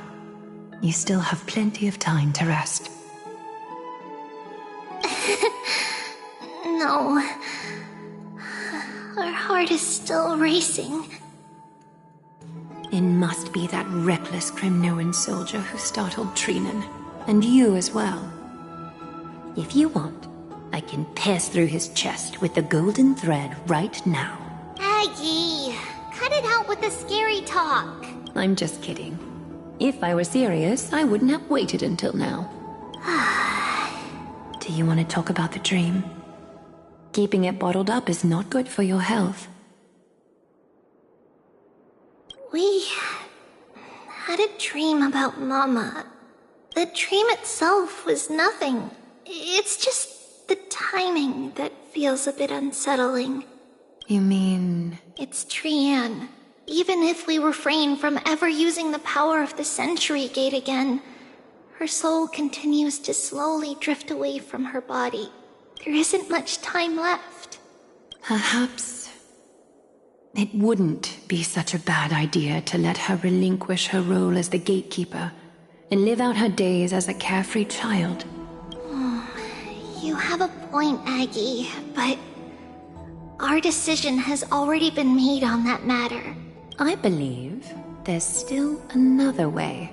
Souls will be spent until they dissolve into dust. Such is our fate. Once we had a whole and connected body. If that body were a tree, then its trunk and branches would share the same fate, decaying at the same pace. Now, we are fragmented into numerous selves. Despite the absence of a trunk, we are offered another possibility. We can choose how our branches will perish in a way that is most beneficial to the flame chase journey. Compared with saying farewell to one person, watching many fade away before me is even more sorrowful. But advancing is the destined end of Yanis's trial. There's no retreat in our path. Don't feel sad about saying goodbye to us. We've already agreed on this, right? It won't be long before I forget what sorrow tastes like. So, what would you like for breakfast, Aggie? What? Where did that come from? After all this talking, we're feeling a bit hungry. Plus, it's nearly the entry hour now. Do you remember when we first met, Aggie? You were still a little one, and we caught you secretly eating oatmeal late at night. While my emotions might be fading, those memories are still as vivid as ever, teacher. Please, let me do it. What would you like to eat? It's fine! Leave it to us. You should rest for now. It won't take long, and we'll call you when it's done. In that case, thank you. And see you tomorrow, Aggie.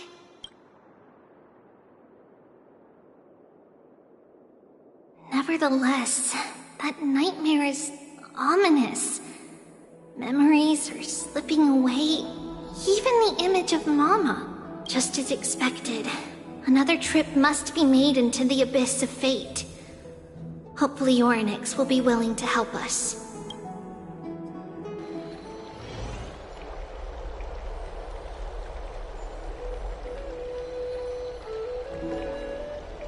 Long time no see, Professor Anaxa. Who are you? It's been a while. I'm the one who once overthrew the entire classroom in that spiritual physics lecture. Oh, it's you. No way. Do you really still remember that, Professor? I remember that glib tongue of yours. What brings you here? Surely you're not here to reminisce. You could tell. Of course. You only beat around the bush when you have a hidden agenda.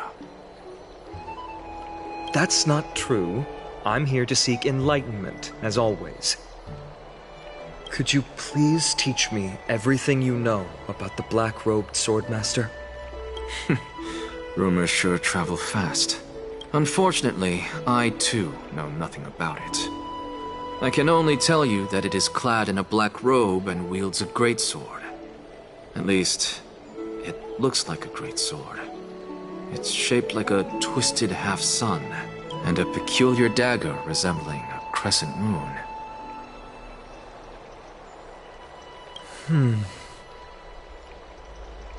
By the way, take this with you.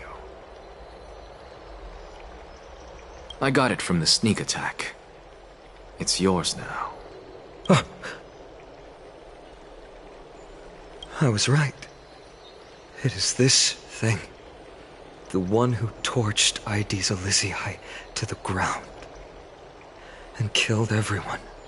Don't try to be a hero. No one in Akama stands a chance against that thing right now. Is that what the Titan said as well?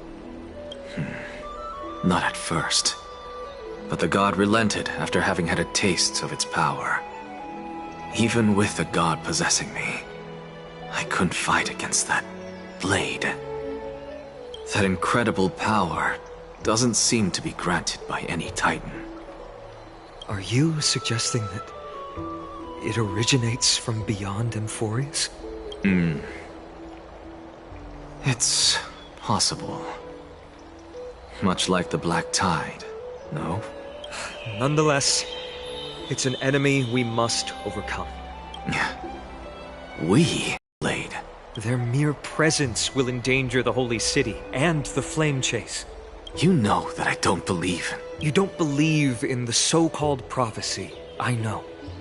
However, I'm here to seek your assistance, not at the request of Aglaya or Tribi. I just want to eliminate a threat to the city I pledged to protect. That's all. The tragedy at the Grove must never happen again. Take a seat. Since you are sincerely seeking enlightenment, I suppose I can tell you one more thing.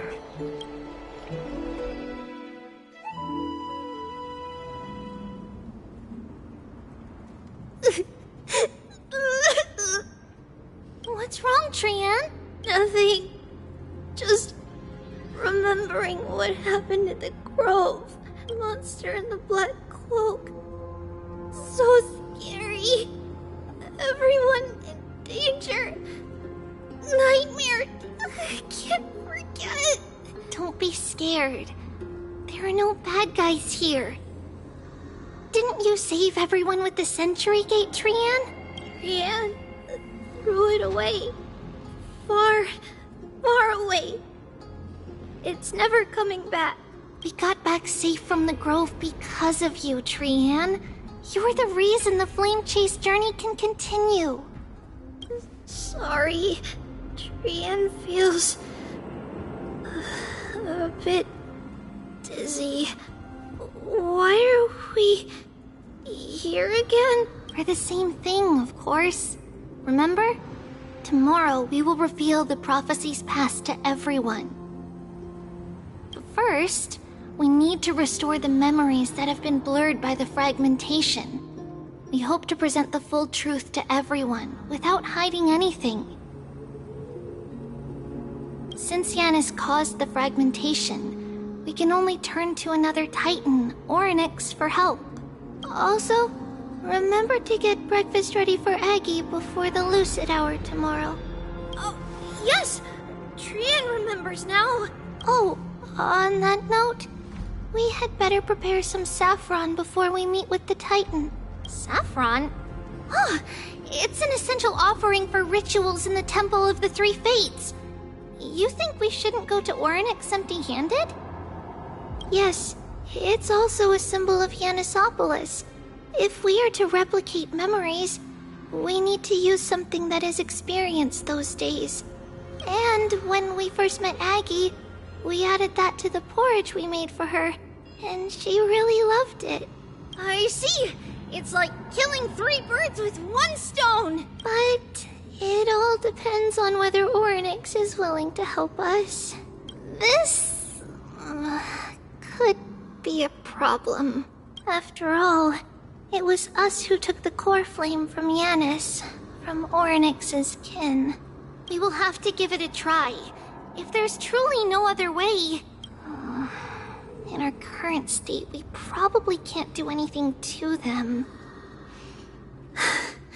We'll cross that bridge when we get there. Leave it to Trian. Trian knows how to play cute. In any case, let's look for saffron first. I hope there's still some left in the temple, untouched by Nikador's soldiers. I remember that aged saffron is preserved in sealed jars. Let's be on the lookout as we go.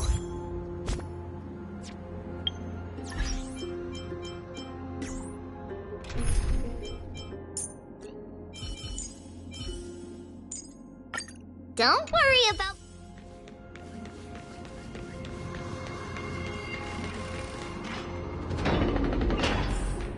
It's a dead end ahead. Turn back, teacher.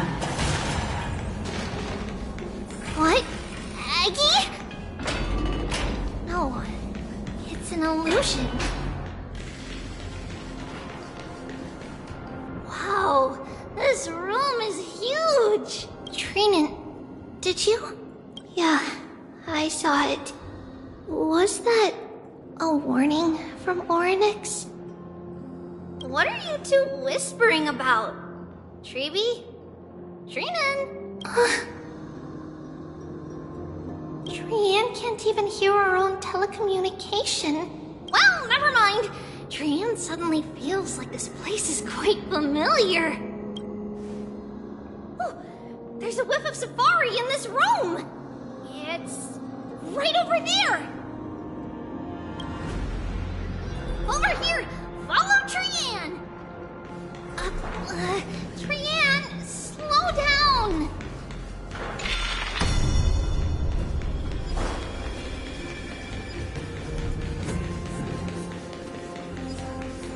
Even if separation is our fate, a futile death is not the solution. It appeared again! Right here!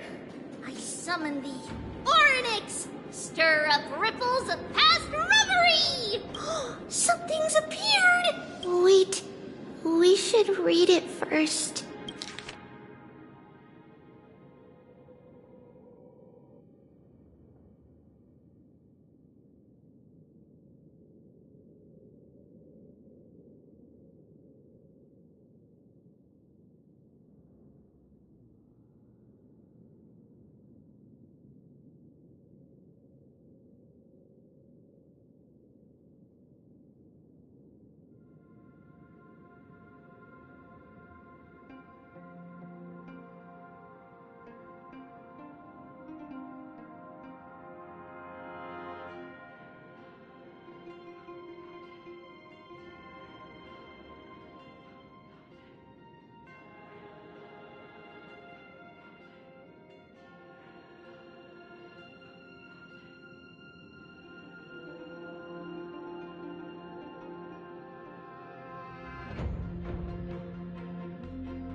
Wait, this is a letter?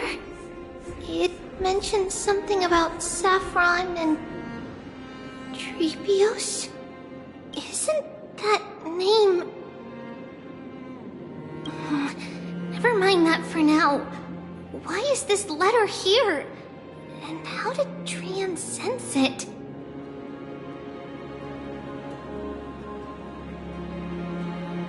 Could it be our lost memories? Is it possible that we were already noticed by Orynyx and entered their trial?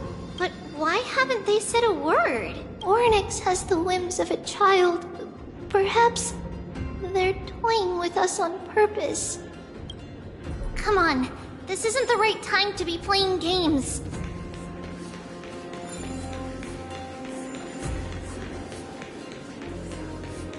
Separation and death are two reconciliation doesn't come easily for a mortal. Are these visions also fragments of the past?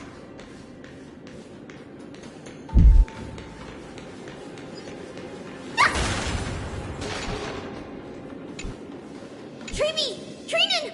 Look what I found! Is this the safari? Coming! We'll take a look. But Trian, there's nothing in here. What? It was right in the stolium. Huh? There's really nothing here. That can't be! I swear I saw it! I swear! Trian is telling the truth. It was right there. Where did it go? Trinan, Treeby, why aren't you saying anything? Trian can't seem to hear you at all. We were just lost in our thoughts. Don't worry, Trian.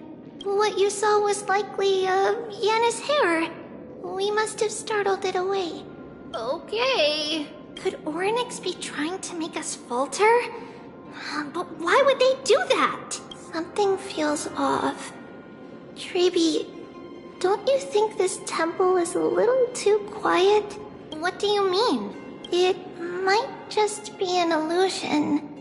But Trinan wonders, is Orynyx really putting us through a trial?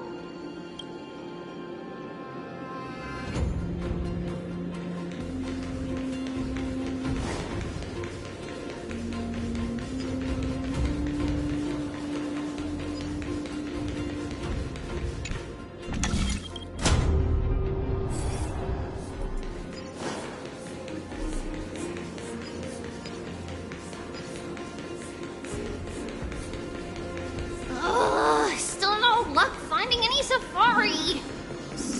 I suppose we can do without it. Let's try to convince Orynyx. At least they didn't toss us out straight away.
Treaty, Karenin, look at this!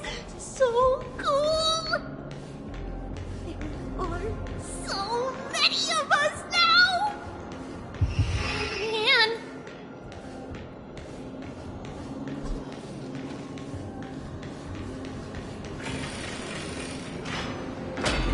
It's really quiet in here. Do all Titans live in dark places like this? Yeah.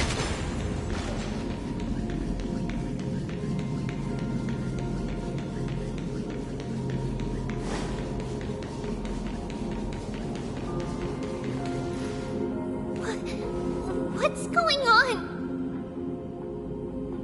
Oryx!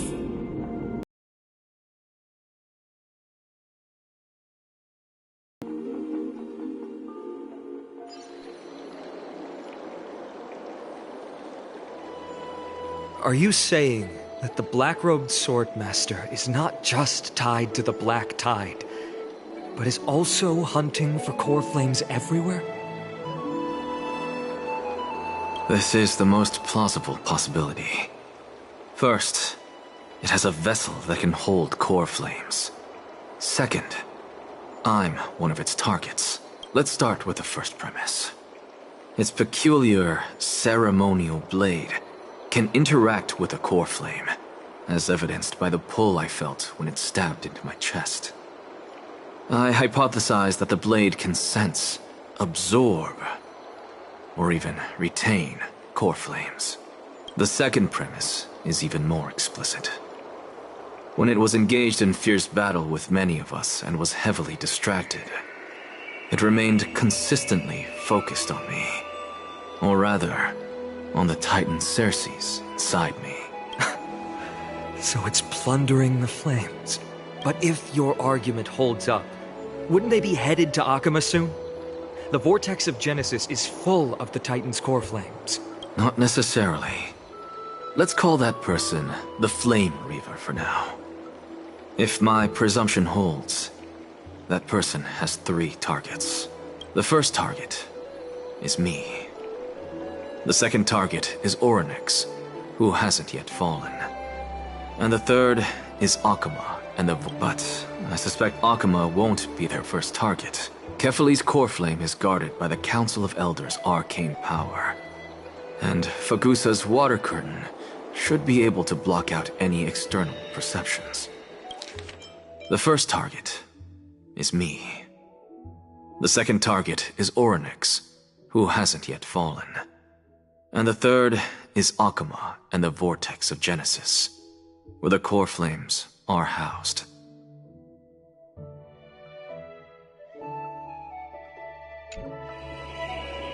What about Thanatos and Aquila? Their core flames are yet to be restored? The whereabouts of Thanatos remain a mystery to all. As for Aquila, can you fly? No, I can't. Why are you asking that? Can that Swordmaster fly? Good point. But what if they do grow wings? If they had wings, I wouldn't have made it out of the grove alive. That's a relief. Anyway, since the Flame Reaver has 2 targets, we need to move fast. With the distances between Akama, the grove, and these potential targets, I believe we should bolster our defenses and... Bad news, Finan. Treepy is missing. The last time the 3 of them were seen was in the Abyss of Fate. Oryx! Are you in here? No response at all. Did they foresee that we were coming and hide in the fog? Or...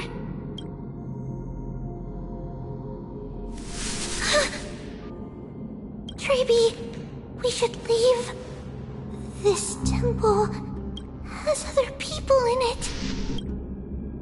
What?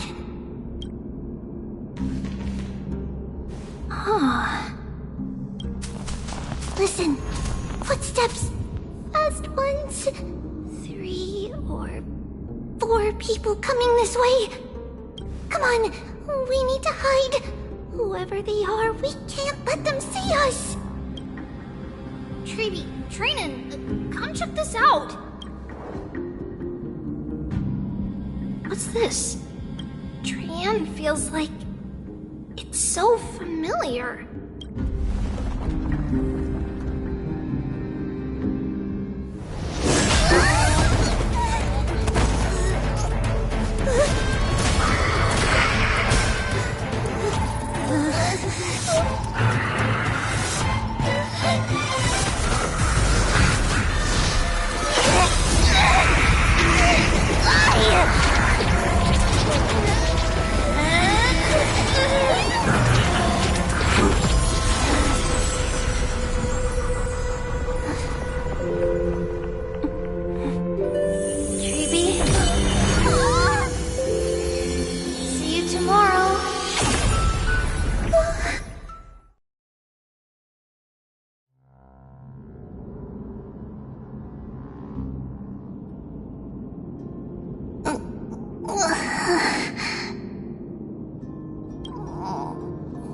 Where am I?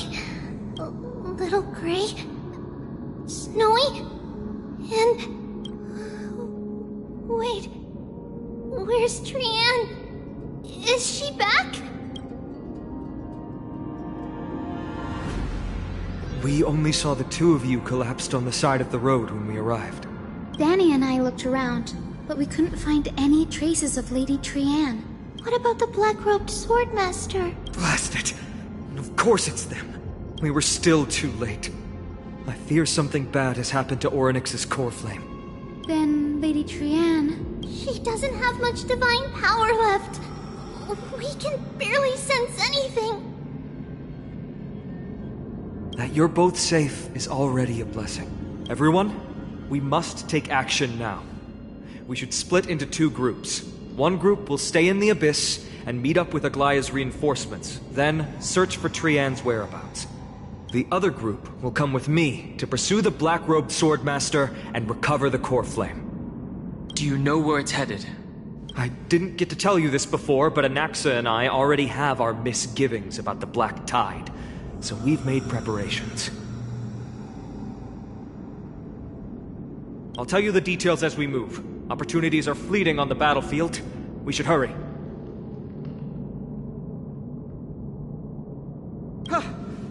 Lord Finan! Lady Trevi and Lady Trinan. I'm glad you're all right. Did Aglaya's people get here?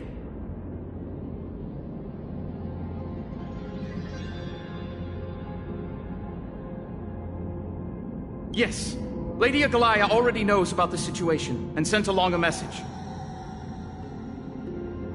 Fine.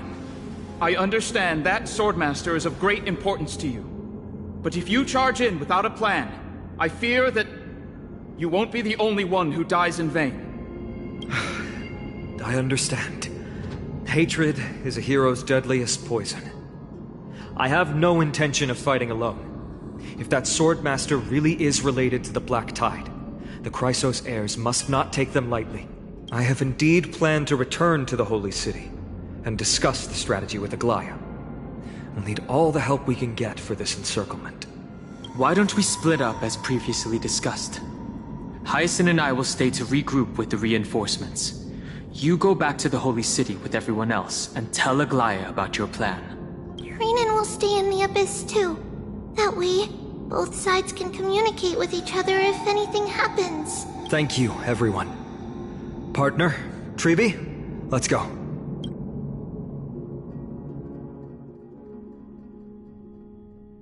We're back, Aglaya. You should have come to me first, Finan. Aggie, there's no need to scold Snowy. Akama is currently in grave danger. I know. It's beyond my imagination that the only two titans humankind can still rely on fell in such quick succession. I've never seen the golden thread pulled this taut, as if it could snap at any moment. Finan, tell us your plan. Time is of the essence.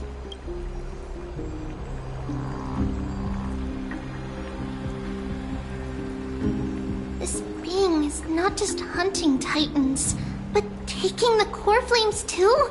Yes. Just like the Flame Chase journey is doing. Professor Anaxa thinks the Flame Reaver's arrival is likely a sign the Black Tide has spread further. Regardless of whether you're right, this being is still far more aggressive than we expected. But its madness is also an opportunity for us. If its goal is the core flame, then that means us humans can lure it into a trap. Anaxa had already left the Holy City with Cersei's core flame while we were on our way to the Abyss. So he can make preparations for the battlefield. Tell me, what makes you think this won't end with us losing another core flame? Because this time, the power from beyond the sky is also at our side. She is the key.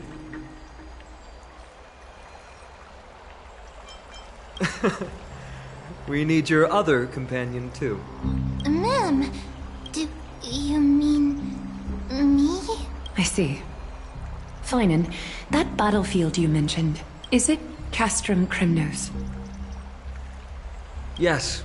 I'm sure everyone remembers the astonishing miracle our partner here performed with her companion during the battle with Nikador, and how they awakened Castrum Kremnos' past. That will be the key to our victory. We will use Orynyx's power to once again open a passage to the past and lure our enemy inside. Then, we'll seal the Flame Reaver in the maze of time.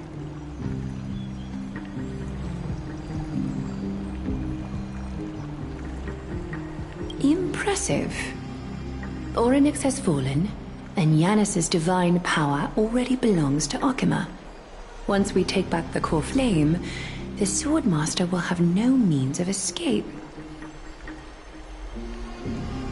It's very clever, using the element of surprise instead of brute strength. Can you do it, little one?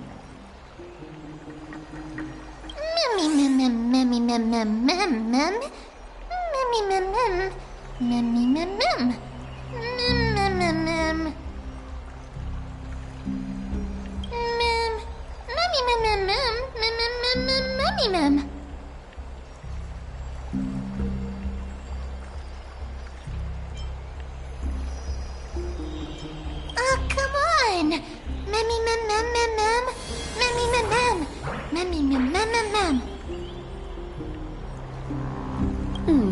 Such enthusiasm.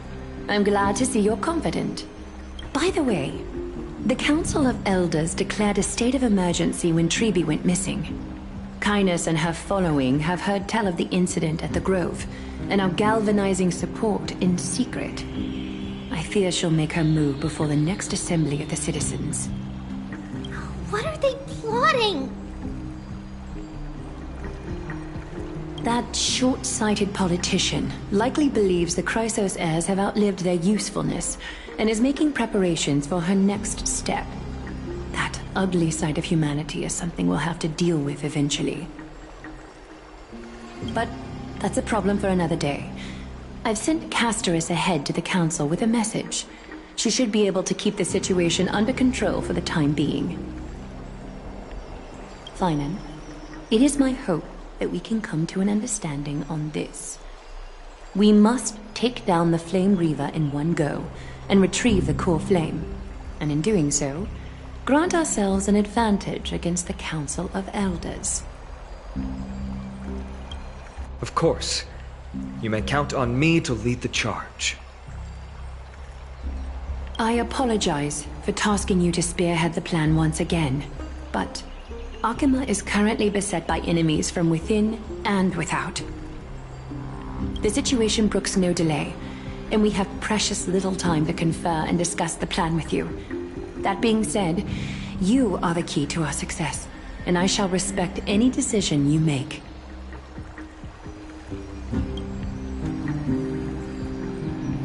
I may not be as masterful as Trian when it comes to the Century Gate, but even I can open a nice big gate if I have enough time. As for whether we can take back the core flame, that will be up to Anaxa's capabilities. Based on what I know of him, he can do it.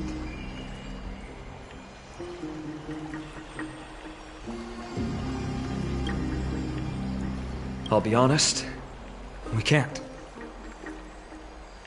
But the Flame Reaver will have to step over my dead body if they wish to do you harm.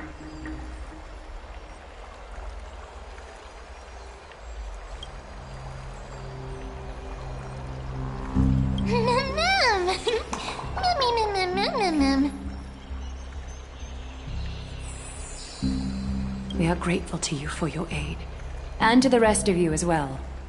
Now, let us be off to begin the hunt.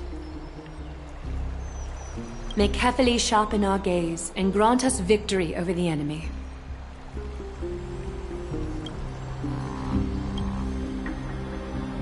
You mean Mighty? He's dealing with a different problem. Don't worry.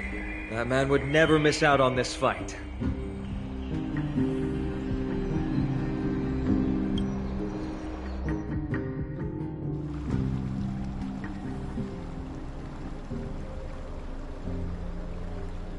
Farewell, my dear friend. You must lead us back home. You and I, we're both the same. We feast on strife and fear. If you're truly capable of leading our people beyond this blood-stained fate, then prove it to me once more, Mighty Most. If you're truly capable of leading our people beyond this blood-stained fate, then prove it to me once more, Mighty Most.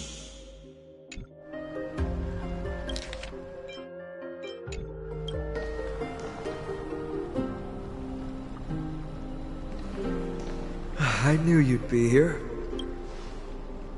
I heard you're about to set off on an expedition. That's right. It's going to be a tough battle, and our destination is... turns out to be Castrum Kremnos.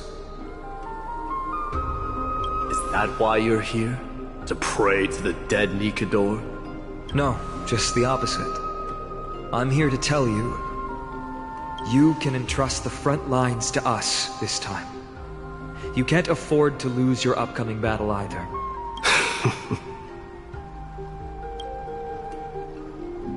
Have you heard the story of Geocles the Mountain Breaker? Sounds like you've spoken with Cartonus. That's the name of the legendary mountain dweller, right? Let's have a chat before we go our separate ways. Cartonus told me that back in ancient times, the mountain dwellers lived in seclusion.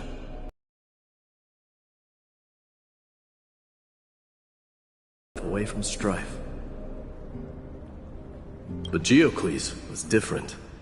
He resisted their traditional way of life, yearning for the world beyond the mountain. They're safe, but humdrum culture was like fetters around him. He sounds a lot like you. Yes. That is why he, too, faced the same dilemma as I do.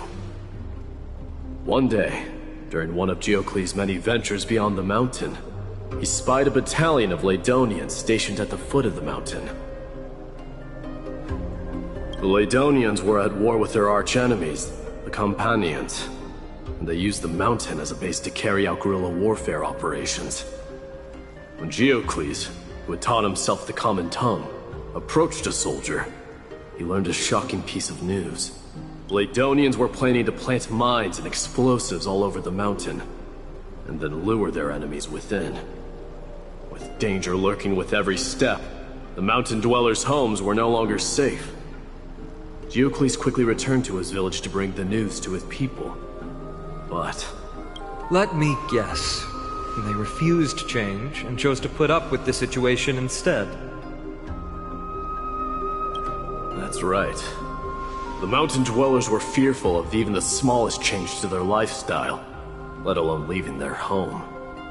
Despite the imminent war, the elders would rather negotiate for peace instead of leaving the mountains. This made Geocles both angry and sad. But he didn't give up. If you were in his shoes, what would you have done? Lead my people on a resistance, perhaps. I'm not sure. I can't think of a solution that would make everyone happy. A solution that would make everyone happy, huh? That's how naive we are. Well, let me tell you what Geocles did. He took the Mountain Dweller's store of gemstones and traded them with the Ladonians for a massive amount of gunpowder. But he didn't do this to fight the Companions. Under the cover of night, he set ablaze the forest surrounding the settlement, forcing his people to flee the mountain. That great fire marked the beginning of Mountain Dweller history. Since then, their people became part of civilization, and giants became a common sight in the Holy City. Meanwhile, that mountain they once lived in has turned into little more than foam inside the black tide. But leaving their homeland also brought many Mountain Dwellers misfortune. They were hunted by Kremnoans or enslaved. Indeed, that is undeniably also part of their history. But that is Geocles for you. The merits of his actions, or lack thereof, have been scrutinized by many, but historians nevertheless hail him as the Mountain Breaker. Why do you think that is? It's simply because he took action and enacted change with his own hands. He didn't try to make everyone understand him, nor did he even waste time trying to make everyone happy. He started a great fire and burned the shackles of tradition to ashes. And then forced everyone to march toward the coming of a new era. You've made up your mind, haven't you? I'll be leaving Akuma soon to fight the great darkness of this world, and to shoulder Nikador's destiny. So, listen well. If there comes a day when we meet again on the battlefield, that I stand opposed to the flame chase, remember to stab your sword into my back through my 10th thoracic vertebra. That's my weak spot, and the only way to kill me.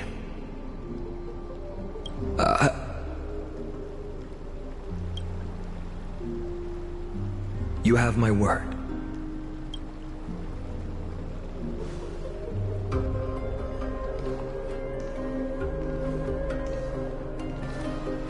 Go now. The battlefield calls. Send that flame-thieving hyena to their death. If you find yourselves with no other recourse, pray to that blade in the sky. And loudly call out the name of the new god.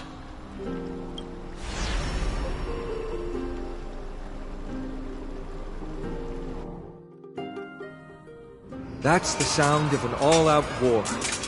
Not the kind of ruckus Professor Anaxa can raise on his own. Let's hurry. The battlefield is just ahead.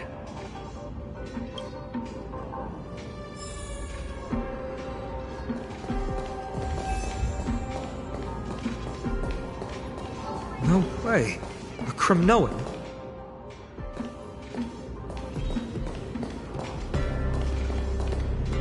I didn't think she'd manage to send the Kremnoans to assist.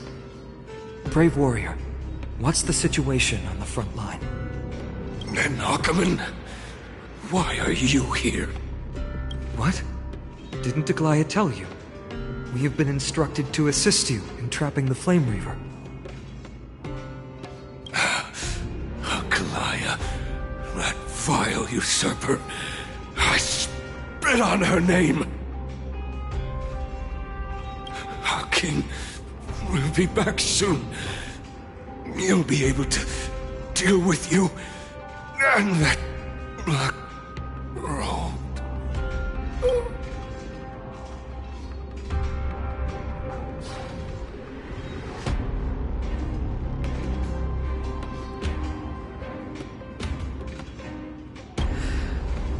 The Kremnoans really are just like their king. Rest in peace. May your glory last forever. Did they come to fight on their own accord?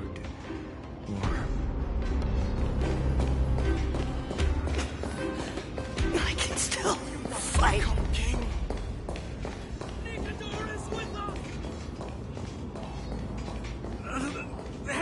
We're almost there.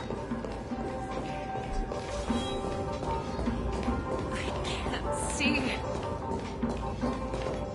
Once we take back the core flame, Yanis's passage will open. When that happens, you must evacuate immediately. Don't stay behind. The rest will be up to how well we work together. But remember what Mighty said before? Cast aside all distractions once you're on the battlefield. Let's go, partner. Today, destiny shall stand with us!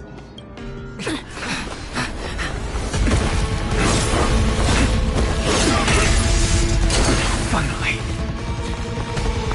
Memphis, all yours.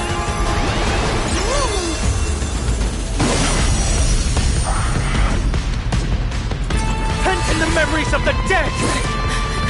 Executioner! You sure know how to keep a man waiting. It smells. Any later, and I fear the Titan would have sacrificed me. Frail child of humanity, 'tis more effort keeping you hale and whole against that blade than it is in seeking the truth of the world.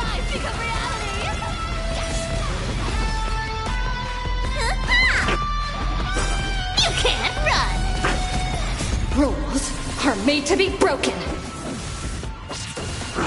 Hope you're prepared.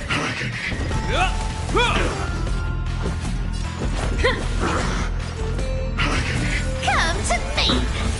This world, return to the great tree. Found me! I'll take it on. Torment, You can't run! return to the great tree. You're trying to overwhelm us with numbers. Split up, take them out! In the name of Lando. What a spirited display, deliverer. Are made to be broken.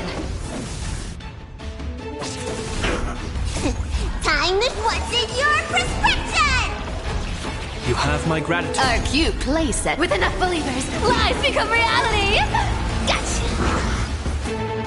Come to me! You don't look so good.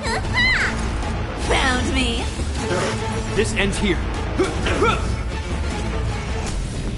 Immature. It'll take more than that. Torment, I'll take it all. Need a doctor? You can't run! Hope you're prepared. all but one day to return to the great tree. You want to take advantage? Come to me! A cute plate with enough believers, lies become reality! Gotcha! Let's go!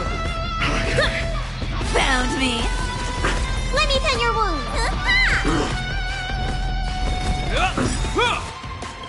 In the name of Len, a will forged in ice never falters! Return to the great tree. It'll take more than that.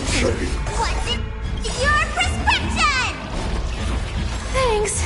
That feels way Are made to be broken. Don't fight, so I can. I'll take it all. Come to me. Torment, You can't run. Just scratch. A cute place with enough believers, lies become reality. Gotcha. This ends here. I'll take it all. Need a doctor? Found me. This ends here. A will forged in ice never falters! Let's make it quick. scorn. This world is a fallen. Come to me. can't run. Return to the factory. Return to the factory. Time that what's in your prescription! Thanks. Our cute play session is with enough believers. Lies become reality. Found me. Come to me! Just a scratch.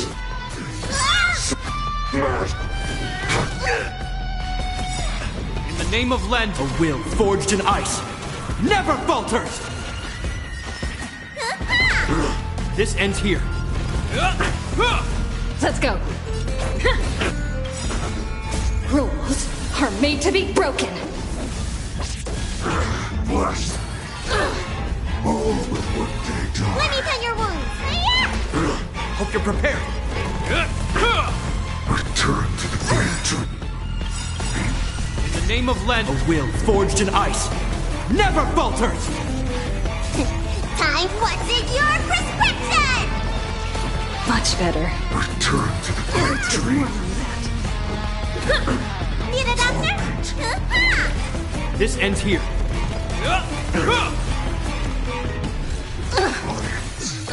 Break. In the name of Lend, a will forged in ice never falters!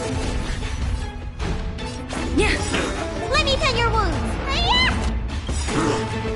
Rules are made to be broken. Hope you're prepared. Score. This world is a fallen. This ends here. Return to the factory. Return to the factory. In the name of Landau, a will forged in ice never falters! What's in your prescription?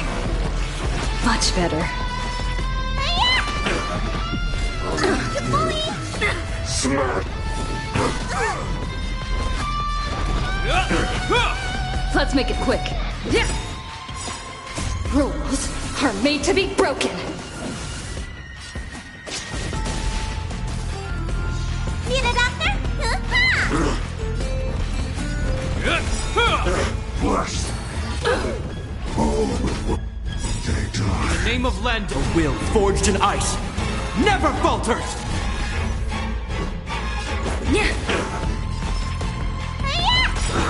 Return to the factory. Return to the factory.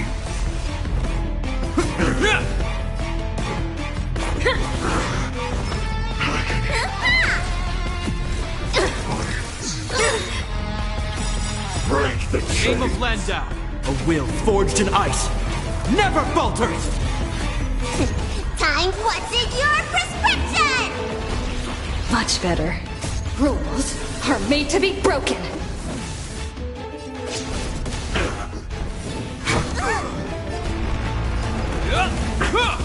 Let's go.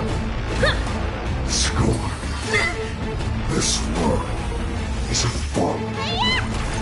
Hope you're prepared.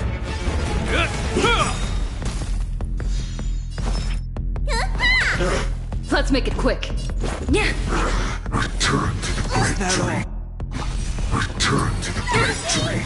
This ends here. In the name of Lend, a will forged in ice never falters! Let's go.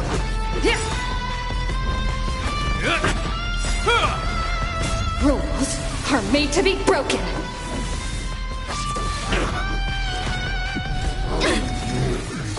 Smack.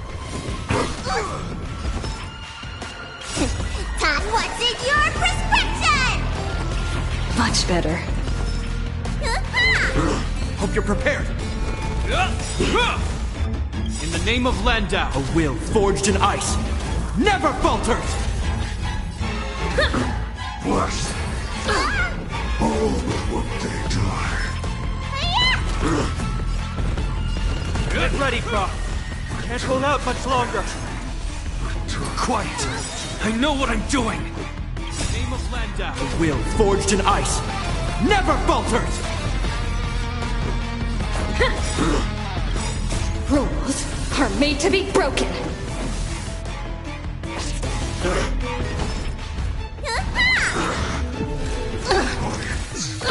Break! What's in your prescription? You have my gratitude.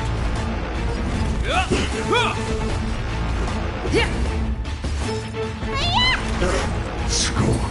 It'll take more than This world. Hope you're prepared. In the name of Len, a will forged in ice never falters! Need a doctor?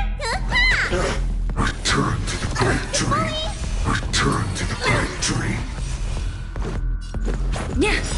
This ends here. Just a scratch. Smash the idol. What's in your prescription? You have my gratitude. You bully! Hope you're prepared. Blessed. All will one day die. Need a doctor? In the name of Landau, a will forged in ice never falters!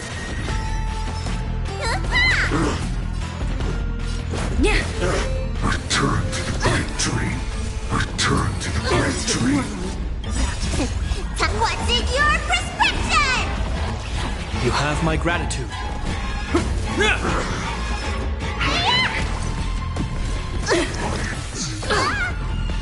Break the chain. Rules are made to be broken.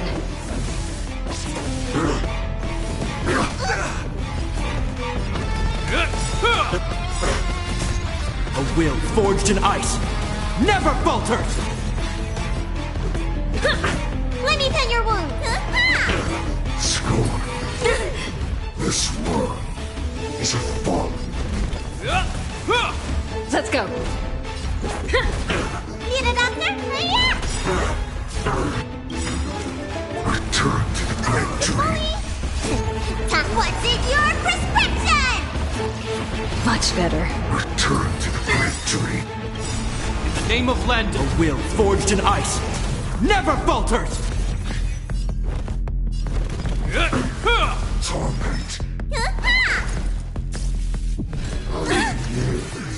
Smash the idol. Rules are made to be broken.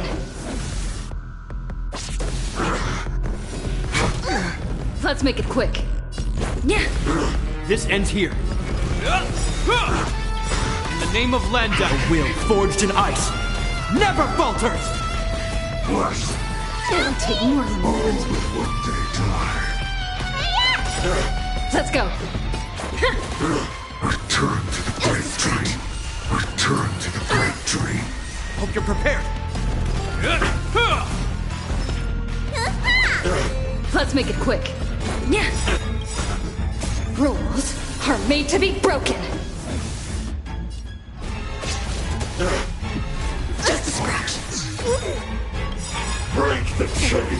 What's in your prescription? Much better. In the name of Landau, a will forged in ice never falters!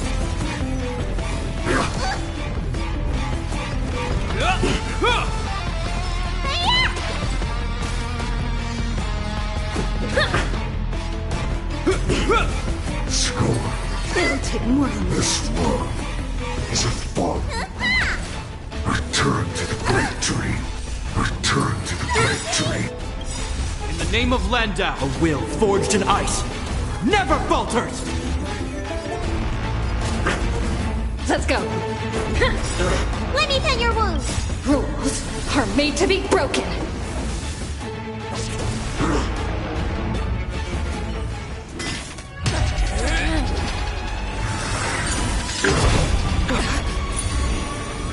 At long last.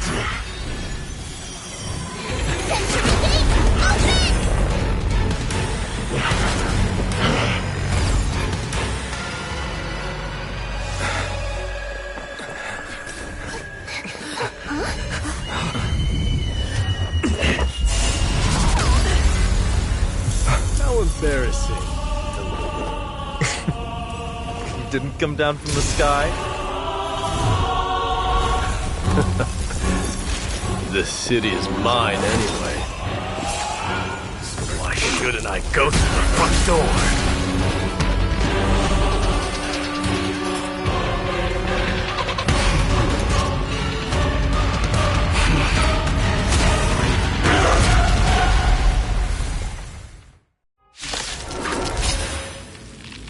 Minion of the Black Tide.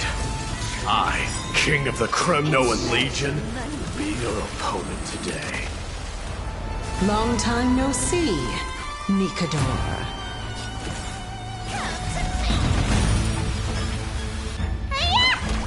You can't run! This ends here. Let's make it quick. Yeah. Don't fight, so I'll take it off. Found me. Such petty tricks.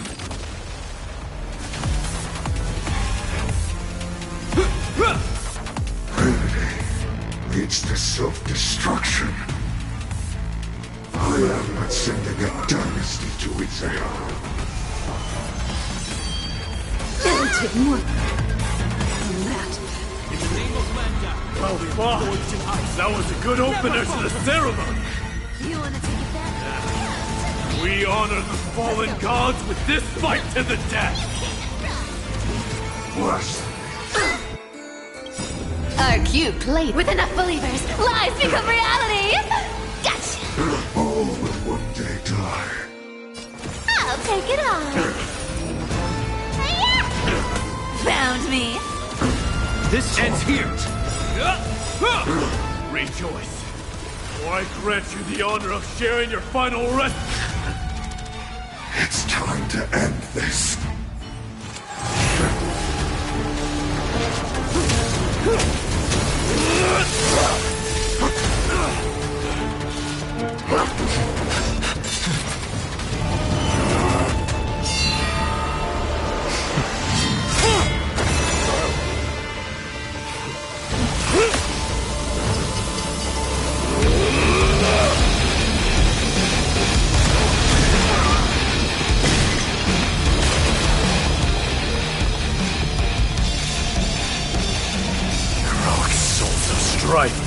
Heed my call! I am the Lance of Fury. The agony this world needs!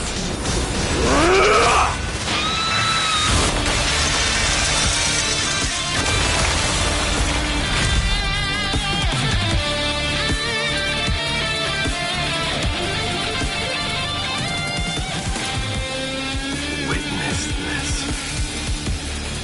New God has come to Castro Kronos.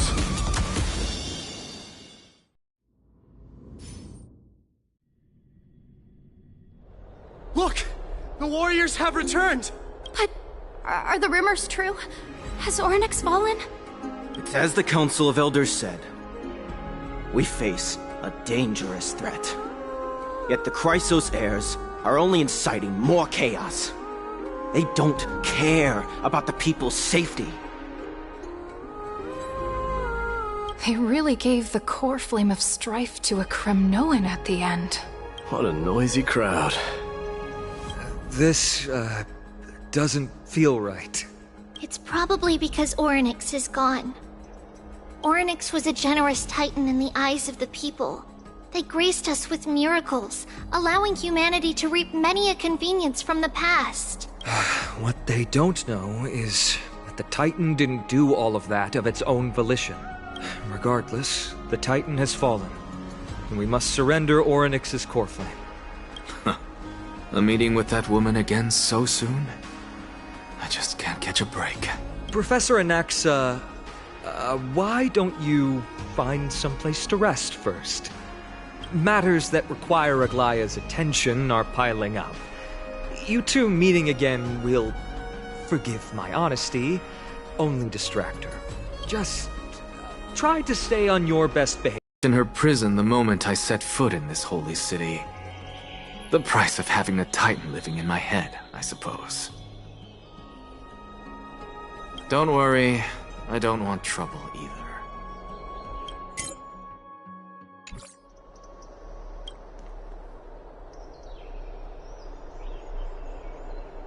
Professor Anaxa can be a bit unrestrained.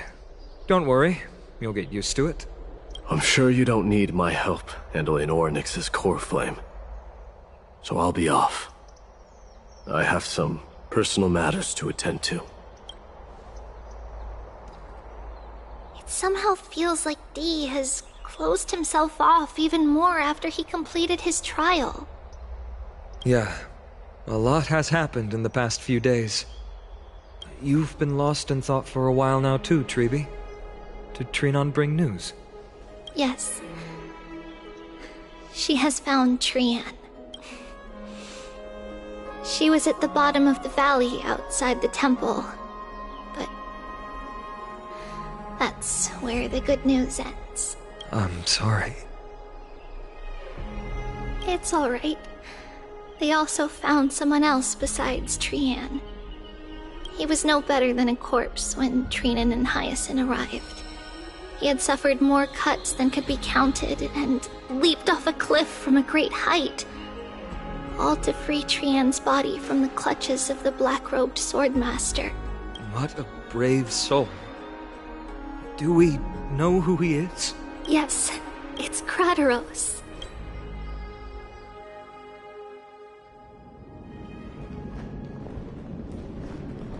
Stop!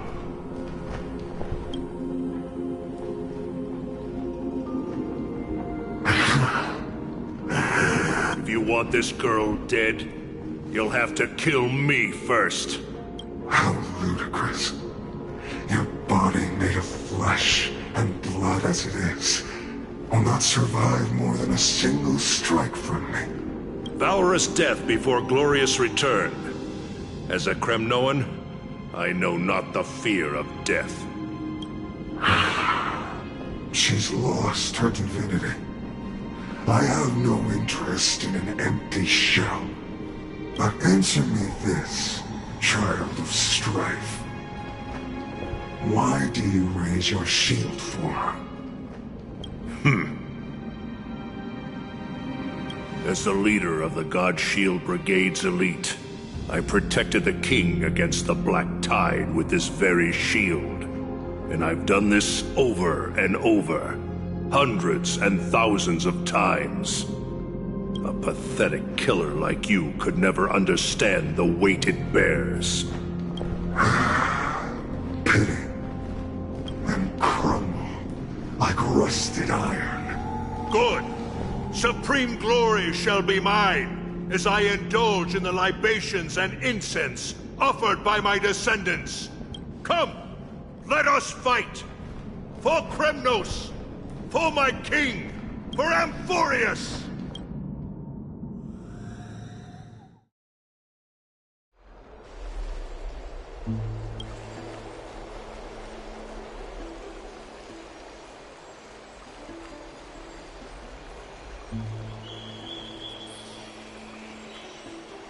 We foresaw this cruel parting 1,000 years ago. Today is but a reminder of that bitter taste. But Lady Aglaya, I don't understand. It wasn't life itself that Lady Trian lost. Why does she look like she really turned into a doll? I don't understand.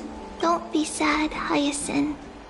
Trian has used up her borrowed time from Yanis, that's all. Her spirit is now riding the west wind, flying ahead to a world free of sorrow. If a world like that truly exists, does that mean everyone from the Grove is there too? It exists, Hyacinth. Do you not remember? The prophecy that guides the Chrysos heirs is the voice of Kethely before it fell silent. It loves all of its creations dearly, and would never bear to lead us astray with lies.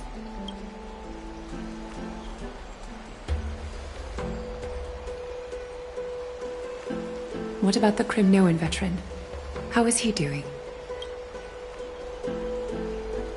The Twilight Courtyard has done all we can.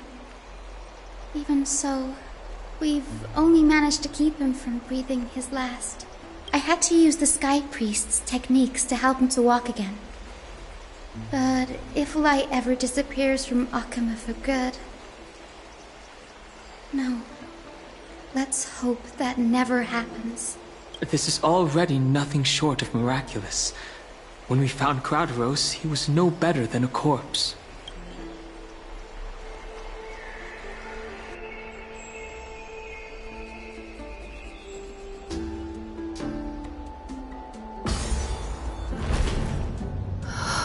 The parting hour is upon us. Yet the golden thread runs slack. The heroes have returned with their spoils. Everyone, please take this opportunity to rest and prepare for what awaits us. You've returned unscathed and brought tidings of triumph. Truly a moment worthy of celebration.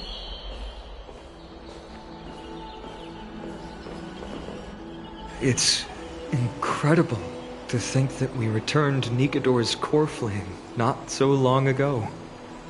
It wouldn't be an exaggeration to say that you and your friend's arrival has melted the glaciers of history. You could say this is the true face of history. It slumbered for 1,000 years, only to awaken for this one moment. Alas, now is not the time for a study of history. I do not see a Naxa around. Was this under your instructions, Finan? Yes. It just seems much more efficient than letting you two go at it endlessly. A rash decision. After all, he still bears a core flame with him. I do concur with your assessment of efficiency, though. Now, let us table the issue concerning him for the moment. The more urgent matter is the core flame of Orynyx. The Chrysos heirs had initially crafted a plan regarding the order to return the core flames. For titans like Orynyx and Circes, who harbor no intentions of harming humanity. Our strategy entailed assuming their divinity only at the very end. But this unforeseen turn of events has thrown everything into disarray. If we don't return the core flames to the Vortex of Genesis, and we leave the Titan's divine positions vacant, we can't even begin to imagine the disaster that would follow. But the most pressing issue at hand is that we haven't found the Chrysos heir capable of bearing Orynyx's divinity. Finan, Castris, Mighty, and Hyacinth. Treepy and I devoted a millennium scouring the world, only to find these few people. Only a chosen few possess the capacity to assume divinity. The elite among the Chrysos heirs. We would never hastily extend our invitation without first verifying their potential to bear such power. Yet we cannot compel anyone into divinity, as it would be no different from sentencing them to the gallows. Truly a dilemma. Yeah. How about letting her give it a try?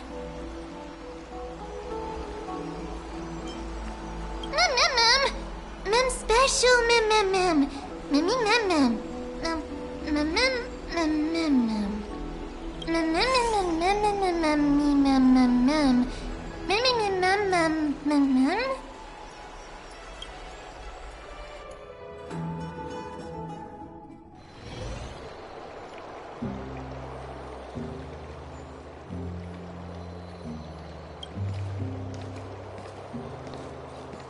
I see the Reaper has forsaken you too, teacher. It simply put my life in the hands of the Twilight Courtyard. That priest girl's medical talents are truly exceptional. She might be far from the ordinary girl we envisioned. But this isn't about me, Mighty Mos. I saw it. You finally decided to embrace your own fate. Power of strife is stirring a tempest within me as we speak. My bones have turned into steel, and my blood is seething in a blaze. Past rulers of Kremnos could only aspire to this might, yet I have merged with it. I've made history, and henceforth divinity and kingship shall coexist as one. Indeed. You've realized the aspirations of every former king of Kremnos. And now, you can at last bring our people home and reforge the glory of Kremnos. Unfortunately, I harbor no such desire. What? What do you mean by that? Over 2 millennia past, devotees of Nikador's might banded together beneath their feet and erected a city of their own. Ever since then, Kremnoans have served as the blades wielded by the god of war, following the Titan's path in its conquest. Yet, gazing upon our history through the lens of my newfound divinity, I now see it with unprecedented clarity. This history is sheer absurdity and inferiority. People surge onto the battlefield like ants, plundering and slaying for their own greed, only to be trampled upon like ants. The city and the beliefs that Kremnoans hold so dearly, alongside the supposed tradition, mere anthills that can be crushed with a single touch in the eyes of the Titan. Are you trying to strip Kremnoans of the pride we've amassed over thousands of years with mere words? That pride holds little significance, Krateros. Now that I've assumed the divinity of strife, my next step will be to renounce the title of king. No! No! Convey my message to every Kremnoan. This is an order. Do not do this, Mighty Mos. I beg you. Our history commenced in the year 2506 of the Light Calendar, concluded in the year 4931. I, Mighty Mos, last king of Castrum Kremnos, son of Gorgo, do hereby proclaim the Kremnoan dynasty comes to an official close today. You have killed us. You have killed us all. No. I am granting you a new beginning. What is this? My mother's signet ring. It served as a symbol of kingship, and I now imbue it with a fresh significance. Take it, and rally those who have lost their identities. Convey the words of Mighty Mos, now ascended to divinity. You no longer need to chase fleeting honors or face death on the battlefield as if it were your sole destination. However, you must adapt to fit into the city you once observed with indifferent eyes. A cruel fate awaits Amphorius. No matter how illustrious a dynasty may seem, it crumbles to rubble and gravel before formidable foes. Yet, you shall tread the only path out. One that leads to a brand new world at its end. Why task me with being your messenger? Why not explain all this to them yourself? Because only humans can guide the path to be trodden by humans. It's not the lot of humans who crave the power of gods and spiral into madness for it, but humans who stand ready to raise their shields high to protect the lives behind them. I failed to save that child. That is irrelevant. As demigods, they have long been prepared for it. What truly matters is that you showed up there and shielded her. The one who persuaded Aglaya to set me free that night. Was that you, Mighty Mos? Yes. She's not one to easily make a concession. What did you offer her? I staked my mother's name to guarantee the integrity of your soul to her. I promised her that I would dedicate all I have to the Flame Chase journey. And what is next, Mighty Mos? Where will you be headed now? To the place where I belong, to fulfill my promise. The madness that has plagued Nikador and the darkness that has consumed Amphorius. It's now my turn to fight against it. Let's go.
You're here, Mighty Mouse. It seems that you are prepared. Yes. You aided Akuma through yet another trying ordeal, and my gratitude knows no bounds. Isn't that exactly what you wanted? Not everything unfolds according to my plan. In the current state of the world, I can only proceed one step at a time. Furthermore, you are ready to dedicate all that you have, regardless of the promise you made to me, aren't you? Throughout my time in the Holy City, I've gleaned valuable lessons from you. Strategy, leadership, and adaptability to change. Yet, it's only recently that I've come to realize the truly remarkable quality you possess. And what is it? It's the magnetic allure in your presence. It draws people to gather around you willingly, to seek your guidance. They strive not to disappoint you, not due to fear of repercussions, but out of sincere alignment with your ideals. That is precisely what every ruler of Castrum Kremnos has been missing. I am truly honored to hear that. And now, my Deimos, you have risen as the most powerful demigod in the world. How do you intend to wield this newfound power? I shall see Nikador's aborted mission through to completion, and become the strongest bulwark for Amphorius to defend against the Black Tide. I will secure enough time for the Flame Chase journey, until you manage to lead everyone to reach the miracle of Genesis. My Deimos, a new chapter awaits Amphorius. Yet, the one who guides the people to the destination need not be you and I. Huh. What did you see after assuming Nestia's divinity? Despite the passage of 1,000 years, every word of that prophecy remains as vivid as ever. You shall have your final bath in warm and radiant gold. Just as cryptic as all the other prophecies. What's the reason for the laughter? I was just thinking, if an ordinary person encountered these words, they would probably stay away from the baths for the rest of their life. But I cannot forgo the delightful experience a bath offers. So, I assume you also glimpsed yours, my Deimos? One day, you shall die with a wound in your back. Well, that is a rather straightforward scenario. If I were to be terrified by drivel with no basis, I would not have attracted your gaze and joined the Flame Chase journey in the first place. You speak the truth. May you be destined for a powerful fate, and may we reunite in the promised new world. Farewell, mighty.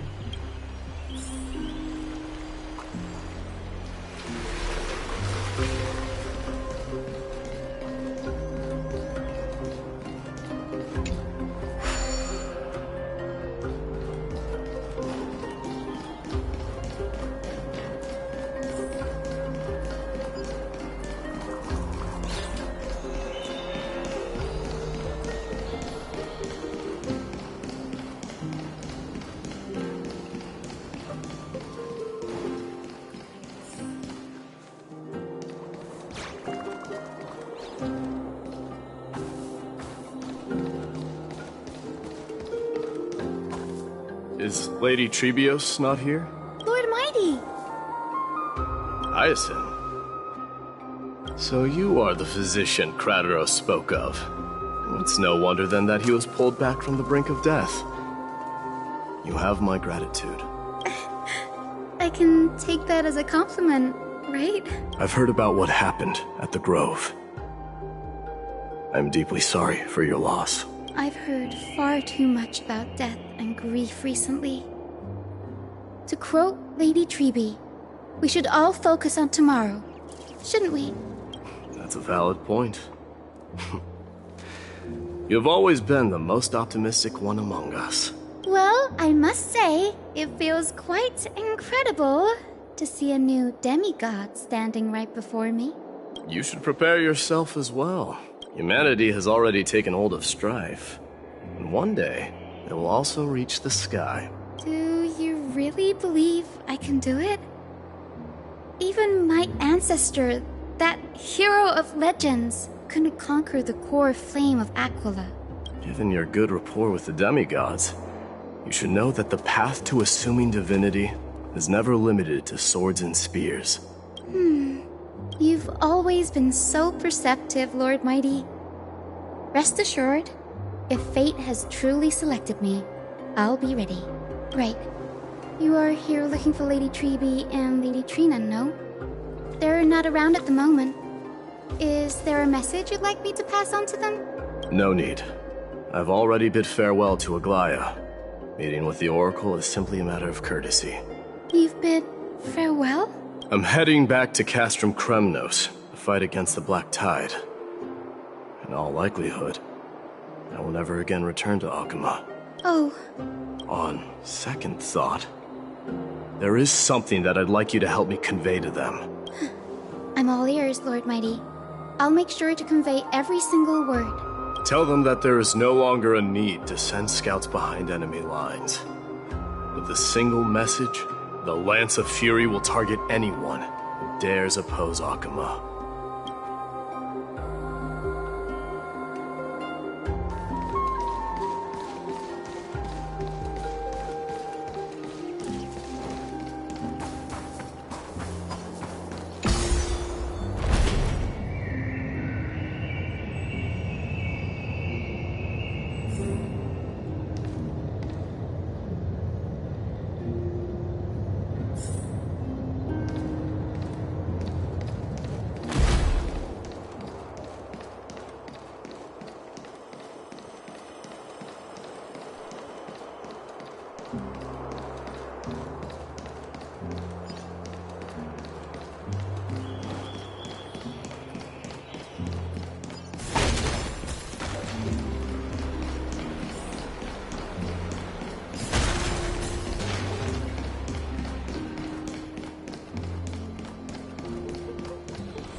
Lord Mighty.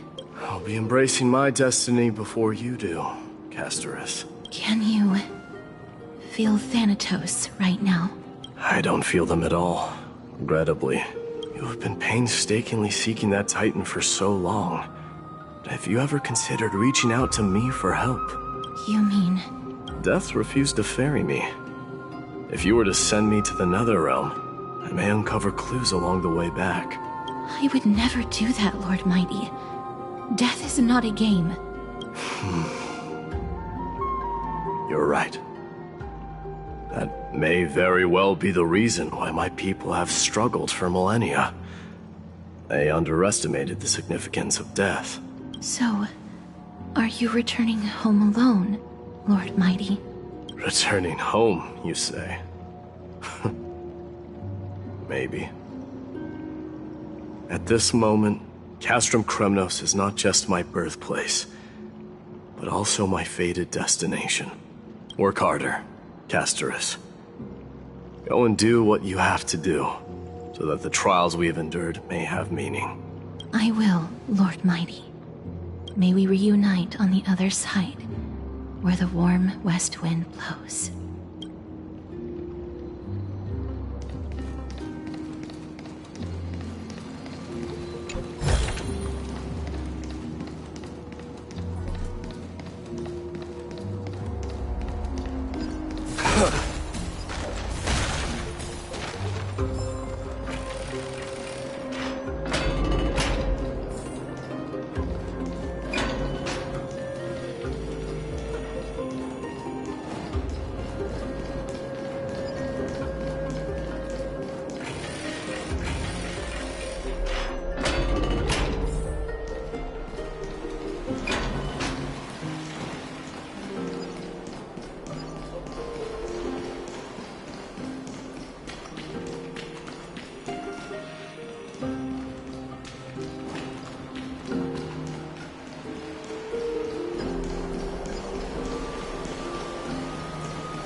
Take it. Buy some new armor for your tribe.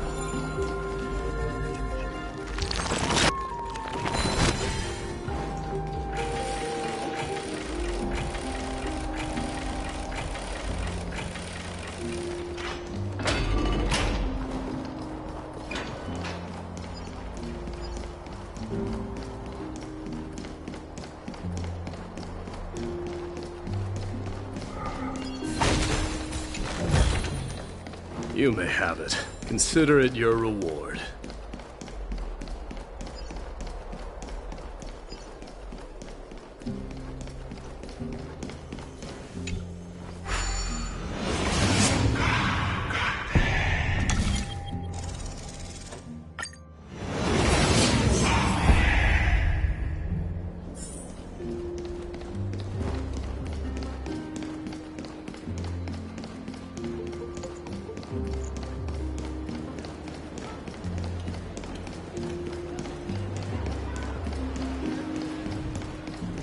The King of Kremnos, without the signet ring, but looking more like a king now. I'm no longer the king, Grand Craftsman. Matters not the title. Surpassed all former kings your achievements have. I will honor your trust and liberate the world from the clutches of fear. Nevertheless, I must request that you continue to watch over Phainon, Cartonas. I have a feeling that his fate will weigh heavier than all of ours combined. Keep Phainon in mind, I will. Return to your home, brave king. Together with everyone, I shall remain here. That thunder from Castrum Kremnos we wait to hear.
Mighty?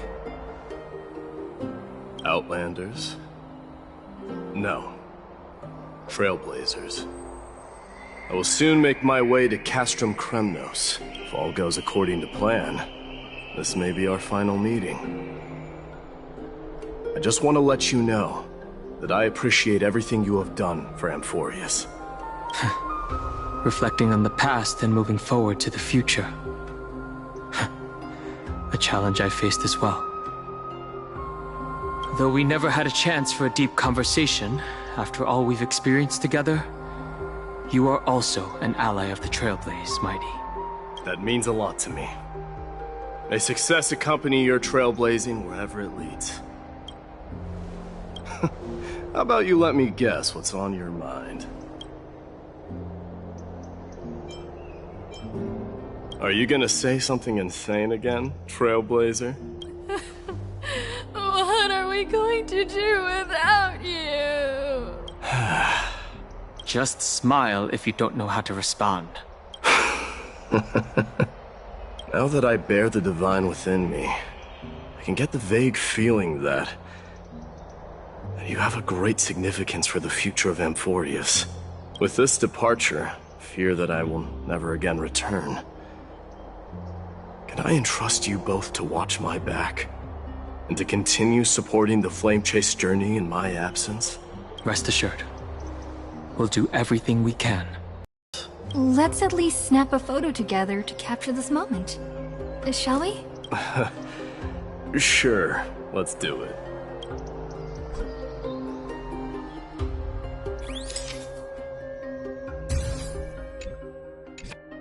Looks pretty good. What do you think, Mighty?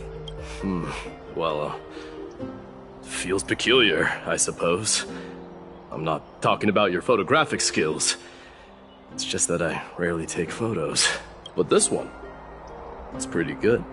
I never fail to impress. I'm glad you like it. Make sure not to leave any regrets behind. I wish the same for you during your time in Amphorius.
Isn't the prince anymore. He's now the guardian of Amphorius. What's going on?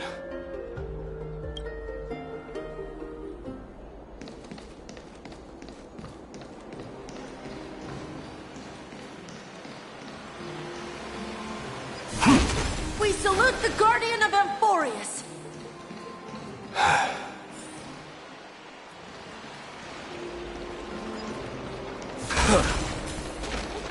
We salute you.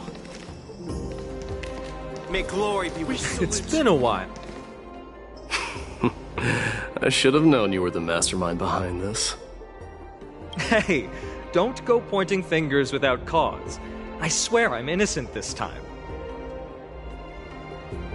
See those kids over there? They're the ones who brought everyone together. I admit, that took me by surprise. Were you seriously just going to sneak off without a word with me? Well, I was actually on my way to bid farewell to you, but ended up running into this. Oh, that's quite an honor, I suppose. We better not leave them waiting too long, don't you think? The road to Castrum Kremnos from here is long. Perhaps it wouldn't be a bad idea to take a moment and etch their faces in my memory one last time.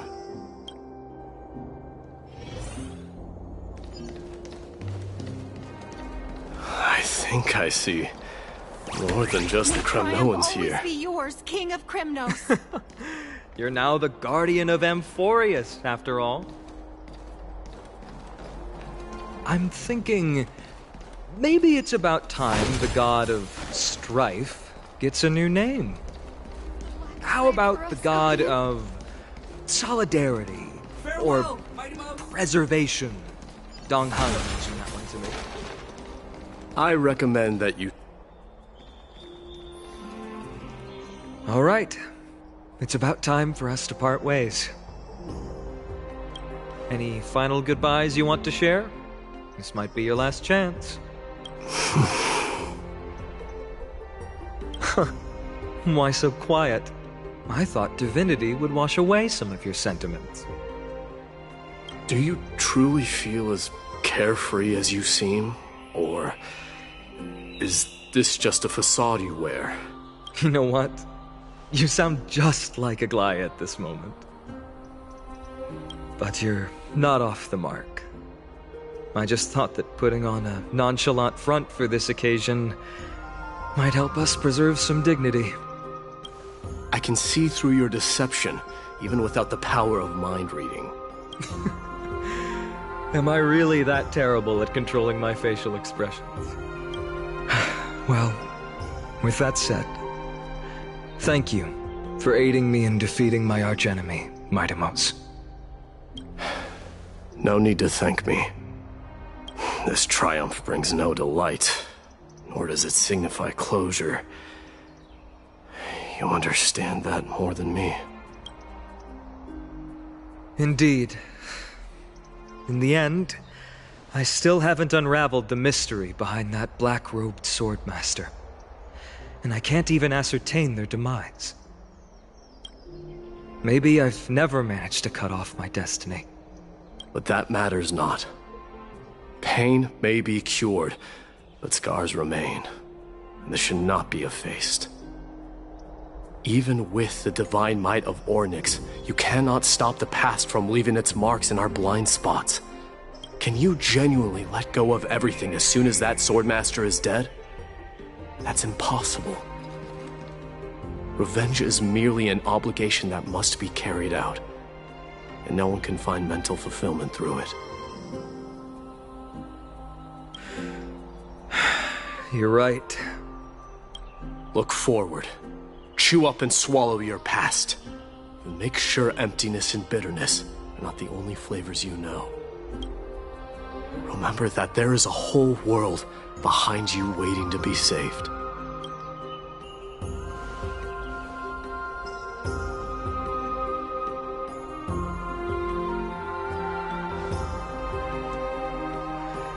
I will keep that in mind.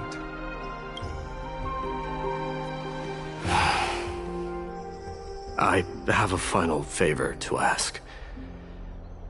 Please look after the Kremnoan warriors in my absence. They will undoubtedly face challenges while assimilating into Akama. It is my sole regret that I cannot stand by them during this time. Do not worry. Leave it to me.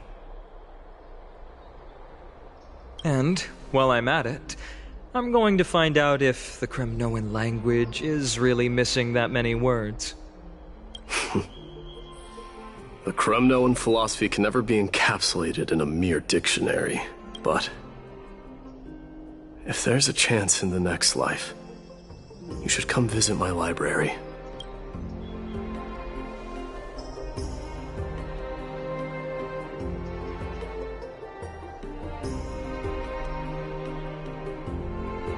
I'll be on my way, Deliverer.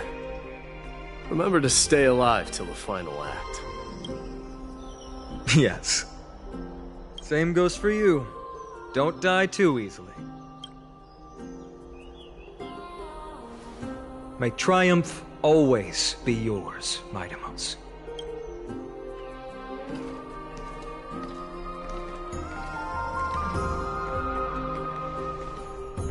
Oh, right.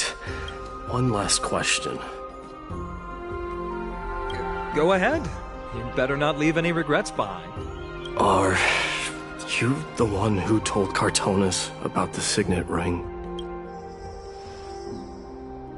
Well...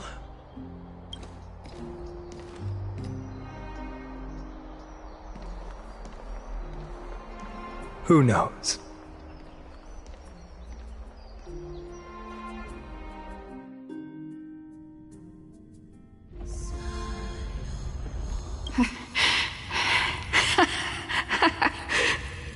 Get up, my son. You showed great courage in today's training. Let's wrap it up for now. Yes, Mother. Mother, there's something I want to ask you. What is it, Mightimos? Why must we learn to fight? It is for glory and honor, my son. For Kremnoans, mastery of swords and spears is ingrained from birth. And the battlefield is our destined end. Is that really the way it is, Mother? What makes you say so? Because you don't sound entirely sure. You're right, Mightimos. I once believed those words, without question. Until your father cast you into the Sea of Souls.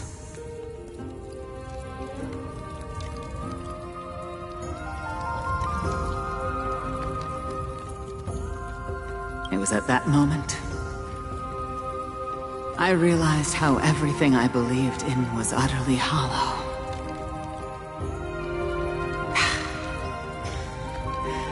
Perhaps the spirit of Kremnos had once existed.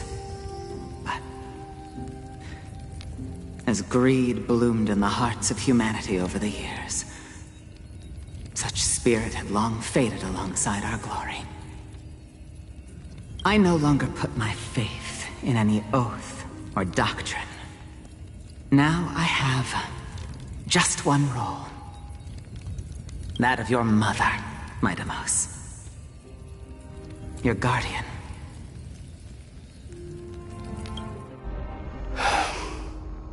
That dream always ends there. The journey back to Castrum Kremnos is proving to be longer than expected. Kratorov said that shortly after my fall into the sea, my mother challenged my father to a duel.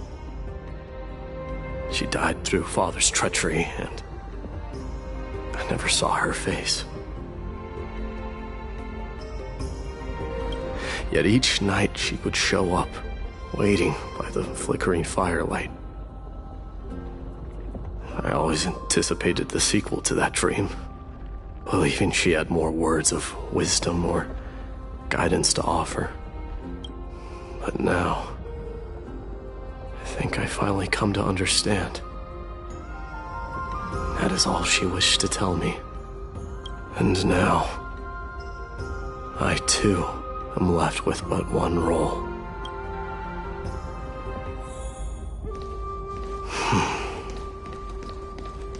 It is time for this journey to reach its end. Look! Mightimos is back!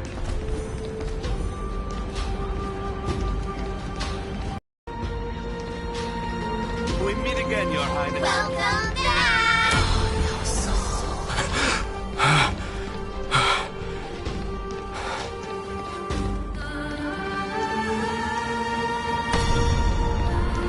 How was your trip? Say, come and check out what I just wrote. Mightimos! Did you just come back from training? It's I'm been gonna a beat while. you at the festival.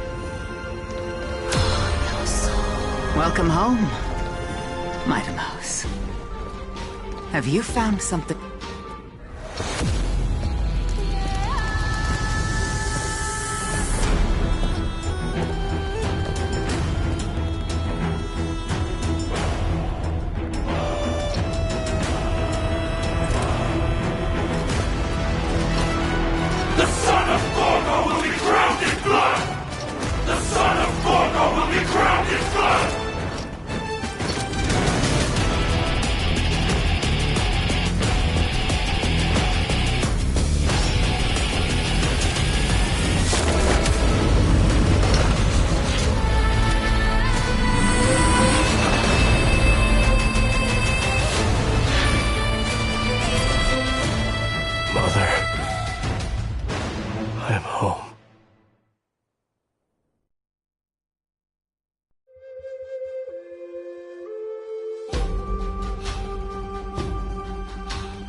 I smell sunlight and the wind of Akama.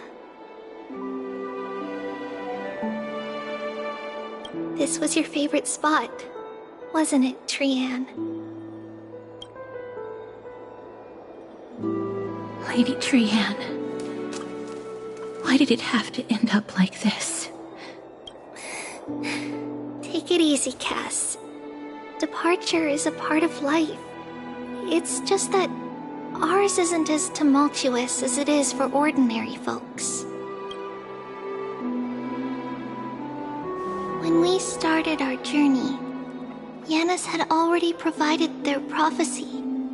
Just like how that Titan divided themselves to create the countless passages in the world. It's only natural for us to follow the same path since we inherited their destiny. If you don't mind, Treeby,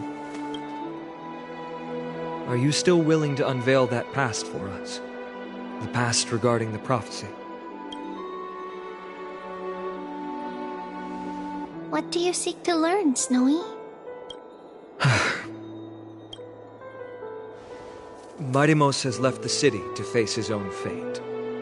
That is, the fate of every demigod. We will all eventually let go of our past to follow the same path as his.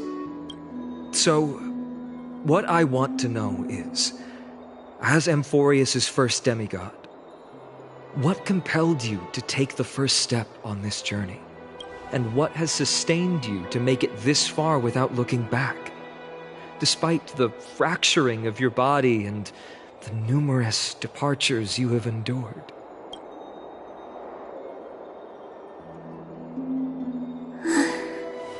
All right. Teacher, are you sure about this? Dee is already doing what he has to do. What reason do we have to keep it from them? Let's go, everyone. Let's go to the Abyss of Fate and see how it used to be. That's great. Thank you. Trinan, would you mind? Treeby, are you not coming with us? I want to stay here with Trian for a bit longer. I see. We'll be off then. Take care. Since you have made your decision, then let's proceed as you wish. See you later, teacher. Cass, are you not going with them? No. I'd prefer to remain here to accompany Lady Trianne. She hated being alone. What's this? A little gift that I had hoped to deliver to her personally. Though fate had other plans. Oh. So you saw us arguing that day? Yes. I figured Lady Trianne would like it a lot, so I bought it. I see. Cass. You know, I recognized it immediately that day. It truly is an authentic piece from Yanisopolis. Then why? It's just that Trianne had forgotten far more things than I. For example, she forgot that this glass object meant something unfortunate according to the traditions of our homeland. I'm sorry, Lady Treeby. Should I... No need to apologize, Cass. At that time, I simply didn't want her to be trapped by our past, especially considering how much time had passed since we left home.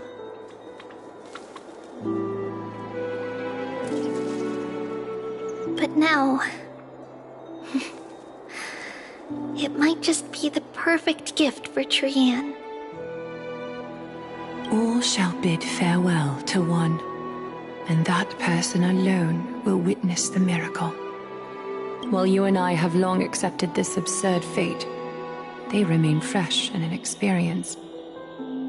Teacher, don't let the weight of that cruel prophecy crush their spines. But it would be even more cruel if we allow them to ignorantly fall before the gates of the new world. they will eventually need to know the truth. They just need the right opportunity. This, to me, feels like the right opportunity.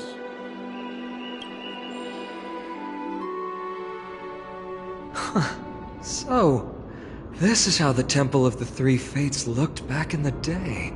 At this point, Ionissopolis still resides under Aquila's protection. Yet it is already fated for decline, and only contains a beautiful facade. Is it because Amphorius has entered Era Bellica? Yes, strife remains distant from this part of Amphorius right now. But in 5 years' time, at the same entry hour, this temple will become the source of another war. Then, where are you at this time? Right over there. Why does she look somewhat different? It's because we don't quite recall how we used to look. Oh, my apologies. Please don't. We should be the ones apologizing. Come, everyone. It's time to witness our last conversation with Orynyx.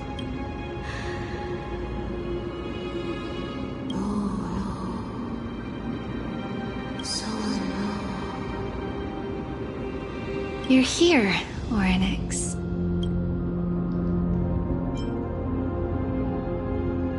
This is our memory, so your senses are also aligned with the Trebios of that moment.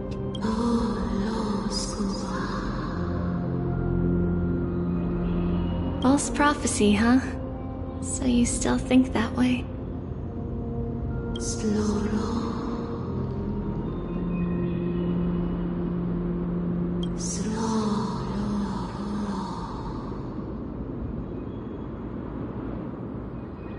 But the Black Tide has already arrived, and Yanis remains in slumber.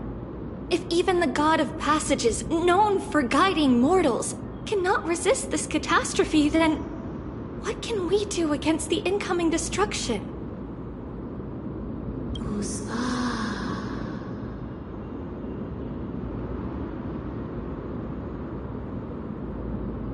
Those chosen by fate would never have their family taken from them. And how can I alone remain safe and secure while watching the entire world crumble before my eyes? This might be our last conversation, Orynyx. I will do everything I can to protect you from the Black Tide. The family she just mentioned. It's our mother. She fell from the spot into the valley a long time ago. It was during a grand ceremony held to seek Yanis's guidance, but things took an unexpected turn. It was Kefali who responded instead. Did something go wrong with the ceremony? Yes, but those two occurrences were in fact unrelated. Kefali's response was simply a coincidence. On that frosty night with treachery abound, as the Holy Maiden of Ionissopolis met her demise, the world-bearing Titan also fell in another corner of the world.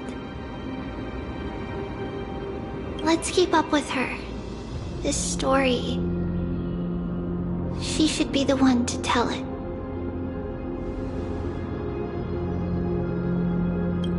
That thing ahead. It's the altar of Talantin. But that's not our destination. We're heading to the left. This place used to be passable.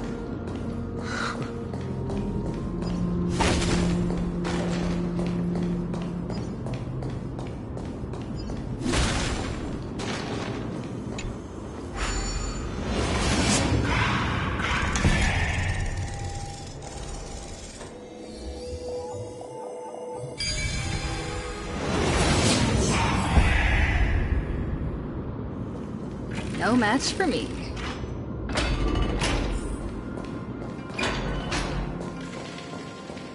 I never thought there would be such a hidden space in the abyss. This is the Archive of Prophecies. An important ceremonial site back then.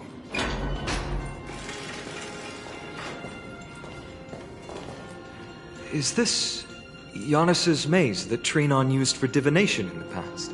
Not only that, it also serves as a lock.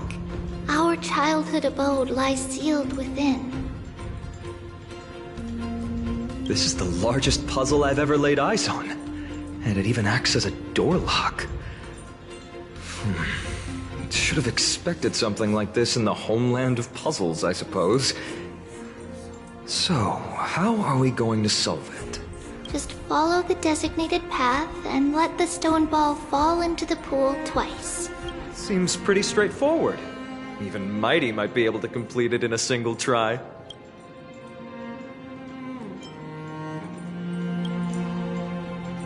You still don't know him well enough, then. He might not even need a first try. He just punched the door open. Mighty. If he were still here, we'd probably take a lot fewer detours to solve our issues. Enough with the talking. Let's just get started.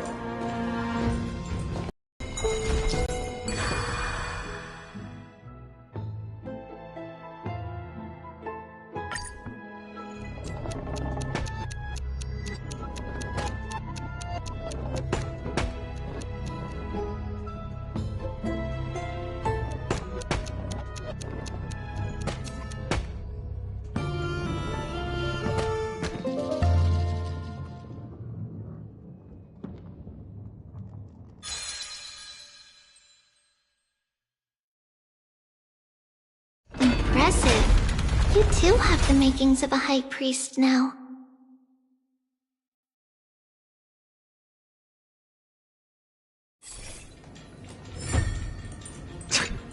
Getting that stone ball to the endpoint looks pretty tough. My hands are shaking just from looking at it.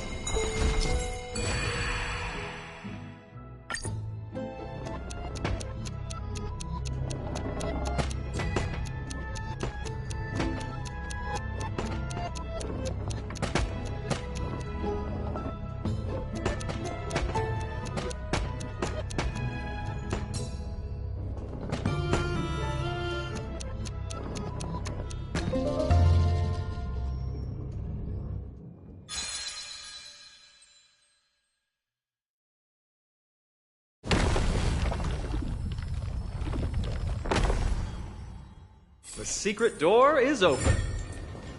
Go inside, and you'll see the place where we grew up. Is that all?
Scale of justice.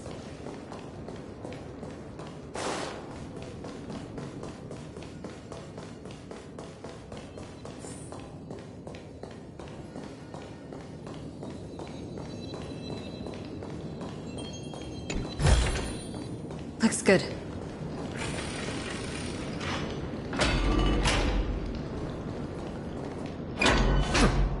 You grew up in a place like this? By the time we were born, the role of the Holy Maiden had already diminished to a mere title. Those in tune with the Titan's guidance are bound to become messengers for others.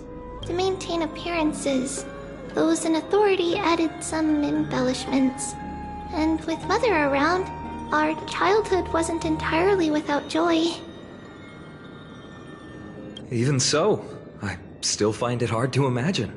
20 years can go by in no time. Trinon, for most people, 20 years is a long period of time. Right. Becoming a demigod sure changes how one lives through time. It's hard to believe it's been so long. Your power is exceptional, Little Gray. This place looks exactly as before. Let's explore the room a bit.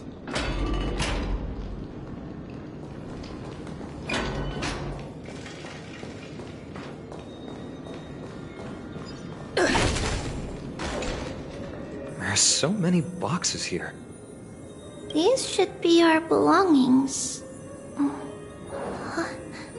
What's this? A red glass fragment? We were still very young the first time we saw it. Mother came back with a beautiful glass piece, but her face was streaked with tears. She simply placed it on the table. It looked so sparkly that we couldn't resist playing with it, but we ended up breaking it by accident. Mother didn't get angry. She simply held us quietly for a long time. It wasn't until we were older that we learned in Yanisopolis, if someone gloriously died for destiny, the Holy Maiden must pick a piece of glass from the volcano's quarry and polish it, then give it to the deceased's family. On the day Mother returned with the glass, her friend lost his life on the battlefield. Since he had no family left, Mother had to keep it herself. Later, on the eve of the ritual, Mother also gave us a beautiful piece of glass. Let's move on to the bedroom.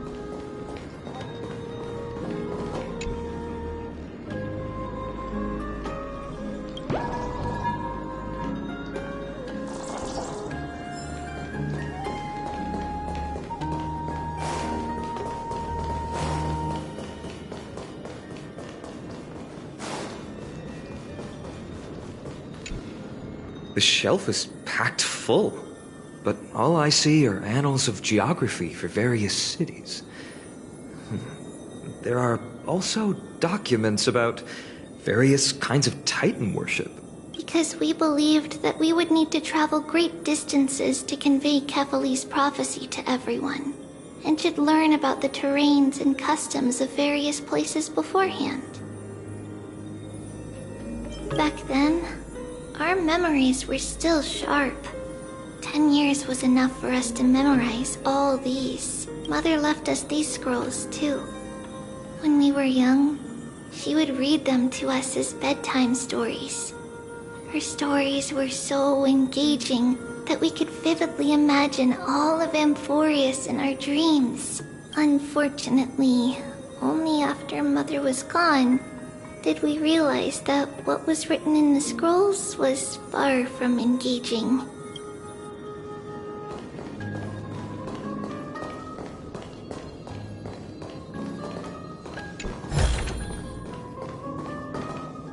It's Trebios. Just as expected. It's time to get going after all. Mama, are you going to that ritual tomorrow? That's right, my sweet girl. What's the matter? I wish I could go too. I have something to ask Yanis. Oh. What do you want to ask? I want to know how to chase the black tide away. Ah, I see. Unfortunately, it's a secret ritual, and only I can preside over it. If you want me to consult the Titan on your behalf, you'll have to promise me something. What is it? Be a good girl and go to sleep now. And whatever you dream of, don't be afraid. Just sleep through the night until morning comes. Until the next time Aquila opens their eyes. Can you do that for me, sweetie? That's it? Of course I can! Trebios is the most amazing holy maiden of Yanis! Well, little holy maiden. But why, Mama? Because this ritual might take a long time. How long? Tomorrow, my sweet child. I'll be back tomorrow. If not tomorrow, then the next tomorrow. If not, the tomorrow after that. But if I still haven't returned for a very long time, that means the ritual has succeeded.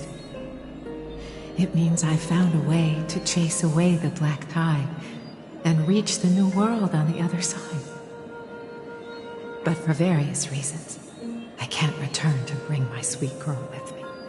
But I'll be waiting for you there. As long as you stay brave and kind, we'll meet again in that new world. It's the end of the west wind, the black tide's other shore. A radiant horizon, you'll see a silver-white shoal. It marks the end of your voyage. A haven, free from storms, cold, and heavy rains. No sorrow can linger there. That is where I'll be, waiting for you. Wow, that sounds just like the island from my dream. Oh, I know. I'll turn the moon into a ship and the stars into sails to go find Mama. Pinky promise? Pinky promise. As long as you sail toward tomorrow. As long as the sun will rise for the next day. Our wishes will come true together. If the final murmurs of the Titan are true, if such a place really exists on the shore beyond the black tide at the end of Genesis, then our promise still stands. Please, wait for me, Mother.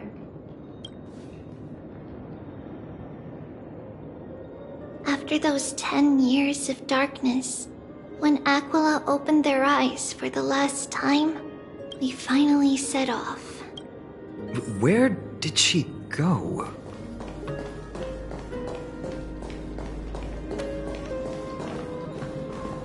This way. Now, we'll go through this shelf. But how? With Yanis's power? No, we hadn't acquired their power back then. So, this obstacle, it was simply a mirage? Yes. The answer is right on the shelf. Go ahead and give it a try.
It's a secret passage. It was a secret passage prepared by the Holy Maiden's supporters for Mother and me as a precaution. And now, it is turned into our passage to escape, just as anticipated.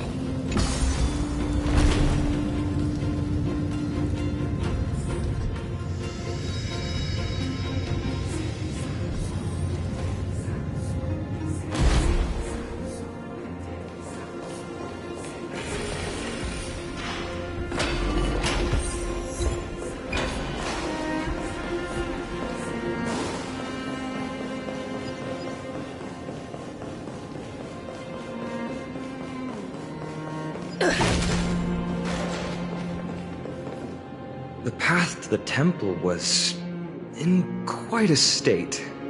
Did someone do it on purpose? No surprise at all.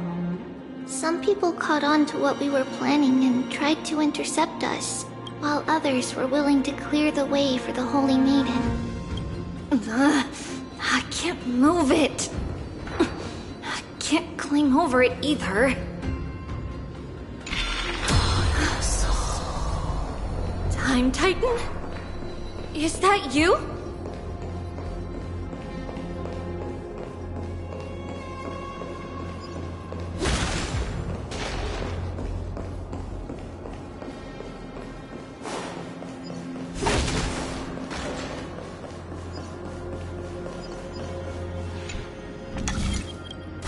Just like this. Regardless of our actions, the past will remain unchanged. It was someone else who helped Trebios in the actual events of history. We don't remember the details.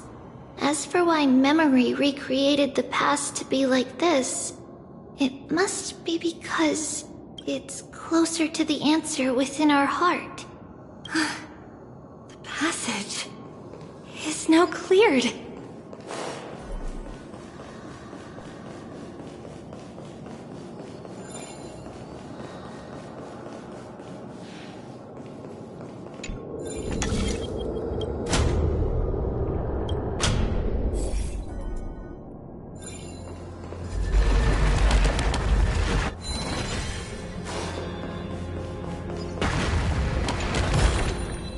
Looks good.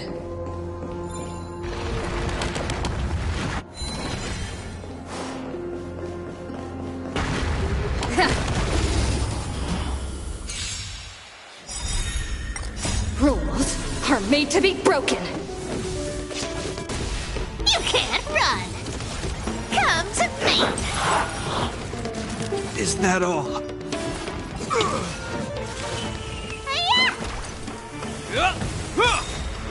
A will forged in ice never falters!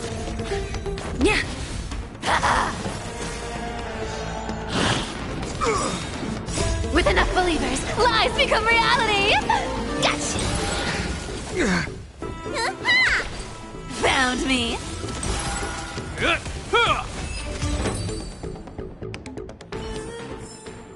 Reach the end of the story in your own way.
I'll take it off.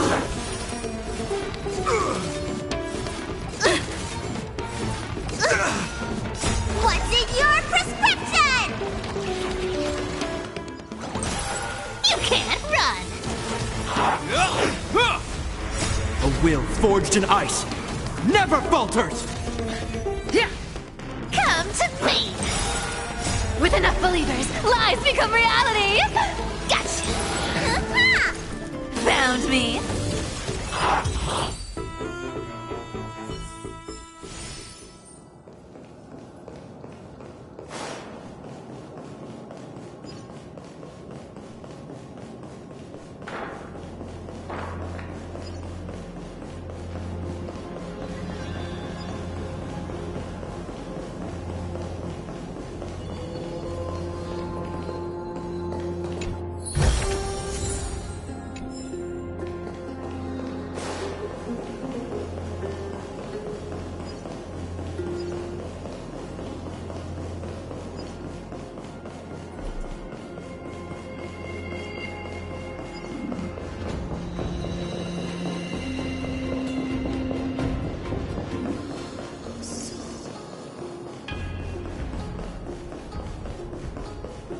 Ornate.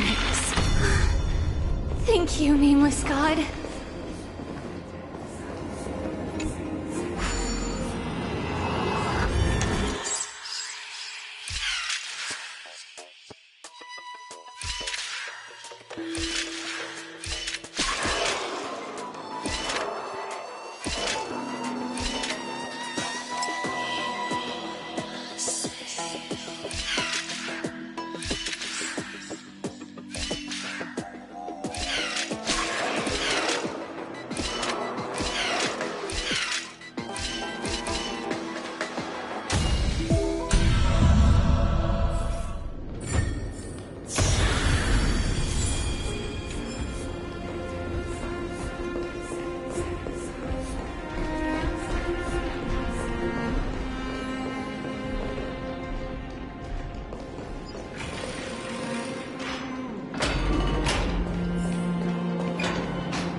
Looks good.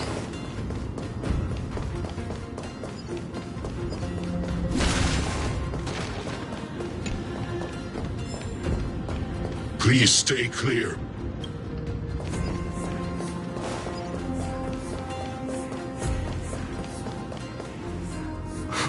Whoa! It looked truly magnificent back then. Relax. Take it easy. All these people, they're just civilians, not enemies, correct? Mostly, but it might not be the case later on.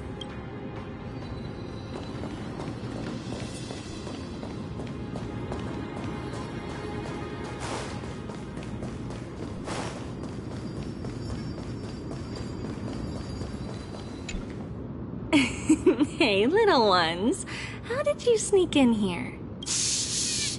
Please keep it down. We had to be really sneaky to get in here. Okay. But what did you sneak in here for? I heard there's a lovely holy maiden living in the temple, and I want to meet her. I couldn't stop her, so I had to think of a way to sneak her in. Oh, really? But the guard said she had to go somewhere far away today. Huh? What a bummer. Mommy even asked me to bring her gift to the holy maiden. It's getting late. Be good and go home now, okay? Okay then. We'll come back next time. Thank you. By the way they are dressed, the siblings look like civilians living outside the temple. Mother mentioned that when she was a holy maiden, she caught a girl sneaking into the temple to steal the tributes. Stealing from the temple was punishable by death. But that poor girl had no family and just wanted something to eat. So Mother took her outside and even gave her some food. Perhaps these two children are the descendants of that girl from back then.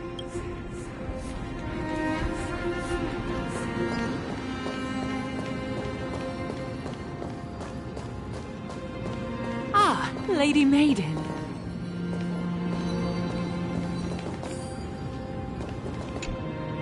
Lady Maiden, you need to dress warmer. It's pretty cold out. Let me get you a blanket.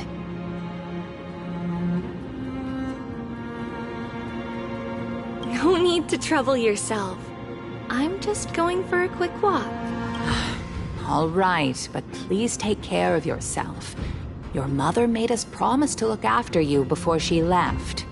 It's been a while since I last saw you. I just realized you've grown into such a beauty, just like your mother. Oh, here, have some of my sweet pastries. She used to enjoy them, so maybe you'll like them too. What's wrong, Lady Maiden? I'm fine. It tastes really good. This lady is Mother's old friend. When we were little, we sometimes got to eat the sweet pastries she brought back. We've always remembered the familiar taste, and only now do we learn where it came from.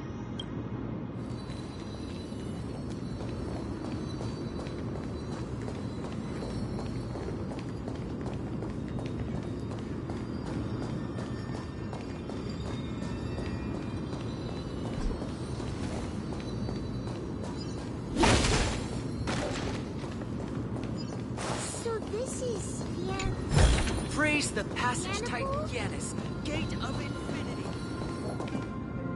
Apologies, Lady Maiden, but the Yanis vault is under maintenance today. Perfect.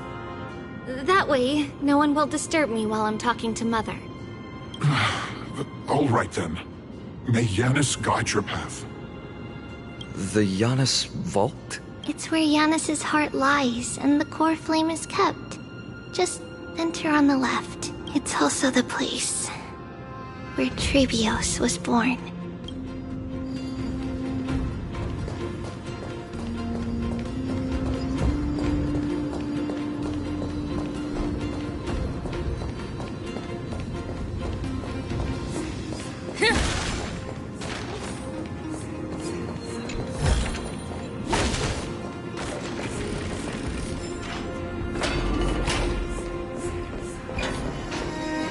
Trebios. What does that name actually mean?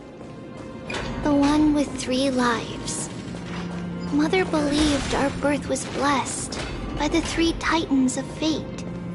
She named us thus to express her gratitude.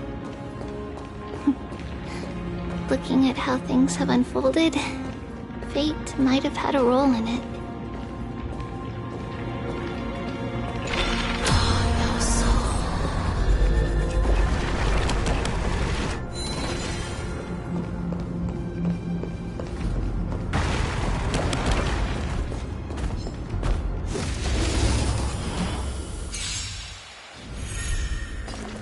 I'll take it off. You bully!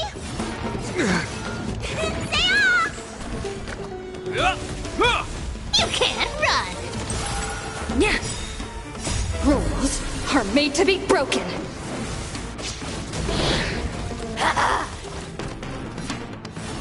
Just a scratch. With enough believers, lies become reality! Gotcha! Reach the end of the story in your own way.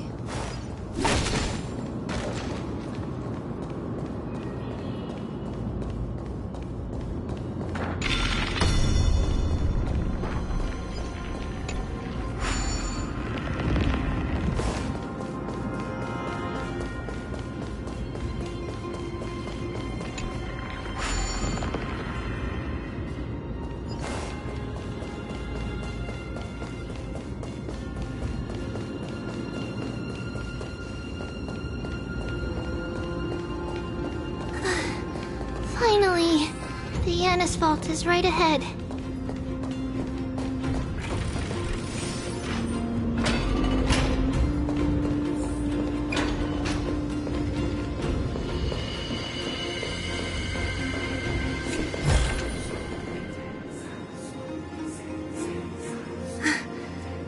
At long last.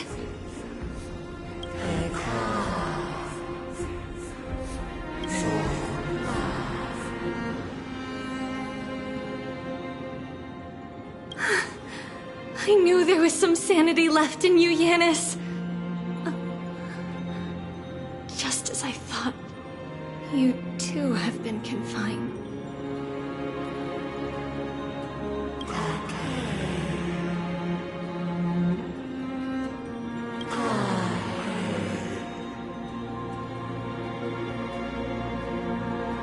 No, Yanis. I've come here to take on your fate.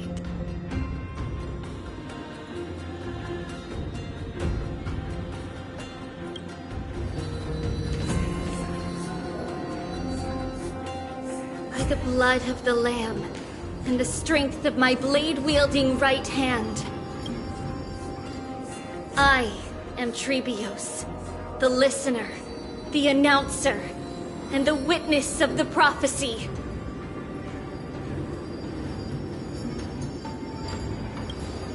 I, the Holy Maiden of Yanisopolis, the Walker of the Infinite Paths, have come forth to assume your duty.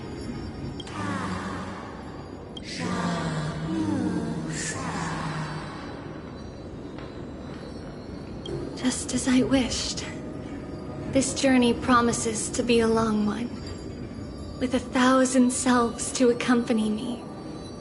I'll never be lonely.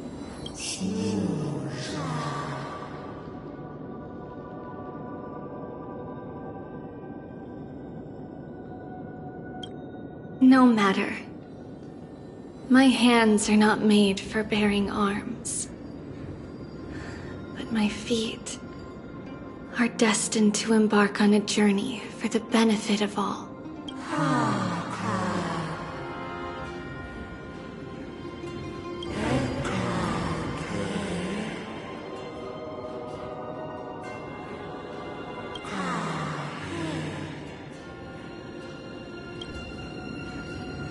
Without a doubt, Titan. Let the prophecy shatter me, so that I may open a myriad of paths for this imperiled world.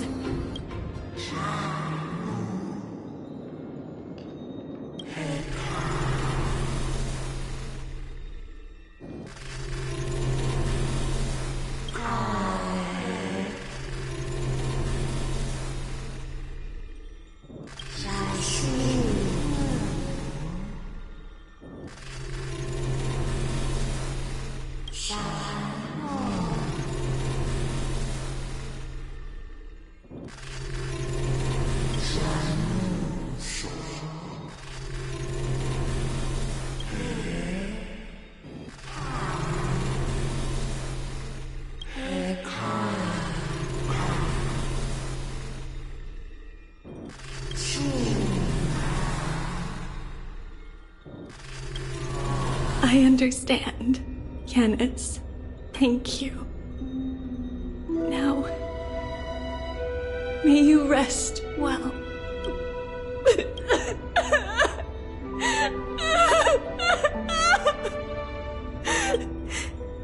Mother, did you see that? I have assumed my duty and stand ready to set out.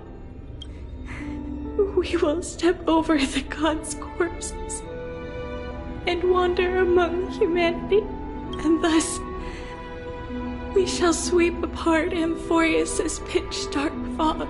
May we... May the world follow the myriad paths trodden and reunite at the end of the west wind, where flowers bloom in spring. Mother, I shall see you tomorrow. Who dares lay hands on the core flame? Drop your weapon and surrender at once! I knew this would come. It's opening up! Move aside and get ready! The Holy Maiden?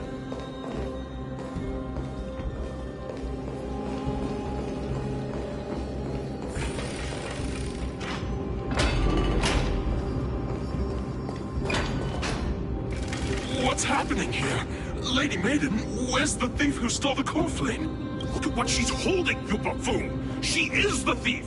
Take your positions in front of your arms! We're taking back the core flame! Bring it on! What? Come forth, loyal guards. At least do it properly. Pierce me in the chest. What? What are you scheming? This is your last chance. If anyone wants to earn a promotion and rise through the ranks, I'm right here. You all know who I am. Go ahead. However, if there's still any loyalty within you, step aside for the Holy Maiden. Otherwise, by the decree of the Holy City's Codex, anyone who dares to harm the Holy Maiden shall face execution! Captain, what should we do? Do it. Kill her! If any of you want to get rich, then come with me. Take this traitor's head and wealth will be ours! We can't just stand by and do nothing. Let's move, partner. Don't fight, so I come to think.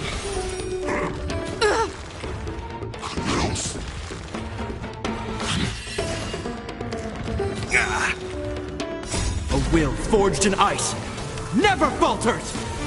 Vitamin! You can't run!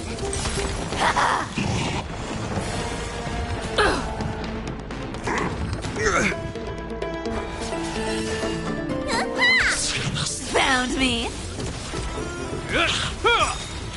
A will forged in ice never falters! With enough believers, lies become reality! Gotcha! It'll heal. How's that possible? Could the Titan actually be on her side? I should go. Let's keep up.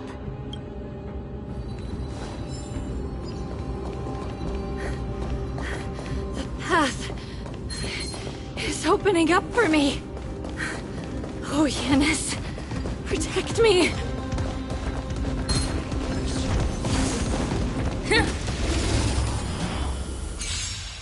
The Titan is on her side! Watch out! Impossible! The gods have long been consumed by madness! You can't run! Rules are made to be broken.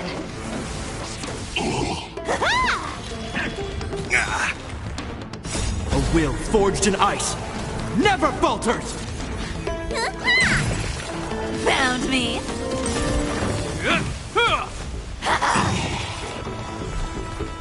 With enough believers, lies become reality!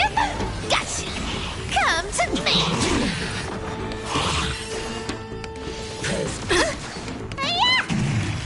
You can't run! I'll take it off! A will forged in ice never falters! Found me! With enough believers, lies become reality! Gotcha! You bully! Just a scratch. You bully! You can't run! A will forged in ice never falters!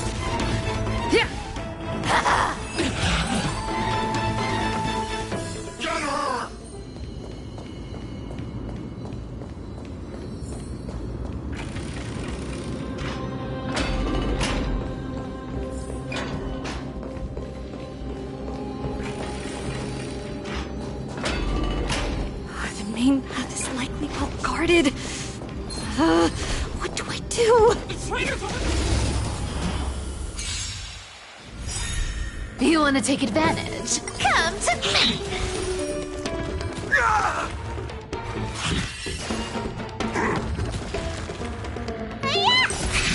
Found me! Rules are made to be broken.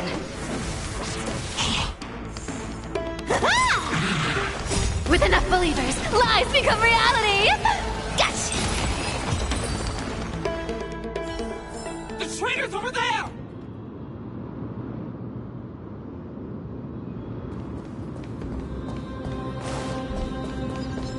Just as I thought. Inside!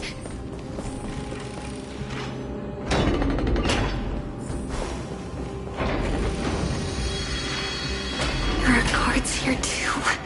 Don't alert them.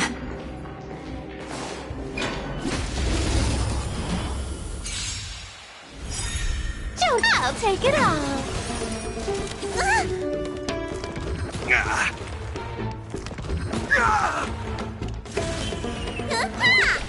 You can't run!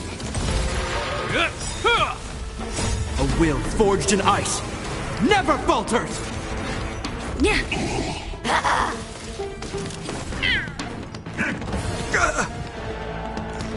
It'll heal. Found me!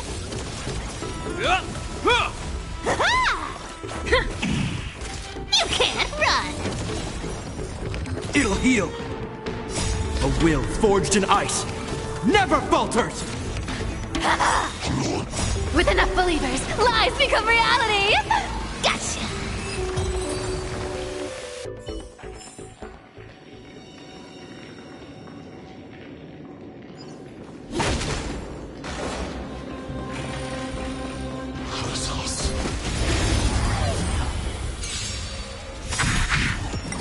Come to me!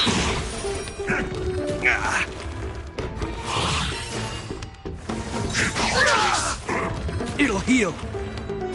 What's in your prescription? Found me! Rules are made to be broken.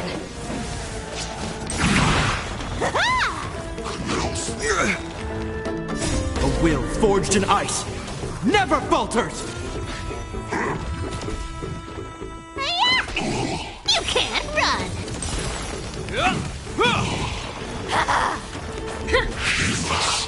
Found me! Reach the end of the story in your own way.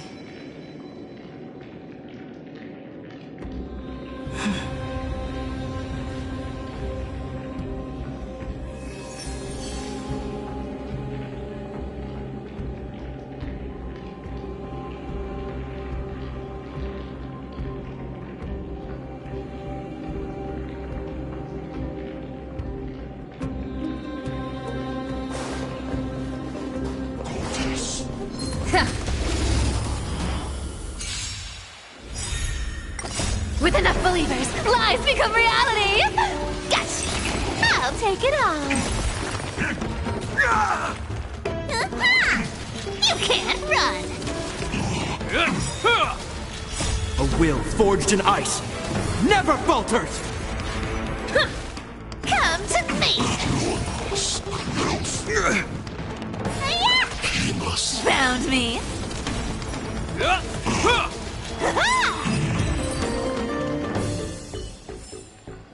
Reach the end of the story in your own way.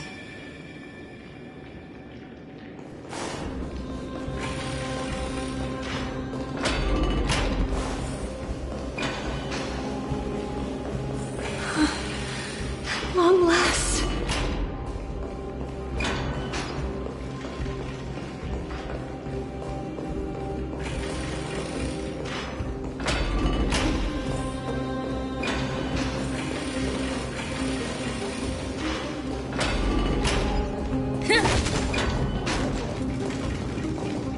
A creature of the Holy City Guards, but I'm already so close.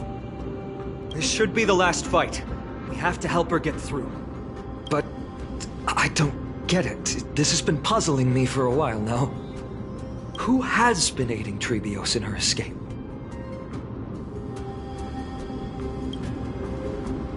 While history might be blurred by memories, seeing how the whole city is hunting her down, she clearly had no allies. If she pulled it off alone, were we too involved in this process? Trebios had been on her own since she entered the vault. But what did we truly mean to her? You'll find that answer at the end of this memory. In that case, let's focus on the mission at hand now. Let's do this, everyone! Is that all? With enough believers, lies become reality! Gotcha! You bully! I'll take it all. A will forged in ice never falters! Vitamin! You can't run! Rules are made to be broken.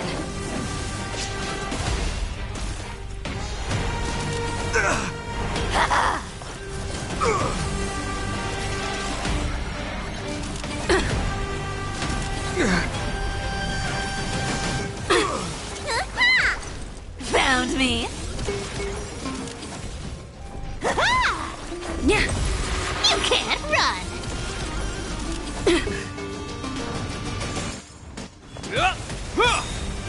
A will forged in ice never falters!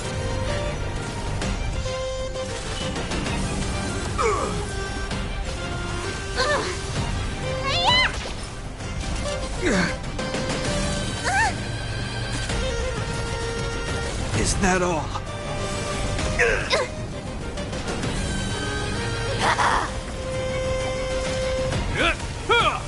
Found me!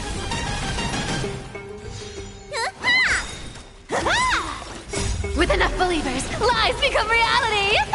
Gotcha!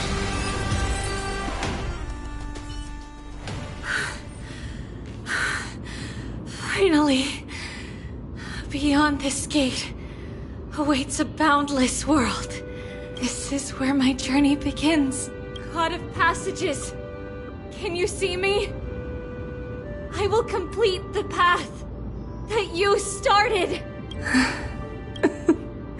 No response after all. Yanis, may you have a good dream. I can't stay here much longer. It's time to leave. Well, looks like this is the end of the memory. Not yet. The question that has been puzzling you. She's about to reveal the answer. But nothing happened. What was making her or you hesitate at this moment? If she had known this flame-chased journey would proceed as the Titan foretold, bringing about great suffering and fatalities, including her own, would she still have chosen to walk through the gate and start her journey? I think The answer is already within you. And you've made your own decision. What?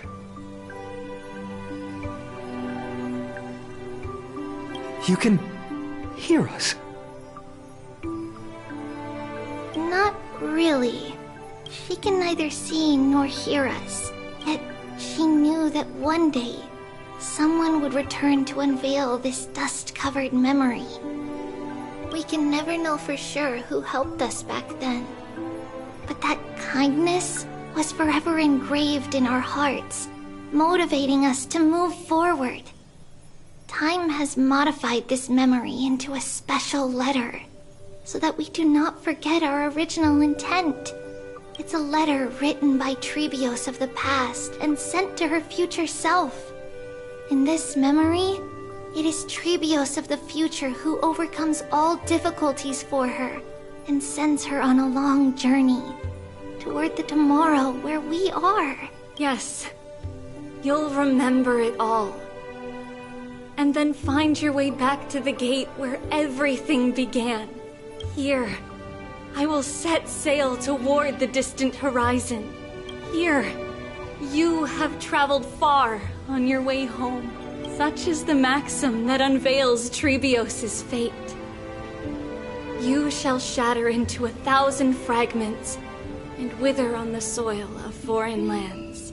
So, if you ever feel lost, return to this place. I'll keep this memory here for you.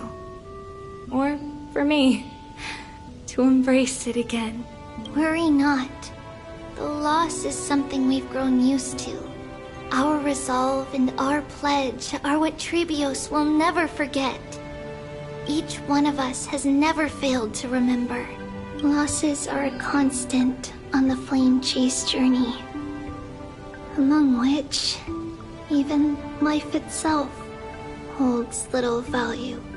The hot blood of the sacrificial lamb will not be spilled in vain, like my mother and I. The libations poured are guaranteed formality. Surmount the myriad passages of Yanis, and we will once again ride the west wind and let the wings carry us far away. So, this is your answer. That's right. In the name of the three fates, I stand by my answer with no regrets. Now, with or without the god's blessing, I run towards the world's agony. If I can truly pierce through the utter darkness, we will meet again at the end of the west wind, where flowers bloom in spring.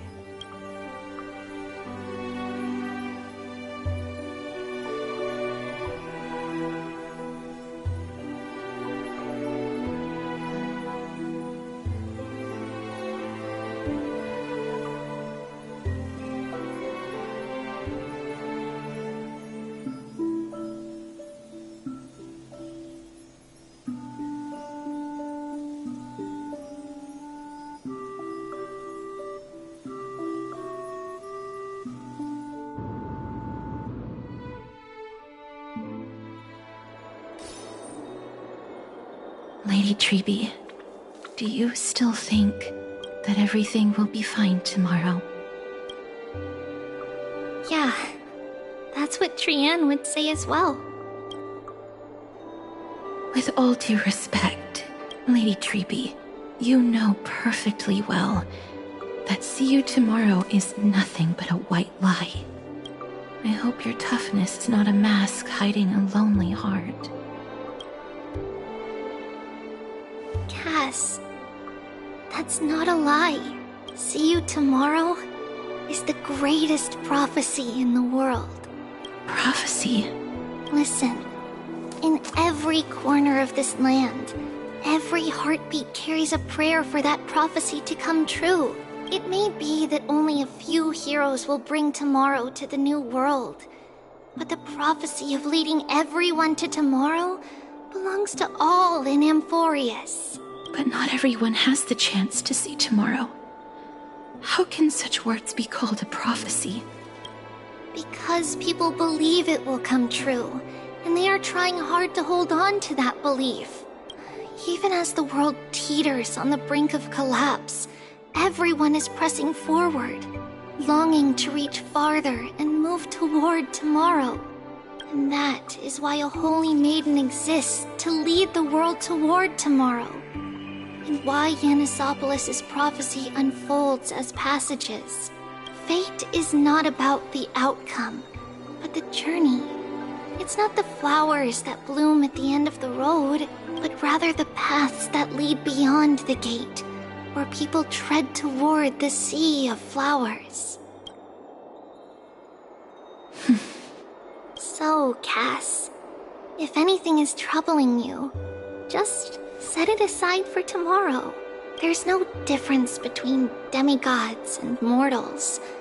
The troubles we encounter can only be resolved by our future selves. Reflect through the long night.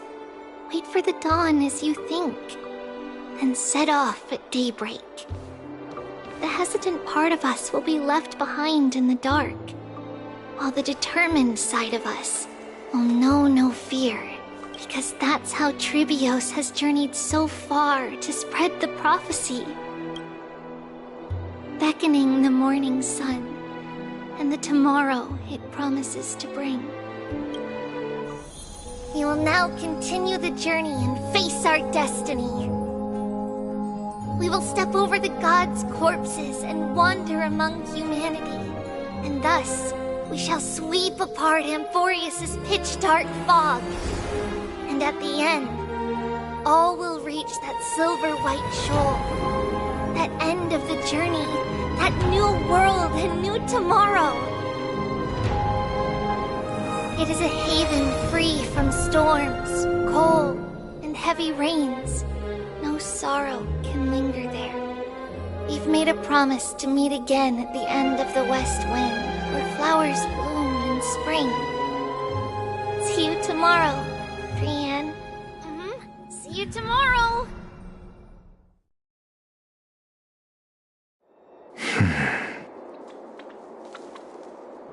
Child of humanity, surely you are not waiting for the arrival of night. Nights do not fall upon Akama. That's why it's futile for you to wait here. Honestly, I didn't expect the renowned Reason Titan to behave like this. And that's all thanks to you. If your soul weren't as prickly as a hedgehog, I wouldn't have to act this way. If you were more accommodating, you wouldn't be opposing me all the time, and I could teach you more freely instead. It was you who insisted on implanting the core flame in me. Forget it. Cut the sarcasm and just say what you need to say. Fine, fine. All I want is to remind you, there's not much left in your soul. If you don't do something soon, I will have to take over this body. If I'm not worried, why should you be? I know what you're planning. You just want my help answering the question, what exactly are we? Correct? It's good that you remember. Thus, equivalent exchange. It's only fair. Then rest easy. The answer will soon be revealed, and you'll have to return my body shortly. Is that true? Certainly. I initially thought this extremely frail state would hinder me from getting my body back. But I didn't expect the answer to be right within it. That saved me a lot of trouble. I don't even need the black-robed swordmaster's ceremonial blade. That's certainly worth celebrating. Regrettably, I can't carry out the upcoming experiment alone. The girl who's walking with death, is she fully prepared? Be patient, Titan. If we're always so guarded, how can death reach us easily? Unfortunately, on behalf of Okima, I must ask you to slow your pace. I forgot about you. My apologies. A child's words are always carefree. I'll just dismiss these words as nonsense from a cheeky child. Come now, conceited performer.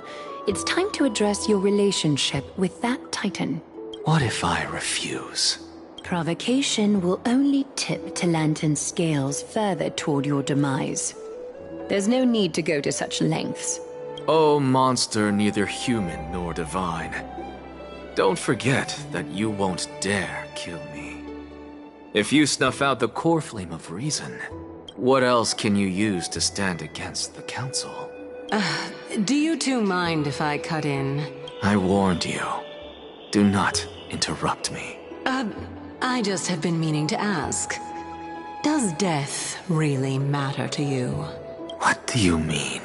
What I mean is, before I implanted the core flame into your heart, you were already a silent, cold corpse. I'm back. Whew, finally have a moment to catch my breath. Want to chat? It's unusual to see Mem isn't with you.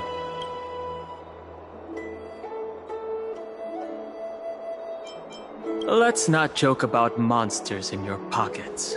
Since they're not here, let me ask you. Are you really sure you want to take on the trial of Orynyx's core flame on behalf of the Chrysos heirs?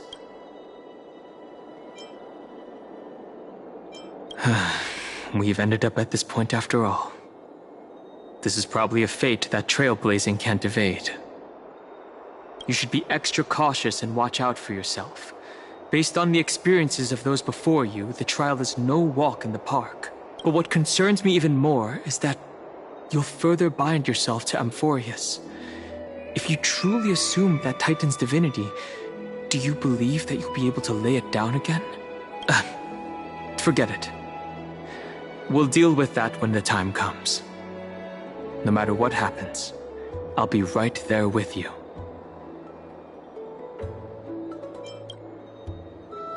I got held up by two people in guard uniforms and ended up missing Trian's farewell ceremony. They said they were messengers of the Council of Elders and wanted to verify my identity, but I suspect we've been on their radar for a while. And they only made their move when you and I got separated. The questions were quite specific, from how we arrived in Akama to our relationships with each Chrysos heir. They even asked about what we did in the market. Luckily, those pawns aren't the brightest. I managed to brush off most of their questions, so they'll probably leave us alone for a bit. Their conduct is certainly irritating. But on second thought, Aglaya also initially kept her guard up with us. It's best not to provoke either side until we know the full truth. The only thing we know for sure is that some members of the Council of Elders aren't happy with the Chrysos heirs. In the worst-case scenario, we could be caught up in the internal conflicts of the Holy City.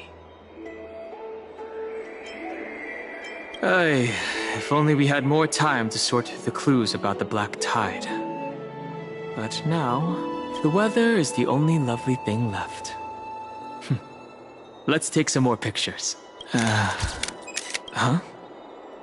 What's going on? Something wrong, Danheng? Oh, the memory card is full. I bet March and the others are pretty worried too.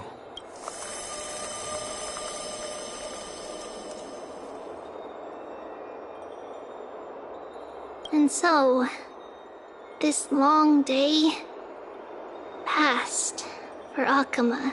Some people arrived, and some left forever. We have long. Some people arrived, and some left forever. Just like every other day of this journey, where we, stumbling, move forward. We have long been prepared. If we are to chase the flames, then we must grow used to farewells. And yet, long been prepared. If we are to chase the flames, then we must grow used to farewells. And yet, No one back then could foresee death. Its arrival would always be so sudden and so momentous. Even little Gray, coming from beyond the sky, could not escape the Reaper's 2 hands. And what people gained and lost in that trial of death was far heavier than life itself.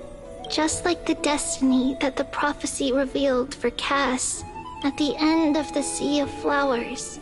The souls of the living shall warm thy fingertips, and after an embrace, there shall be eternal separation.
You shall part with your friends, with your enemies, with others, and with yourself.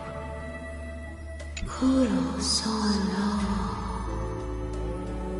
solo.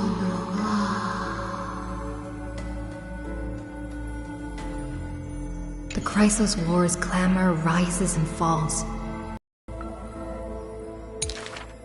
We have heard of a Chrysos heir. The lively child says. That person tears open the barricade of the Black Tide, aims at the sky, wanting to contain the core flame in a sheath. There will always be warriors like me, who believe in and are willing to protect the tomorrow they prophesize. But the crusading Chrysos heir never returns. The greedy ones then lift the ground with sharp blades, and by power's lethality, they are one by one slain. We remember a group of bards, the taciturn child says. The bards compose songs for the children's prophecy, and along the corpus of the Pillar of Stone lay their footprints upon which ballads are carved. Though we lack the might of swords and shields, we can take you to walk every part of this world. Till many years later, when the bards all return to their subterranean eternal rest, the children sing the long, long songs, and alone they bear memories of humanity. We miss us, the exuberant child says. When they left their home, the passages blew the girl apart into countless turbulent bubbles, carried to all corners of the world on the winds of destiny. We will run towards the world's agony. The children cheer each other up as the years pass and the sun and moon rise and fall. The children often hear sounds of their friends shattering. Farewell. Farewell. Farewell. The children who still walk the earth silently hide their wrenching sobs. Upon the hills of Akama once grew golden figs as far as the eye could see. The remaining children link their hands, and decide to make this beautiful city the beginning of yet another journey. The children pull on the hem of the maiden's dress. Please, listen to the prophecy we bring. The maiden pulls on her silken threads, weaving in her heart the children's past into strings.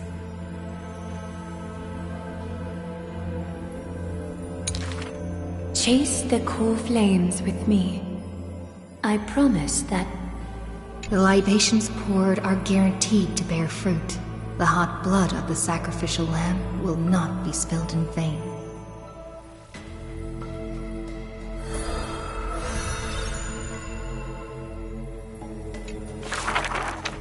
The gentle mother silently dreams and brings to her child a scent from the west wind's shore. Then she quietly departs, and the only words her child hears is a prophecy of forlorn melancholy.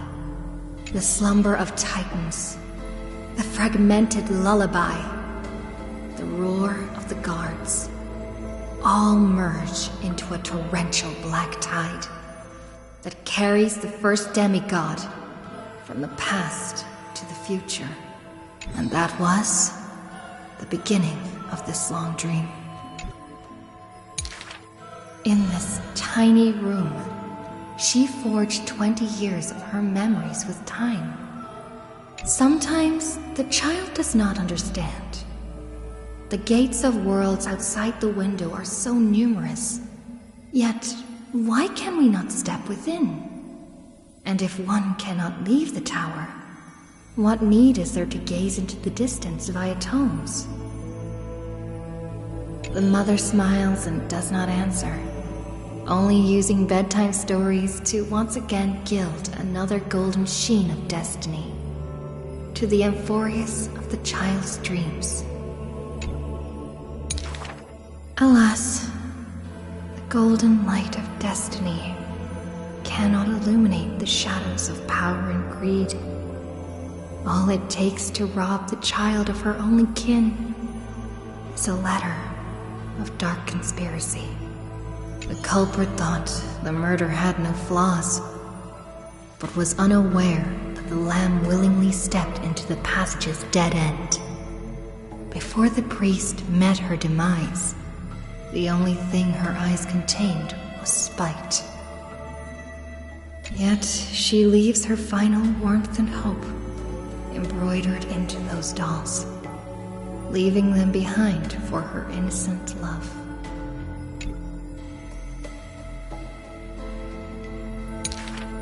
Loneliness stakes nightmares into the child's sleep, and the child hugs those dolls tight. At the very least, we will never leave each other, right? Onyx softly sighs and carefully lifts the curtain of time, presenting a crystal given in libation to the brave before the doll holding a blade. The Titan loves this child born into sorrow, but has no power to erase impending tragedy in the morrow. Only can it dispel the evening wind of the palace, giving the child solace in sweet dreams.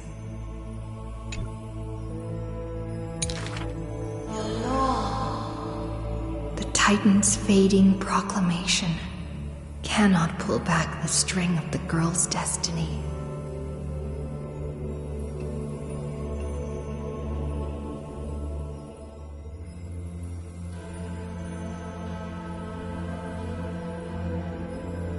All shall bid farewell to one, and that person alone will witness the miracle. In the holy city adorned with falling flowers, the children recall that prophecy beside their friend that has passed away. The girl had already passed through thousands of crossroads and continues to sail toward tomorrow. Oh, for that bright spot beyond is the end of the west wind, where flowers bloom in spring.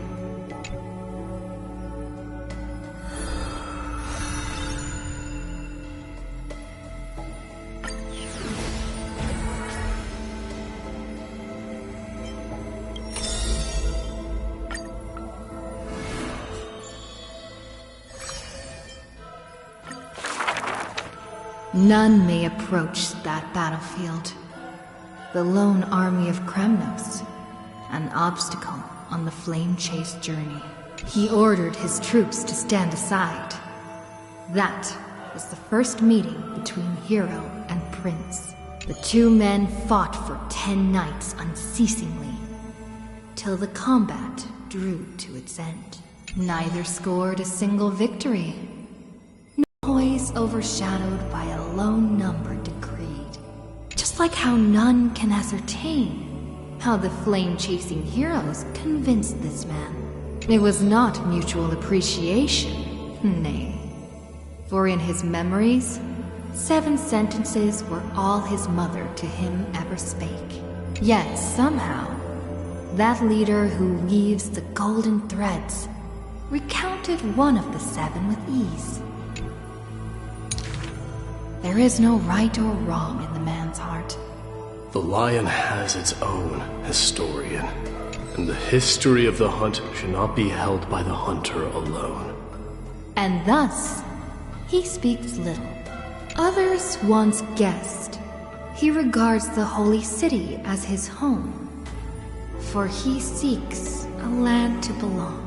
As the king to his people, it is the first gift to them he brings.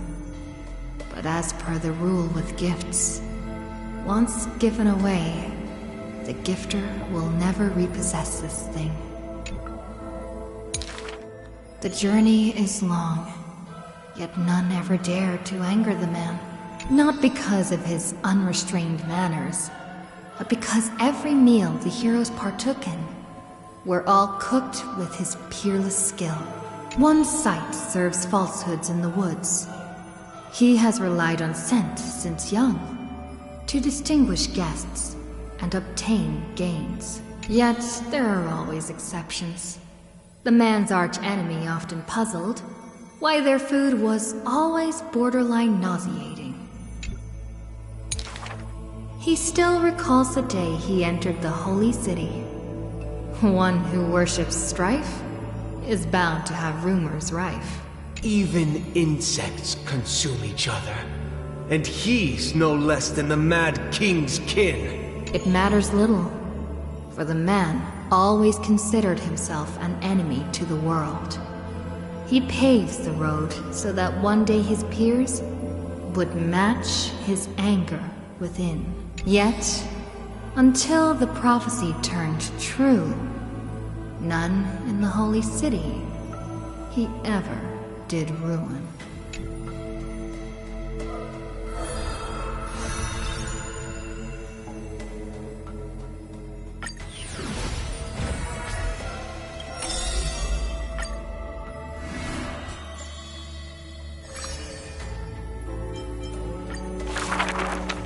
A solo lyre's sound flows along the streets. Oh, my lover, why does your mood change faster than the clouds above? The audience's face is covered in sorrow. Oh, how I wish she has clear eyes that are quick to anger and laughter, and dimples that crease in smiles and frowns. For the maiden he longs for has a body of alabaster and fingers carved by scalpels. In her runs blood of gold and a heart woven from threads. She has neither eyes nor dimples, lacking even a face. For she is a Goliath's garment maker, merely a demigod's serf. The gilded dressmaster, the executive of romance. How resplendent would her mansion be above the radiant, dawning clouds. Nervously, the visitor opens the doors, like parting curtains at a theater. The one with golden thread in hand is revealed, standing betwixt figures of stone. Lady Aglaya, I am Apollos' retainer, here for an outfit to take to my master. He casts sideways glances as he bows, for the garment maker he adores is flanking her mistress, silent as a leaf accompanying a flower. Slender hands sculpted of ivory pull up the dress's train, as if with one breath alone, the maiden will be revived. The creation of love and beauty indeed. As the visitor thinks thus, his thoughts prickle the golden threads in the room. If you wish to embrace such fantasies, she declares thus on the other end of the golden thread, you must beware of the scissors that can pierce through the chest. In the ancient theater, there are thousands of plays, millions of shows, where even the god of romance was once an actor. The weaver below the stage savors the show for inspiration. The ostracized poet finally returned home. The adoring lovers separated by misfortune. The hero betrayed fires his deadly arrow into the traitor's heart. The thread known as romance is knit by all beings, by all love and hatred, beauty and sin, memories and prophecies. All that occurs are clothing indeed. Look! The despondent servant buried his love. The dressmaster plucks it up, and into the garment maker's dress she weaves. The elegant garment makers once had beautiful faces, some as knights with swords, some as impassive priests, and put on pantomime after pantomime in the golden thread's light, till the stage shook in the storm, and the black tide tainted the dancers' skirts. She wiped clean their visages, and instilled armaments instead of silk. Use the needle and thread as your sword. She requests the servants who cannot answer. The garment makers are elegant still. They turn bloody and stained slaughter into lithe rondos, for only then can they still dress in new gowns. Only then can romance survive into the morrow.